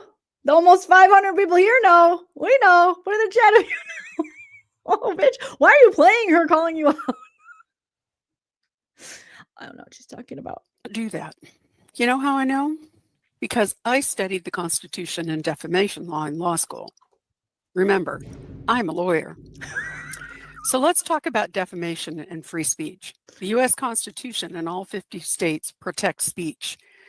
Congress shall make no law abridging the freedom of speech or of the press. That's in our First Amendment. Free speech is so important that there are literally hundreds of cases reiterating the right of citizens to speak freely. Now, the courts have put some guardrails up around speech. For example, you can't yell fire in a crowded theater. It's not a violation of your free speech to prohibit obscene content from being distributed to people under 18, and you can't threaten someone with violence. However, in 2023 in Counterman versus Colorado, the U.S. Supreme Court wrote, although true threats of violence are outside the bounds of the First Amendment protection, the First Amendment requires proof that the defendant had some subjective understanding of the threatening nature of their statement. In other words, it's not enough for the complainer to say they felt threatened. Although most of the cases... And that bitch is called a receipt. She is citing the actual law. Deal with when the government can curtail free speech. All those rulings apply to private citizens as well. So what recourse does someone have? Well, it's a suit for defamation. But let's be clear, it's a high bar to jump because of our reverence for freedom of speech. In order to prove defamation, a plaintiff has to prove that the content was untrue and the defendant knew or should have known that it was a lie. What? Even at that, if the person is a public figure, say, Lauren, pay attention. Pay attention, Lauren. You could learn something. Don't be distracted by your A&W and Grayson's cries for help. Pay attention. Say a person with 317,000 I'll you rewind it for knew you. or should have each. In order to prove defamation, a plaintiff has to prove that the content was untrue and the defendant knew or should have known that it was a lie. What? Even at that, if the person is a public figure, say a person with 317,000 YouTube followers. 320 now, thank you. Well, let's take a gander. What's it at right now? Let's take a look. 320. Oh, now we're at 314. Oh, now we're at 314.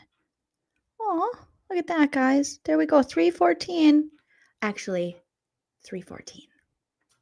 So, okay. Nice try. That plaintiff has to prove actual malice.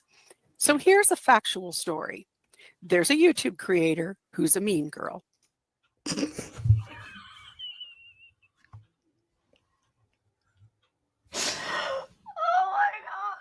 Boom. Roasted. And she's looking into your soul, Lauren. Lauren, you see this lady? You see this lady? Everything you want to be? Everything you'll never be? Doing what you're doing right now? She's reading you for what we call filth. You are dirty. And she is reading you for filth. She is dragging you. She is dragging you. And it's not a threatening thing. It is what the kids say. You're being read for filth and you're being dragged. When she's feeling threatened by someone else's success, she goes on the attack, just like some of your old middle school friends used to do. I appeared on this creator's show for nearly a year as her legal expert. I liked doing it, and I thought we had become friends. So did I. However, when some of her early followers started saying that they only tuned in to hear my legal analysis, she decided to end our association. There are so, you guys, there are so, Lauren, unfortunately, LaurenMatthias and people like her and creators on this platform, she is not the minority. There are so many people with big ass egos like her who do shit like this. Let's hear that again. Creator's show for nearly a year as her legal expert. I liked doing it, and I thought we had become friends. So did I. However, when some of her early followers started saying that they only tuned in to hear my legal analysis, she decided to end our association. That's not why I decided. If everybody was tuning in for her legal analysis, why would I end our association? Because you're jealous. Because you're a jealous person. Because you have a fragile ego, and it must be stroked.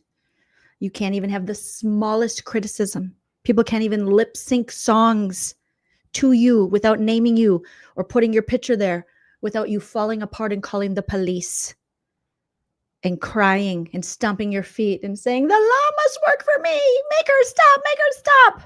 That is why I would keep her because I care about. You don't even believe that shit. Hidden true crime. Because I care about hidden true crime. It was her right, and I said nothing about it. When people asked me why I was no longer on her channel, I either didn't answer. Look at her putting up all the mean comments from her subscribers as we're doing this. Do you guys see that? See what she's doing there? Miss Nicey Nicey? Miss I didn't do anything wrong? See these little catty hoes in her comments? Talking shit about this established woman who Lauren would love to be. By someone else's success, she goes on the attack, just like some of your old middle school friends used to do. I appeared on this creator's show for nearly a year as her legal expert. I liked doing it, and I thought we had become friends. So did I. However, when some of her early followers started saying that they only tuned in to hear my legal analysis, she decided to end our association. That's not why I decided. If everybody was tuning in for her legal analysis, why would I end our association? Girl, you're not clever enough, witty enough, quick enough. Just don't even respond. You sound dumb. I would keep her because I care about hidden crime. It was her right, and I said nothing about it. When people asked me why I was... Freedom says factual. Define factual, Miss Attorney. Well, I think she did. Okay. And I don't think you believe too much in freedom if you're following this chick to the depths of censorship hell. It's no longer on her channel. I either didn't answer or I suggested that they ask her. Why are you letting your subscribers? You said not to bully. You said not to, like, don't send any hate her way. Why are you highlighting those comments, Lauren? What are you doing, Lauren? It's almost like you're saying one thing and doing another. You're talking out of both sides of your mouth, Lauren. Directly. For 3 years, I stayed quiet, took the high road, and kept keeping on. There really wasn't a big reason. What's with the eye shifting? There really wasn't a big reason. There's always a big reason with you, Lauren. Really wasn't. There really, what the fuck? Do you guys see her face? There really wasn't. I wrote a book about it. Oh, she was pissed. She hates that women like Lori Hellis exist because they make her feel small. She can't be inspired by her. She can't lift her up and thus lift up herself. She has to feel small and challenged and bring her down. True crime case. In early 2024, this creator somehow got a copy of an early version of my manuscript. And unbeknownst to me, and without my permission, she distributed my copyrighted material to her followers. No, I did not. And I have to say, it's quite rich to do a video about defamation while defaming me. She gloated to friends about how she was undercutting my future success. No, I didn't. Well, then maybe remove the cease and desist and the ROs from said friends and let them speak. Let them show that you didn't. I also began contacting my publisher, bombarding them. You contacted her publisher, Lauren? Lauren! With demands and claiming that I had plagiarized her materials, trying to interfere with my business relationship with my publisher. You're horrible. I did not bombard them. I did write them once. You are wretched. I thought these kind of people only existed in LA when I lived there. Like, oh my God.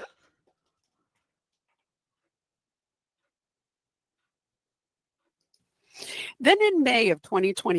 Until her publisher then wrote me accusing me of doing this thing that I've proven I haven't. You didn't even proven anything. You just proven that you are a jerk. You're a jerk. You're a jerk. Why are you involving yourself? Like, you're awful. Before someone sent me a copy of the email she sent out to followers. Can we see that, Lori? With my manuscript attached. Lauren.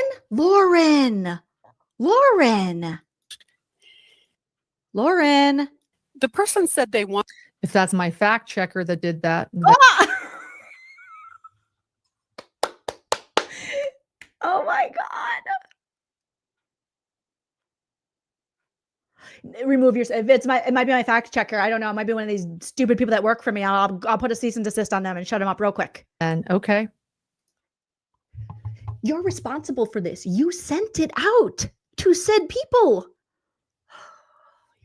Fucking jerk, dude. I don't know who would have done that. You are such a liar. Liar, Botox on fire. This is a bad, Lauren. I told you. I've been very clear and very honest. No, you have not. This is murky. I told you guys, all of you, who I have sent this book manuscript to, and nobody else. Then how does she have proof that you sent it out to these people? And then you say, well, maybe my fact checker did. Me to know because they didn't think it was right. And when the creator found out, she immediately I told you guys, all of you who I have sent this book manuscript to, and nobody else. wanted me to know because they didn't think it was right. And when the creator found out, because people with morals and dignity and integrity would say, that is not right, Lauren. She immediately called the police. Agatha, Misty says, don't lawyers usually come with some proof? Why don't you ask your cult leader, LaurenMatthias, that? Because so far she's shown us nothing except for her hurt feelings, her speculations. To report. I'm sure Laurie has provided proof that the person, which could be why you're so quiet right now. Could be why you went back to your content. Who'd sent me the email was the culprit. I have no idea what she. God, you don't know anything. If you don't know, you should just stay home. You don't know nothing. I told you guys, all of you who I have sent this book manuscript to, and nobody else.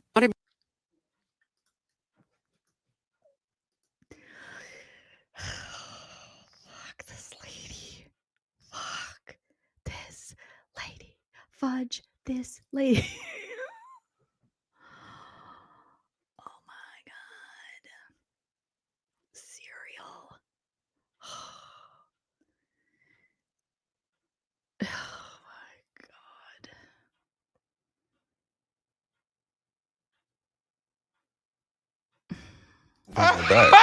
God. Dumb as a bucket of rocks.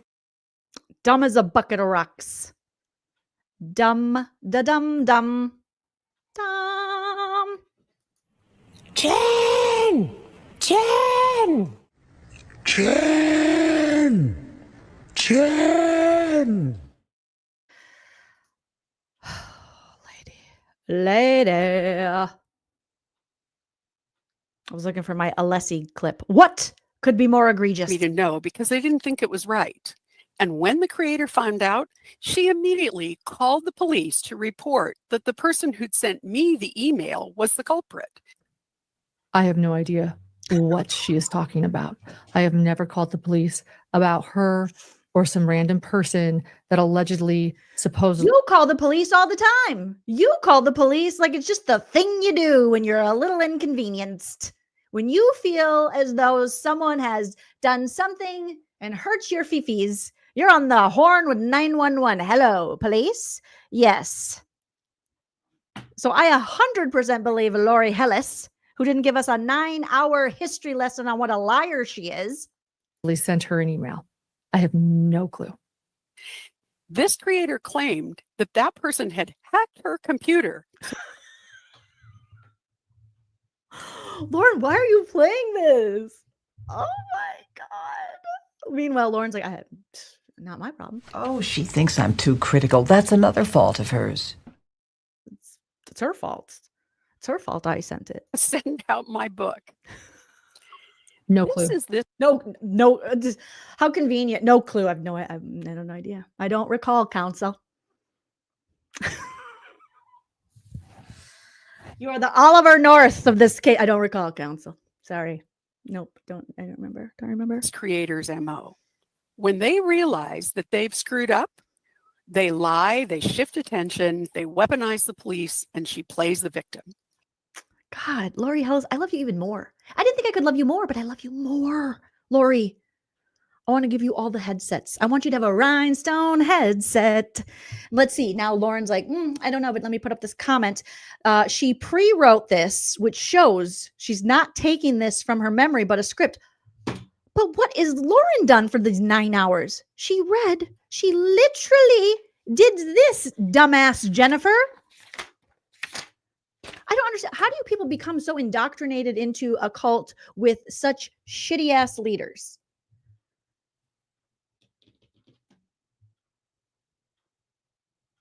At least pick a better leader. L. Ron Hubbard and this idiot. And there you are going, oh my God, she has a script. Your lady just read from a script for 9 hours to us over and over and over and over and over and over. During CrimeCon this year, she swore out a stalking order against one of her former friends, who's also a true crime creator. As a result, that person was unable to attend the event she'd paid for. She's not. And at one point was humiliated by being escorted out of. So all Lauren's only rebuttal is nuh-uh. I don't know I don't know what she's talking about. It's like a kid when they get caught. Only kids are more creative. She's like, I didn't do it. Her hand is in the cookie jar and she's like, it wasn't me. Not me. John, Dr. John, can you read something from a book to make this better? The hotel by bar police. The hearing for that stalking order was started and it then continued until October. In the meantime, the judge told the complaining creator that it is not stalking just because someone says mean things about her.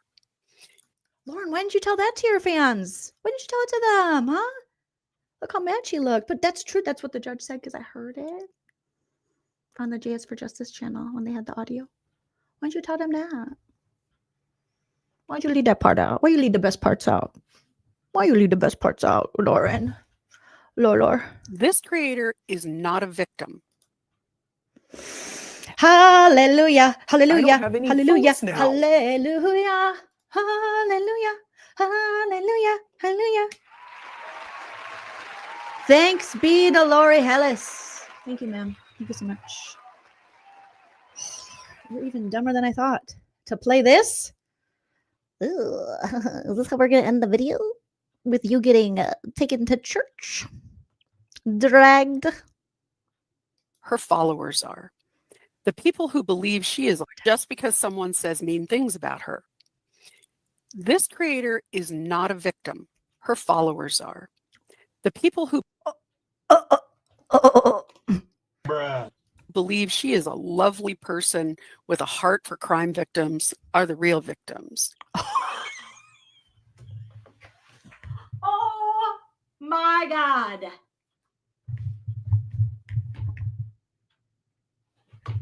I want to marry you, Lori. Don't tell my husband. Oh my God. Oh my God.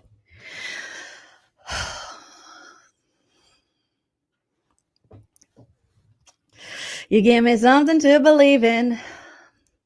False prophets, real prophets. Oh, Lord.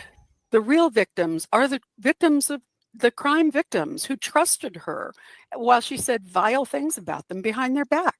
Not true. Stop with this narrative. This is a smear. Well, then stop with the cease and desist and let your friends speak. Let your text messages speak from themselves. Let them. The people who are on fixed incomes who still find a way to send her a few dollars every month, they're the victims. Oh, bitch, she just called you out. Yeah, because you're a grifter. You're a grifty McGrifterson who grifts. Everything is under false pretenses. Oh, Lori. Lori, represent me. Represent my life, Lori.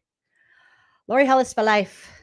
So, ma'am, it's not defamation if it's true. And it's not stalking just because you don't like it when people tell the truth about your vicious, unethical, dishonest, and unkind behavior.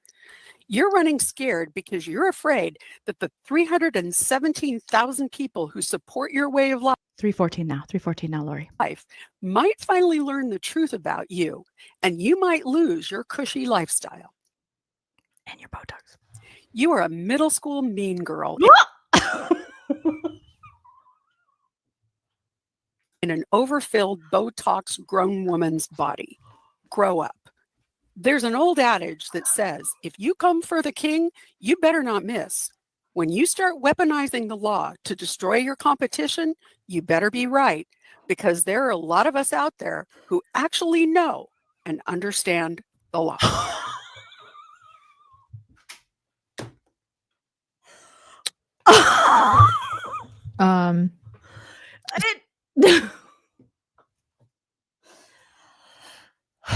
You know when the kids say I'm dead? I'm dead. Lori Hellis has murdered me. Time of death, November 7th, Friday, 8:19 p.m. and 4 seconds.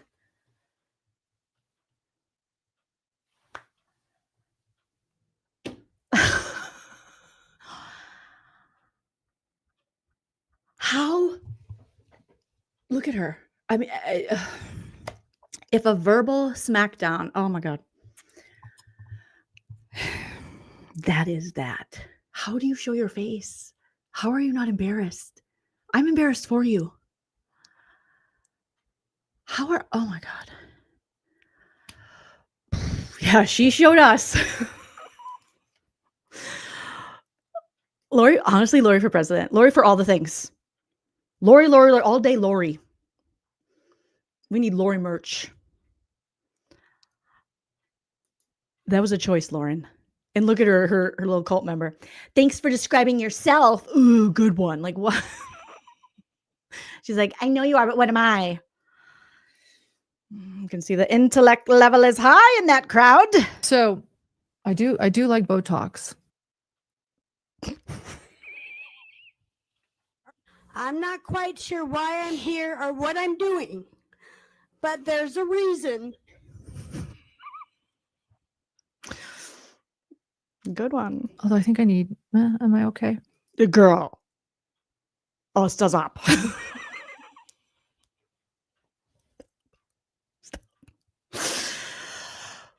Okay, breathe. But I have none in my body. I don't know what she's talking about. I didn't send out her manuscript. Just give up. Just give up. Girl, give up. Give up. Give up. Give it up. Ever. That wasn't a thing. And I certainly didn't call the police with her or a random person that allegedly. I am going to, I'm taking some of them Lori Hellis reads and I'm putting them in my soundboard. Thank you, Lori. Thank you, Lori. Chickenhead, thank you for being a member for 9 months. Her takeaway was the Botox because she's a materialistic lady. She's superficial. When you are superficial and when you get dragged to hell and back for your lack of integrity, and all you can take away from that is, you're talking about my Botox? I do like Botox. And I do like lip filler. And I do. Girl, the proof is in the pudding. May I have jowls for my whole life to never be like this. Is that her? She only mentioned that because that was the only thing that was going to hit with you because you're so superficial. All the other stuff should hurt far more. Her mentioning your cruelty and your lies and your grifting should hurt. That should be the part that's like, cuts. But no, it's the Botox. That's why she mentions it. It's not to be juvenile or cruel. It's because it's the only thing you hear. You superficial Sally. Or an email. But I think this is just a good example of how incessant it is. It's been going on for months, guys. Months. I don't think that was the example. Oh my God. Thank you, Chickenhead says, taking Lauren to church. Love Lori. Love Lori.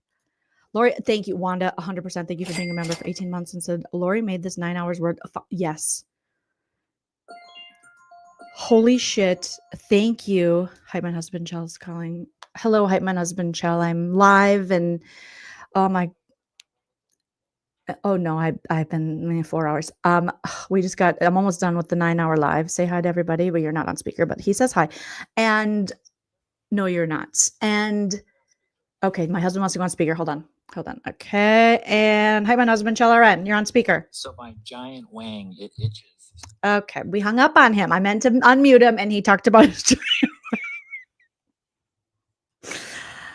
Hi, my husband, Chell. Okay. He'll call back. Him and his giant wang will call back. But thank God. Thank God. We ended on the giant wang. Between Lori and Chell, I feel like we'd be a great throuple. A great throuple. No, call me back. I love you. I'll be off in just a couple of minutes. Whew. Whew. Wow. How did she still talk? How did she still keep going after getting dragged for the filth, for the filthiest? I don't know, like where she's getting this info. She's resurfacing with all of this. And it's like she's getting it from her own experience. That's where she's getting it from, Lauren. Thank you, Chicken Head. So thank you for doing this for all of us. I refused her. We rebuke her. We refuse her. He has a giant Botoxed wang, according to him. Okay. And he is a medical professional. So he can diagnose his own wang. Like unending. And it's like she finishes talking to one person and she finds someone else willing to listen and tells them. And then actually, like I said, ask this woman to be a witness at the stalking injunction. Lori's a great witness because you did her dirty. She shows your true character. She says, I see your true colors shining through. Thanks to Lori Hellis. I see your true colors, and that's why I don't like you. I just want this person, this stalker, to go away. And if people are hearing things, because this is a whisper campaign, it is not true. I think Lori yelled it. I think she screamed it from the mountaintops, and you played it. Like Chickenhead is saying here. Thank you, Chickenhead. She played a video telling on her. Like you played a video of someone else telling us exactly what you're doing. Like Vanessa Mitchell said, no wrinkles. Botox wang. His wang's like this, like her eyebrows. Oh my God. Look for evidence. Oh my God. And am I afraid? Yes, you're terrified. That's why you're weaponizing the law against people who are going to speak truths about you allegedly. About my business. She said I'm worried about my business. And yeah, you should be. Girl, you should be. Because your business is based on your integrity. And where is it? Losing my followers and my cush lifestyle. People trust you. You built an audience that trusts you. And you're proving yourself to be a liar. Cush lifestyle, no. My business, yeah. Pretty cushy. But my heart and soul has built this business with my husband. It's our family livelihood. Lady, you got pillows for lips. It's very cushy. Your lips like this. And for my little boy. And I'm proud. And I believe that we bring something. You should not be proud. This should not be a proud moment. Again, we have to stop being proud of ourselves when there's nothing to be proud of. Take a look. It's in a book. And get better. Something different, and that we bring something good to the all these people beg to differ. The true crime community, and I don't want to lose that. And I think it's lost. Want to be able to report in peace and continue making. Well, when you're at war, when you're creating a war, you cannot be at peace, ma'am. And doing good work without the incessant wonder and fear of this person I hardly know. Well, then stop texting mean things about people. Only you can control the forest fires that you start. Coercive control, intimidation, and other people. Well, you can keep saying that, but it's not true. Just consistently and constantly. Yeah, not consistently, constantly. That's you. I don't know. That is the only true thing you've been saying. You do not know anything. Thus, why are you here? So, after months and months and months, I felt this was my only choice, especially after yesterday. So, log off. When it was approved, media in the courtroom for the stalker, for Lori Hellis. And there it is, the media being approved for you guys have heard everything. And here's the thing, if you go to the docket, all of the things I read to you, they're still private. Isn't that wonderful? They are still private. Why did you tell us everything? Yes. Because but it's because I withdrew. If we went through me, because I am great. Those things would then be made public because media was approved. Oh God. So you're embarrassing yourself. You need to stop talking now. I'm going to finish. I can't believe it. I thought this was going to be long. Never could I have ever imagined that we thought it would be this long. This has been months and months and months. This is really bad. Why did you not delete this? There's still time to delete this. I mean, it is a little too late because we all have it, but you should have deleted this. Months and months and do this. We were right. Thumbs up. We did it. Clearly, Grayson and Dr. John hate you. Because why did they let this happen? I'm proud of you. Why did you just do you just Elon Musked us almost? So I wrote a journal entry this morning because we were processing how we're going to do this. How we're going to. Oh God. Oh God. This should have been a journal entry. How we're going to pull this off. We've been spending days getting this together. We did not pull this off. Yesterday, today. And I thought this is, I need to do something. Christina, I hope you're going to court against this lady and the defamation she's done to you. Lori, I hope you're doing something about her stealing the link and spreading your work. And so I wrote this. And then I was going to ad-lib everything like I've been doing, but I'm going to read this. I wrote it today. Oh, God. Oh, God. Many of you are now probably wondering, what have I done? Not me. I know what you did. You told us. And then you had Lori Hellis tell us. What did I do to deserve this? And you don't know. No one can help you. And you are too stupid to be on here. And I have the same question. What did I do? I've been asking myself that for months. Well, that is not something you should admit. The truth is absolutely nothing. You are going to hear things about my conduct and public statements that people say are wrong. Because you say they're wrong? I have done nothing, though. When a liar tells you they did not lie, do not believe them. Support victims, help people for 5 years, and stand up for people. Who did you help? It actually, I already said this, reminds me of being labeled dark. You actually didn't stand up because every time there was a place where you could get a seat, you took the seat. When you've done nothing wrong. Even when there was standing room only. And I will stand by that. I have people reach out to me and say, everyone knows what you've done, but yet not one single. Yes. They're like, and now we will show it. And then you cease and desist them. Person has been able to tell me what I've done. Well, because you're silencing them. Do you know how insane that is? Yeah. Yeah, I'm watching how insane it is. Someone texting me in caps going, everyone knows what you have done. Yeah, I mean, girl, you just told us. Bitch, you just told us. Like, what are you talking about? But when I say, what have I done? No one can tell me. Lori just told you weren't listening. You were just listening to the Botox. She said what you did. And you're like, Not one single person has been able to tell me what I've done. Lori Hellis? Did we forget? She was here just a minute ago. Does this woman have CTE? Is there brain trauma? Did the Pinot Grigio leak to the brain stem? What's going on? That is insane. But do you know what I do know? Here's what I do know. I don't know. I don't think you know anything, ma'am. I don't know, but I do know of this. I know that my ex-contractor has reached out to several professional Lindsay? Hello, Lindsay. Hello, Liz. Hello, Christina. Tax to spread lies about. Hello, Sarah Lara Barandera. Me. I have heard some of the things that she has said that are hearsay. That is hearsay, ma'am. Lies. And that is defamation and torturous interference. No, you don't know what you're talking about. You don't have a law degree. You know who does? Lori Hellis, who just read you for filth, ma'am. Listen, Linda, you should go play that over and over again until it sinks in your Sauvignon Blanc soaked skull.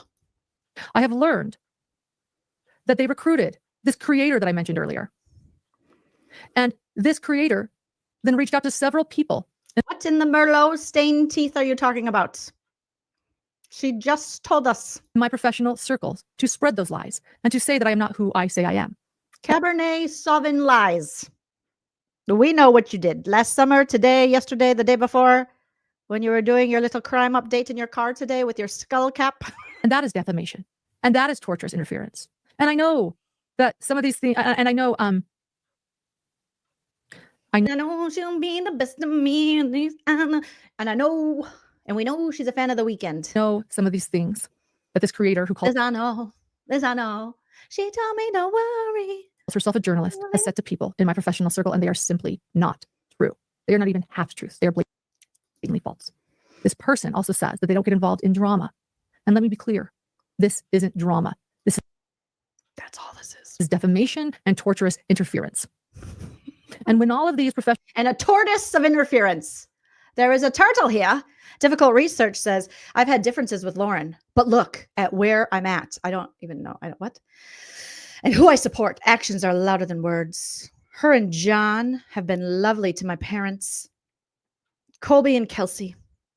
The victims, and that speaks volumes. What is going on?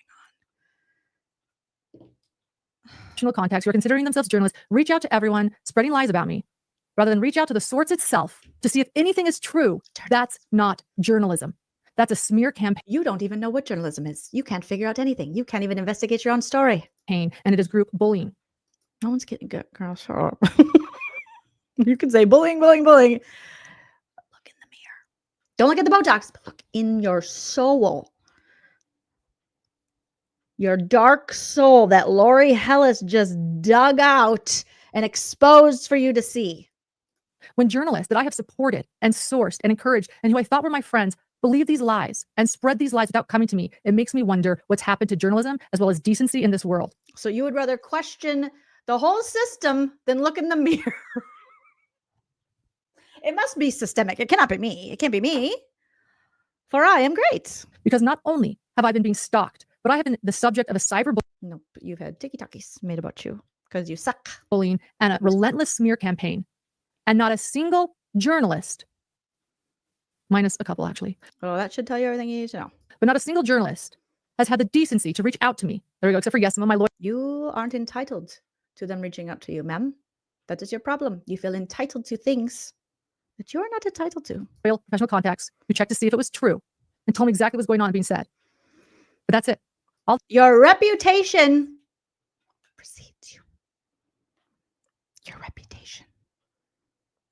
is why they don't reach out, because they know it's true. The other journalists here, they haven't reached out to me. Law Crime hasn't reached out to me. Why would Law Crime reach out to you? Why do they owe you? Who are you? Besides the lady that Lori Hellis told us about. It is not a sin that behind the scenes, that there were days when I was angry at some of my fellow creators and that I fought back. You have no EQ. You have no emotional intelligence. You can't put that in your journal. You have to send it to people. You have to send people's links out to their books because you're jelly. Battles for the victims behind the scenes that nobody will ever know, because I care about these victims and I have stood up for these victims for years. And like some other people, behind the scenes, I am a fierce advocate. This whole thing about me being emotionally invested in the Lori and Chad Abel case is true. And if that is a fault, I own it. In fact, one of my private texts that I'm going to share now, am I going to share this now? It shows you just how invested I've been in probably. Interesting, Mish. Mish says difficult research was one of the victims she was talking about behind their backs, basically. Her mom is Kay. She struck their stream too. Lauren, there's this history of silencing people. It's not good for a journalist. It's not good. It's quite gross. Probably a little too emotionally invested sometimes. It'll also show you a bit of the color I have. I wrote this on JJ's birthday. I sent it to an ex-contractor, Grayson. Is this another victim? Is JJ another victim? I have to Google. Is this okay? Oh no, because I got Tylee's. That JJ is the 7-year-old brother. To see, no, I'm not. We're not doing that. You are fucking.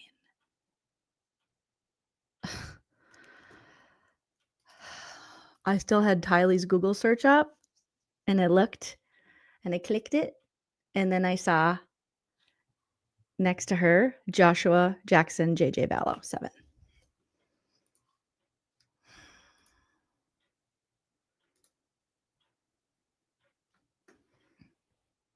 Eat a dick, ma'am.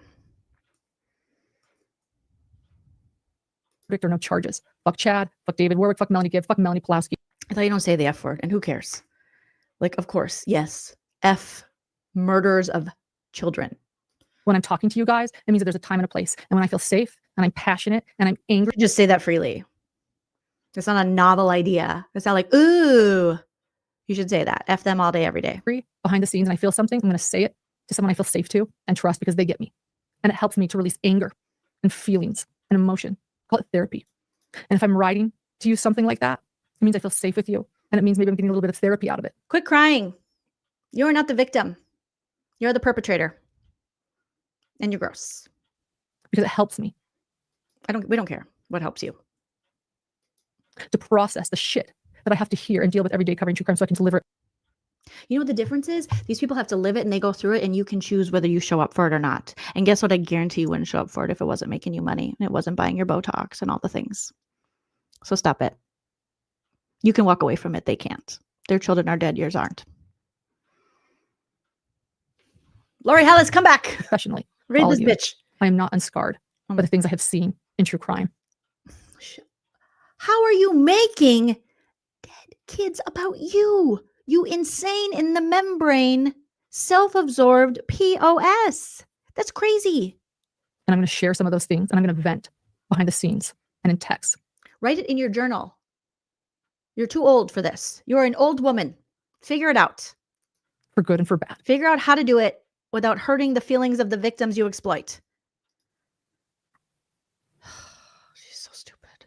I fought battles behind the scenes for years that no one will ever know about. And in the name of the people whose lives have been ripped. Gross, gross, gross, gross. Apart. When you are covering a case for 5 years, it gets messy. But I can say the one thing I have done throughout the years is protected victims and defended them. And isn't it ironic that if I have done anything, it is look up the definition of irony. Seriously. To be this willfully ignorant is ridiculous. For people behind the scenes is that, and ironically, that's what I believe I am being punished for. And rather than for what? What do you think you're being punished for? That if I have done anything, it is standing up for people behind the scenes. Is that, and ironically, that's what I believe I am being punished for. Oh yes, I'm being punished for being too good. That's what every awful person says. And rather than my so-called fellow journalists reaching out to find out what is truth and what is fiction. They don't owe you anything. They don't owe that to you. They decide to spread these lies to the point where long crime, again, without reaching out to me, someone discovers a private civil stalking injunction in mine, which means they clearly know a lot more than even maybe I do. And that they are willing to go put a camera request for pool in something that has been torturing me for months, that has caused me to consider ideation for the first time in my life. That's your problem. Figure it out. Go to the doctor. Quit exploiting it. Quit manipulating people with your mental health and your ideations.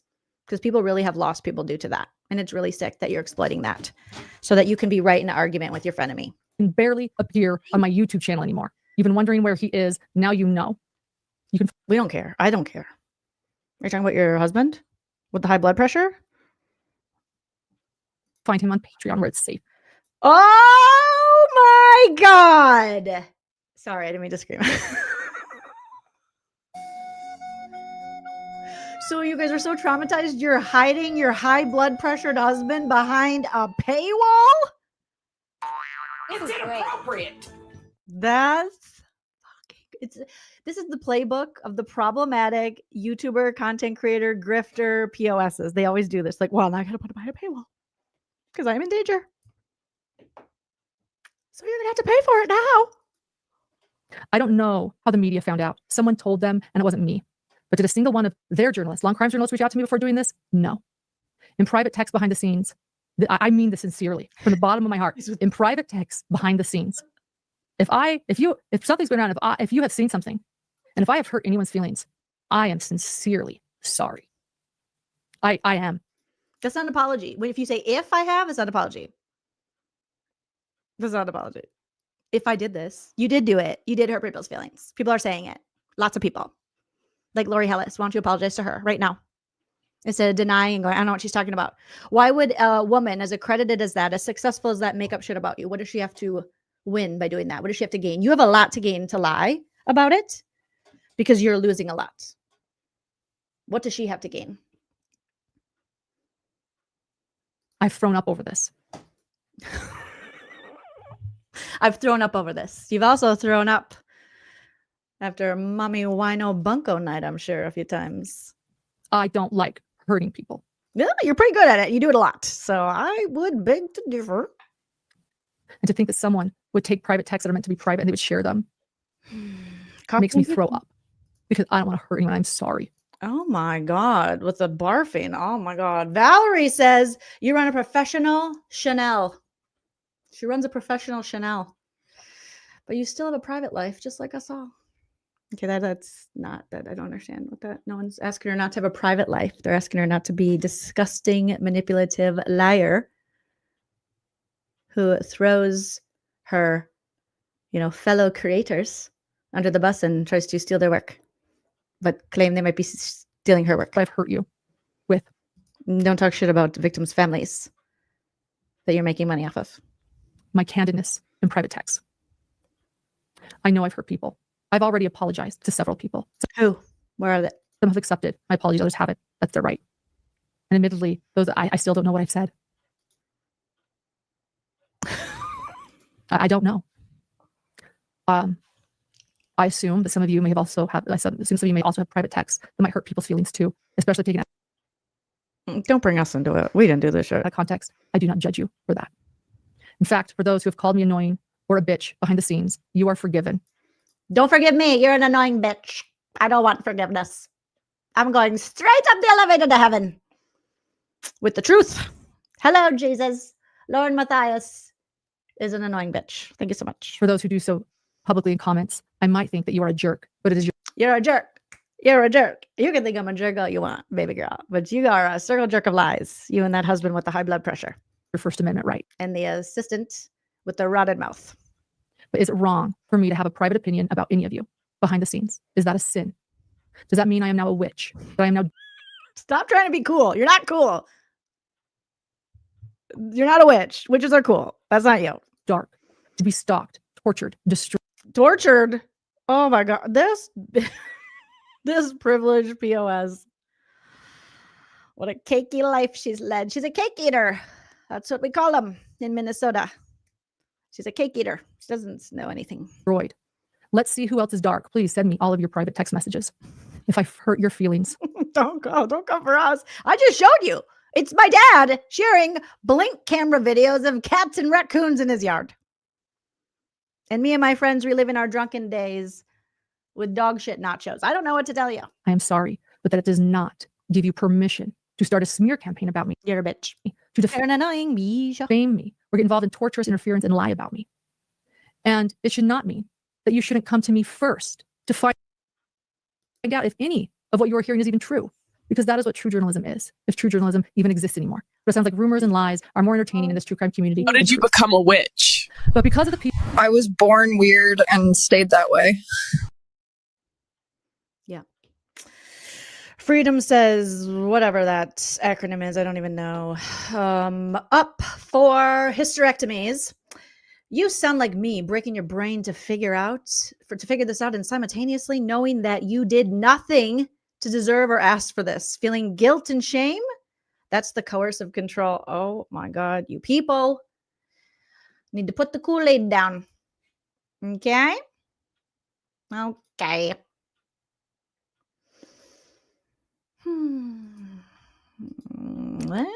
Do anything about what I do not? Her dad did too. I did not. Her dad is in the prison. The prison? Is this going to be a family trend? We do not know. People who have come forward, which are several now.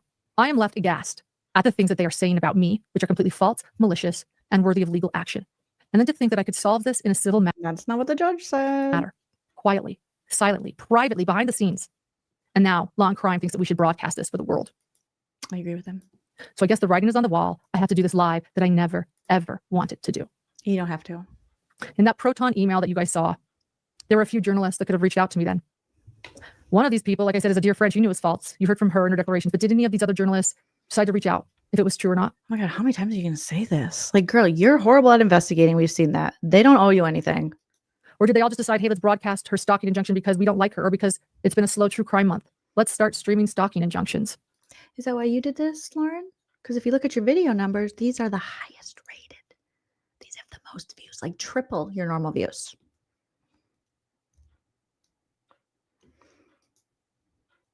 I think you're hoping it would go one way and it didn't, lady. I didn't even know about that Proton email for months, which went to my spam folder until the victim called my husband and shared they had received it and knew it was not true.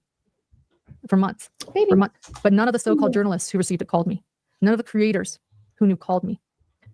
It's a group of women who call themselves the Seven Gatherers, referring to the 7 Gs on the Stalker's TikTok account. Those were your friends, baby girl. Those were your friends. Taking the same name as Melanie Gibb, Zulema, and Lori Daybell. And if they are a better source to you about me. Anybody is, baby girl. Anybody is. Better source to you than me about myself. Dana says, and if you actually have done anything, the person talking to Delin or whatever that is would have said what it was. There was nothing. She told him to go look for something. Eye roll. Maybe you should question why that is. No, you should. You should question everything. I'm a good person. Yeah. Again, with saying I'm a good person. Diana's saying if you'd actually done anything, the person talking to Delin would have said what it was. There was nothing. She told him to go look for something. Yeah, I know. There's been nothing. There's been nothing. It's called coercive control and intimidation. And triangulation. And it's gone all the way up to the point. Circulation and a circle jerk and a sphincter shift.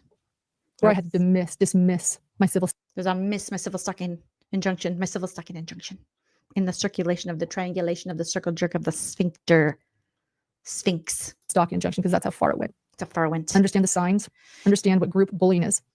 It's her. If you see it, it's her. Don't be passive. It's her. If you're not standing up, I learned this. I say it all the time. If you don't stand up for something, you fall for anything. Yep. That's her. And anyone who believes with her. I say that all the time. And if you see group bullying, and you think I want to get involved, and you stand to the side, you're falling for something. That's you, guy. That's you. She's, yeah. Find out. Be the person who asks. So it is not falling on those eyebrows. Am I right? Boom. Roasted. Okay. Stop it, Jolene. The victim, what's going on. Look for evidence. Even though you want to be a victim, you're never going to be a victim, girl. You're never going to be a victim, girl. My family, I'm going through hell. My family, because of you. You put them through hell. Not anybody else. That's you, girl. Because no one did. So what can you guys do? Be better. Go make some spaghetti for your family or something. Go out to the Olive Garden. Unlimited soup, salad, and breadsticks. Go to the Outback. Okay? At Olive Garden, when you hear your family. Kind. Have empathy. Be the opposite of LaurenMatthias. Look for evidence. because she can't find any because she don't have none. Don't cyberbully. Yeah, definitely don't when you have a platform of 300 and some thousand go after people with far less. Like Christina and Lori Hellis and Lindsay and Lori and the other Lori and all the peoples. Learn what group bullying is. I've learned a lot. Her and Grayson with the rotted mouth and high blood pressure husband and her and her coughing and her barfing and those people.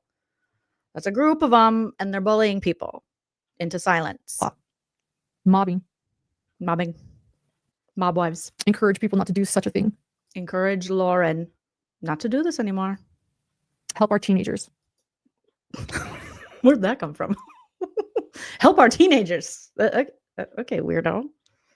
Okay, quit exploiting dead children. How about that? Some of which were teenagers. Teach them well, protect them. I believe the children are the future. Teach them well and let them lead the way. Show them all the beauty that give them a sense of pride and tell them that LaurenMatthias is not the one. Anyway. Okay. Are we done yet? This is the longest live I've ever done. Oh. And I'm gonna go out on a limb and say it'll be the longest live I ever do. And you know what? Freudian slip, the largest. I think you're right. I think it's only gonna go down from here, baby girl. And I think that's because you. It's inappropriate. Because I pray to God I'll never have to go live this long again. You didn't have to. That was a choice. You were very pro-choice with this one. Yeah. Wrap it up. Thank you to everyone. Good. Do not go shame anyone. She's like, money. Look at all this. Money. For tonight. Money. Do not support cancel culture. Woo. Don't support cancel culture while LaurenMatthias is supporting cancel culture. Look at all Do the not. money coming Thank you, in. Becky. It's like boom, boom, money. Troublemaker Baker, 10 gifted. Thank you, McSpunky. McSpunky. Ugh. Girl, you are being followed by Spooge. Guys, it's so nice I'm looking. It's so nice I'm looking. Can you read them? They took the time to super chat you, lady. You cannot even read it? Bing bong. I'm reading them all. I'm not reading them aloud. The type of shit she's on, you Thank you, Lisa. because she doesn't even understand it. Jealousy. No one's jealous of her. She's the jealous one. Where do I go from here? I want to go. I want to be. Grayson goes, can we leave this hotel room yet? I am so thirsty. I have pooped myself. My teeth hurt. You want to, so where did I want to go after a permanent stalking injunction was in place on Thursday? Going back to doing what I do best, back to a regular life. And honestly, that's what I want to do. I just realized that I couldn't take. Now she's counting the money. She's like, I think I'm going to take a couple days off. Get to the court. So I had to take it here. And I hope that maybe this can be my own little hearing and that I can do what, thank you, I wanted to do after Thursday, which is move forward and have people know the truth. I don't know if it'll end. And I think that's what I mostly want to talk about. I don't think this is going to end it. I'm actually scared. I feel so bad for those people that she's highlighting because I assume some of them probably have come to their senses since then and they have to see forever cemented in time that they bought into this. So what I wish I could do is turn this off and go like this. Was that a threat? And walk away. Thank you, Colby. You could. You should. And have it be over. I don't think it's going to be over. And that's what I told. That's why I told all. Not as long as you guys are paying her so much. Of you. I don't want to keep talking about it. But I will if it's getting the views and making the money. It's not my plan, but I'm very scared. I'll put it behind a paywall since you're all interested. I'm very worried. Cindy Ginter says, I am heartbroken for your family. I admire your bravery. Your bravery to continue to lie. I'm even more scared now about retaliation. You did not deserve this, Lauren. Stay strong. Says, barking at the moon. You should be barking at the truth. Or a critical thought. But McSpoogie was bad. Didn't think I had a choice. Funky. And so as scared as I am, I knew because I was scared that I had to do this live and let people know what was going on so that you guys scared. I wanted to share this with more people and put myself out there for more fear. Guys know. Oh, what's someone say? And just there's so many sweet questions, sweet things. So why don't you read them? People took the time out to give you money and say kind words, and you're just like scroll, scroll, scroll. But 9 hours of you repeating yourself, of being a blowhard. Okay. Well, I'm going down. Can we get from the good old Judge Boreski? Are you done yet? Yeah, seriously. Are you done? Okay. You smiling. You got dragged to hell by Lori Hellis. That was so embarrassing. That's really good. I'm never going to get over that. I would never show my face again. I would dig a hole and bury my face in there. And you would have to talk to my ass for the rest of my life. Because that is what I am, an ass now. So, don't waste your prayers, Sherry, you kind people. Okay, there are people who really need your prayers. This one isn't one of them. She has created her own so funny reality. Oh, it's so funny that you're praying for me. Okay, which one? Oh, sorry. Lauren, I probably read 10,000 motions opposing motions in my life, and your attorney's work is excellent. That judge is ruling the media is suspicious. Marsha Brady. Wasn't that Marsha? What is she, the OJ lady? Thank you. My attorney is excellent. Not as good as Christina's, I'll tell you that. Not as good as Lori Hillis. Thank you, Manuel. His name's Manuel. Or Manuel. That's how it's pronounced. But okay. Thank you, Rainbow Rabbit Hole. Love your name. That was a big super chat too. You just ran by that. So yeah, I'm gonna rest easy tonight. Because I made that money, honey. Because I made that knowing that I did this and I am scared. I hope things die down. You don't look very scared. You look pretty dapper. Yeah, are you done yet? Can we be done? Yeah, wrap it up. Can we please be done? I don't know why. Are we done yet? Please let us be done. I don't know why we're keeping this up. So, guys, thank you. She's so brave. She's so brave. The love of Grayson.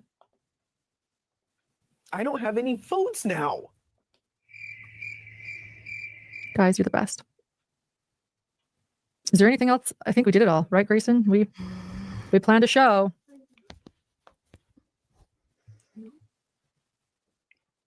You did. I can't believe how many kind people. I can't believe how many. How come Grayson doesn't even get a microphone? Thanks, you guys. I just don't want to miss any of them. I don't want to end this before I see them all.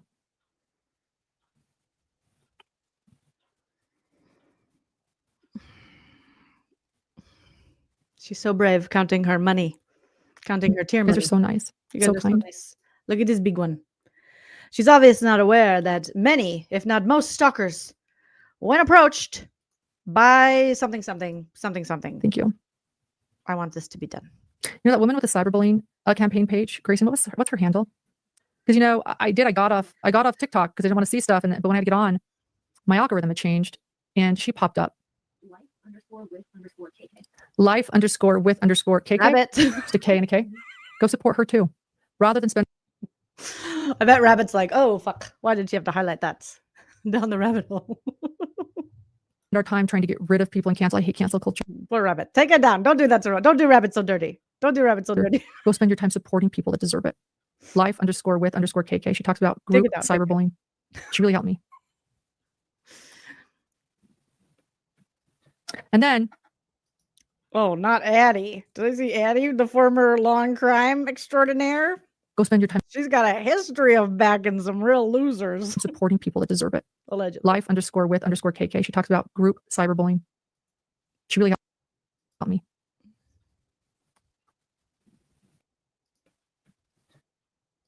And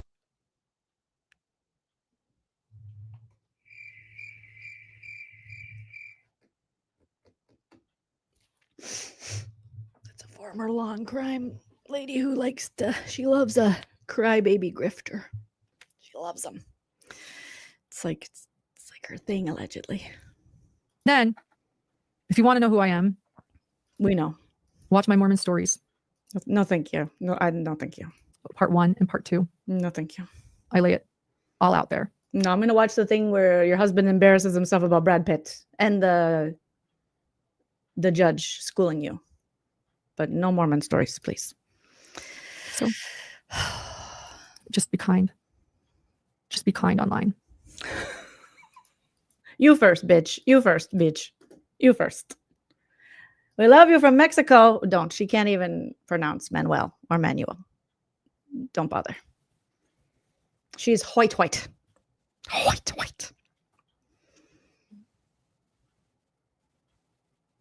Okay, you guys, I think it's going to end. Oh my God, you guys, stop giving me all this thank you. money for my tears and lies. Okay, guys. I'm going to regroup. I'm going to be honest. Grace and I are exhausted, but we're probably not going to sleep. We're going to party. We're going to drink wine and count Grayson's cavities. Look at each other and be like, what was that? Yeah. We're going to Be be nervous. kind. Lauren, you should be kind and rewind this video to Lori Hellis and watch it again over and over until it sinks in. It sinks deep into the Botox. Thank you, Janine. Oh, you want to put I feel bad for these people because in the moment, I'm sure they're like, oh my God. Maybe they only caught part of the live and they didn't realize. And it just said, I'm being stalked and I'm scared. And they're like, oh my God, here's some money. But if you watch this whole live, I think you'll want a refund. Question? Okay, so Grayson just asked me a question, but she answered it. This is cool. Yeah, well, she answered. I doubt it's cool, but go ahead. She asked me a question, what I learned from this, but I actually want to share your answer. She didn't learn anything. She just learned something about she doesn't have any Botox in her body. You said you've learned what? Be more empathetic for things online and not to believe it just because somebody said it. Grayson learned that even your leader who you look up to, will exploit your vulnerability and emotions. I showed in a video. Exactly.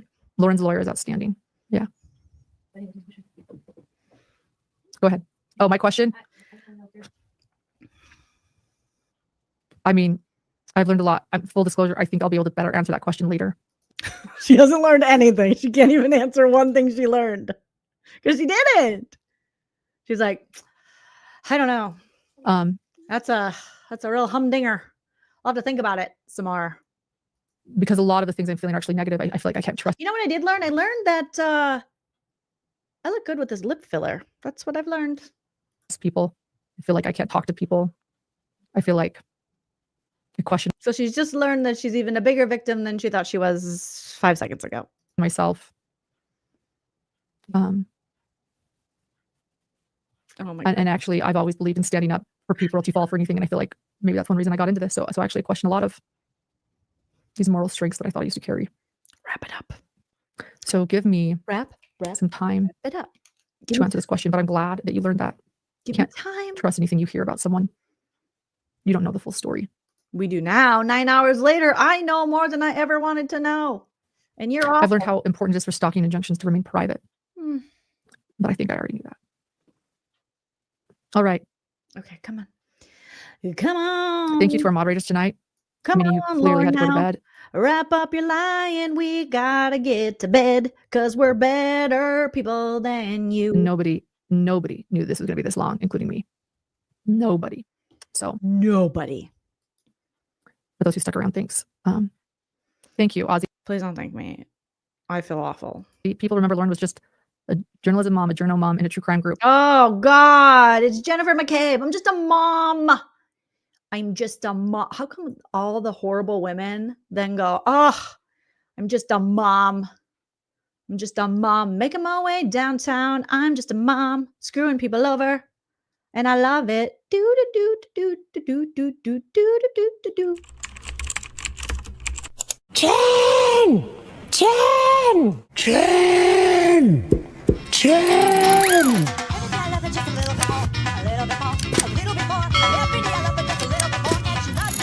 Because I had like bread and maybe peanut butter in my car. Why did you have bread and peanut butter in your car? I had my niece for the week, and I was dragging her like to all my kids' sporting events. So we'd go from like one game to another game to a practice. So sometimes instead of always giving her McDonald's or Dunkin' Donuts, I'd try to throw her a peanut butter sandwich. And they were making fun of you? Yeah. Oh my God, what the hell? Sometimes instead of always giving her McDonald's or Dunkin' Donuts. Or Dunkin' Donuts. Sometimes instead of giving a McDonald's or Dunkin' Donuts. This is a Jen McCabe syndrome. I'm just a mom. I didn't do nothing. I'm just momming. I'm just a mother. All right, you guys. We did it. We got through the 9-hour stream. Oh, God. you all so very much for hanging with me and helping me and going through this. Okay. Oh my goodness. And thank you, Lisa, for the super chat saying, thanks for the laughs. You're so welcome. Thank you guys. Because, wow. Oh. Lordy, look who's 40. All right. Whew. Okay, smash that like on your way out. Leave a comment. I love reading you guys' comments after the video posts. So comment away. Never think you're leaving too many comments because you're not. Earl, welcome to the membership. Shout out to all my super chatters today. Shout out to everyone who joined me live. Shout out to the replay crew. Don't forget to put your disco ball emojis in the comment section so I know you're part of the replay crew. I will be back on Monday to talk. The next video we will cover, I think, will be the court. The audio of the court of the judge. And then we'll go right into Dr. John's boner for Brad Pitt. So boners for Brad Pitt are coming up. We'll roast that and we'll have a good time. Okay. Choose kindness. Remember to do the opposite of what LaurenMatthias would do. Thank you, Mad Chatter. Jolene, what did you learn? I learned I want to be exactly the opposite of LaurenMatthias and everything she stands for. And I want to lower my blood pressure and my A1C. All right. You guys are fantastic. Thank you so much. Always remember to enjoy yourself. It's later than you think. Bye.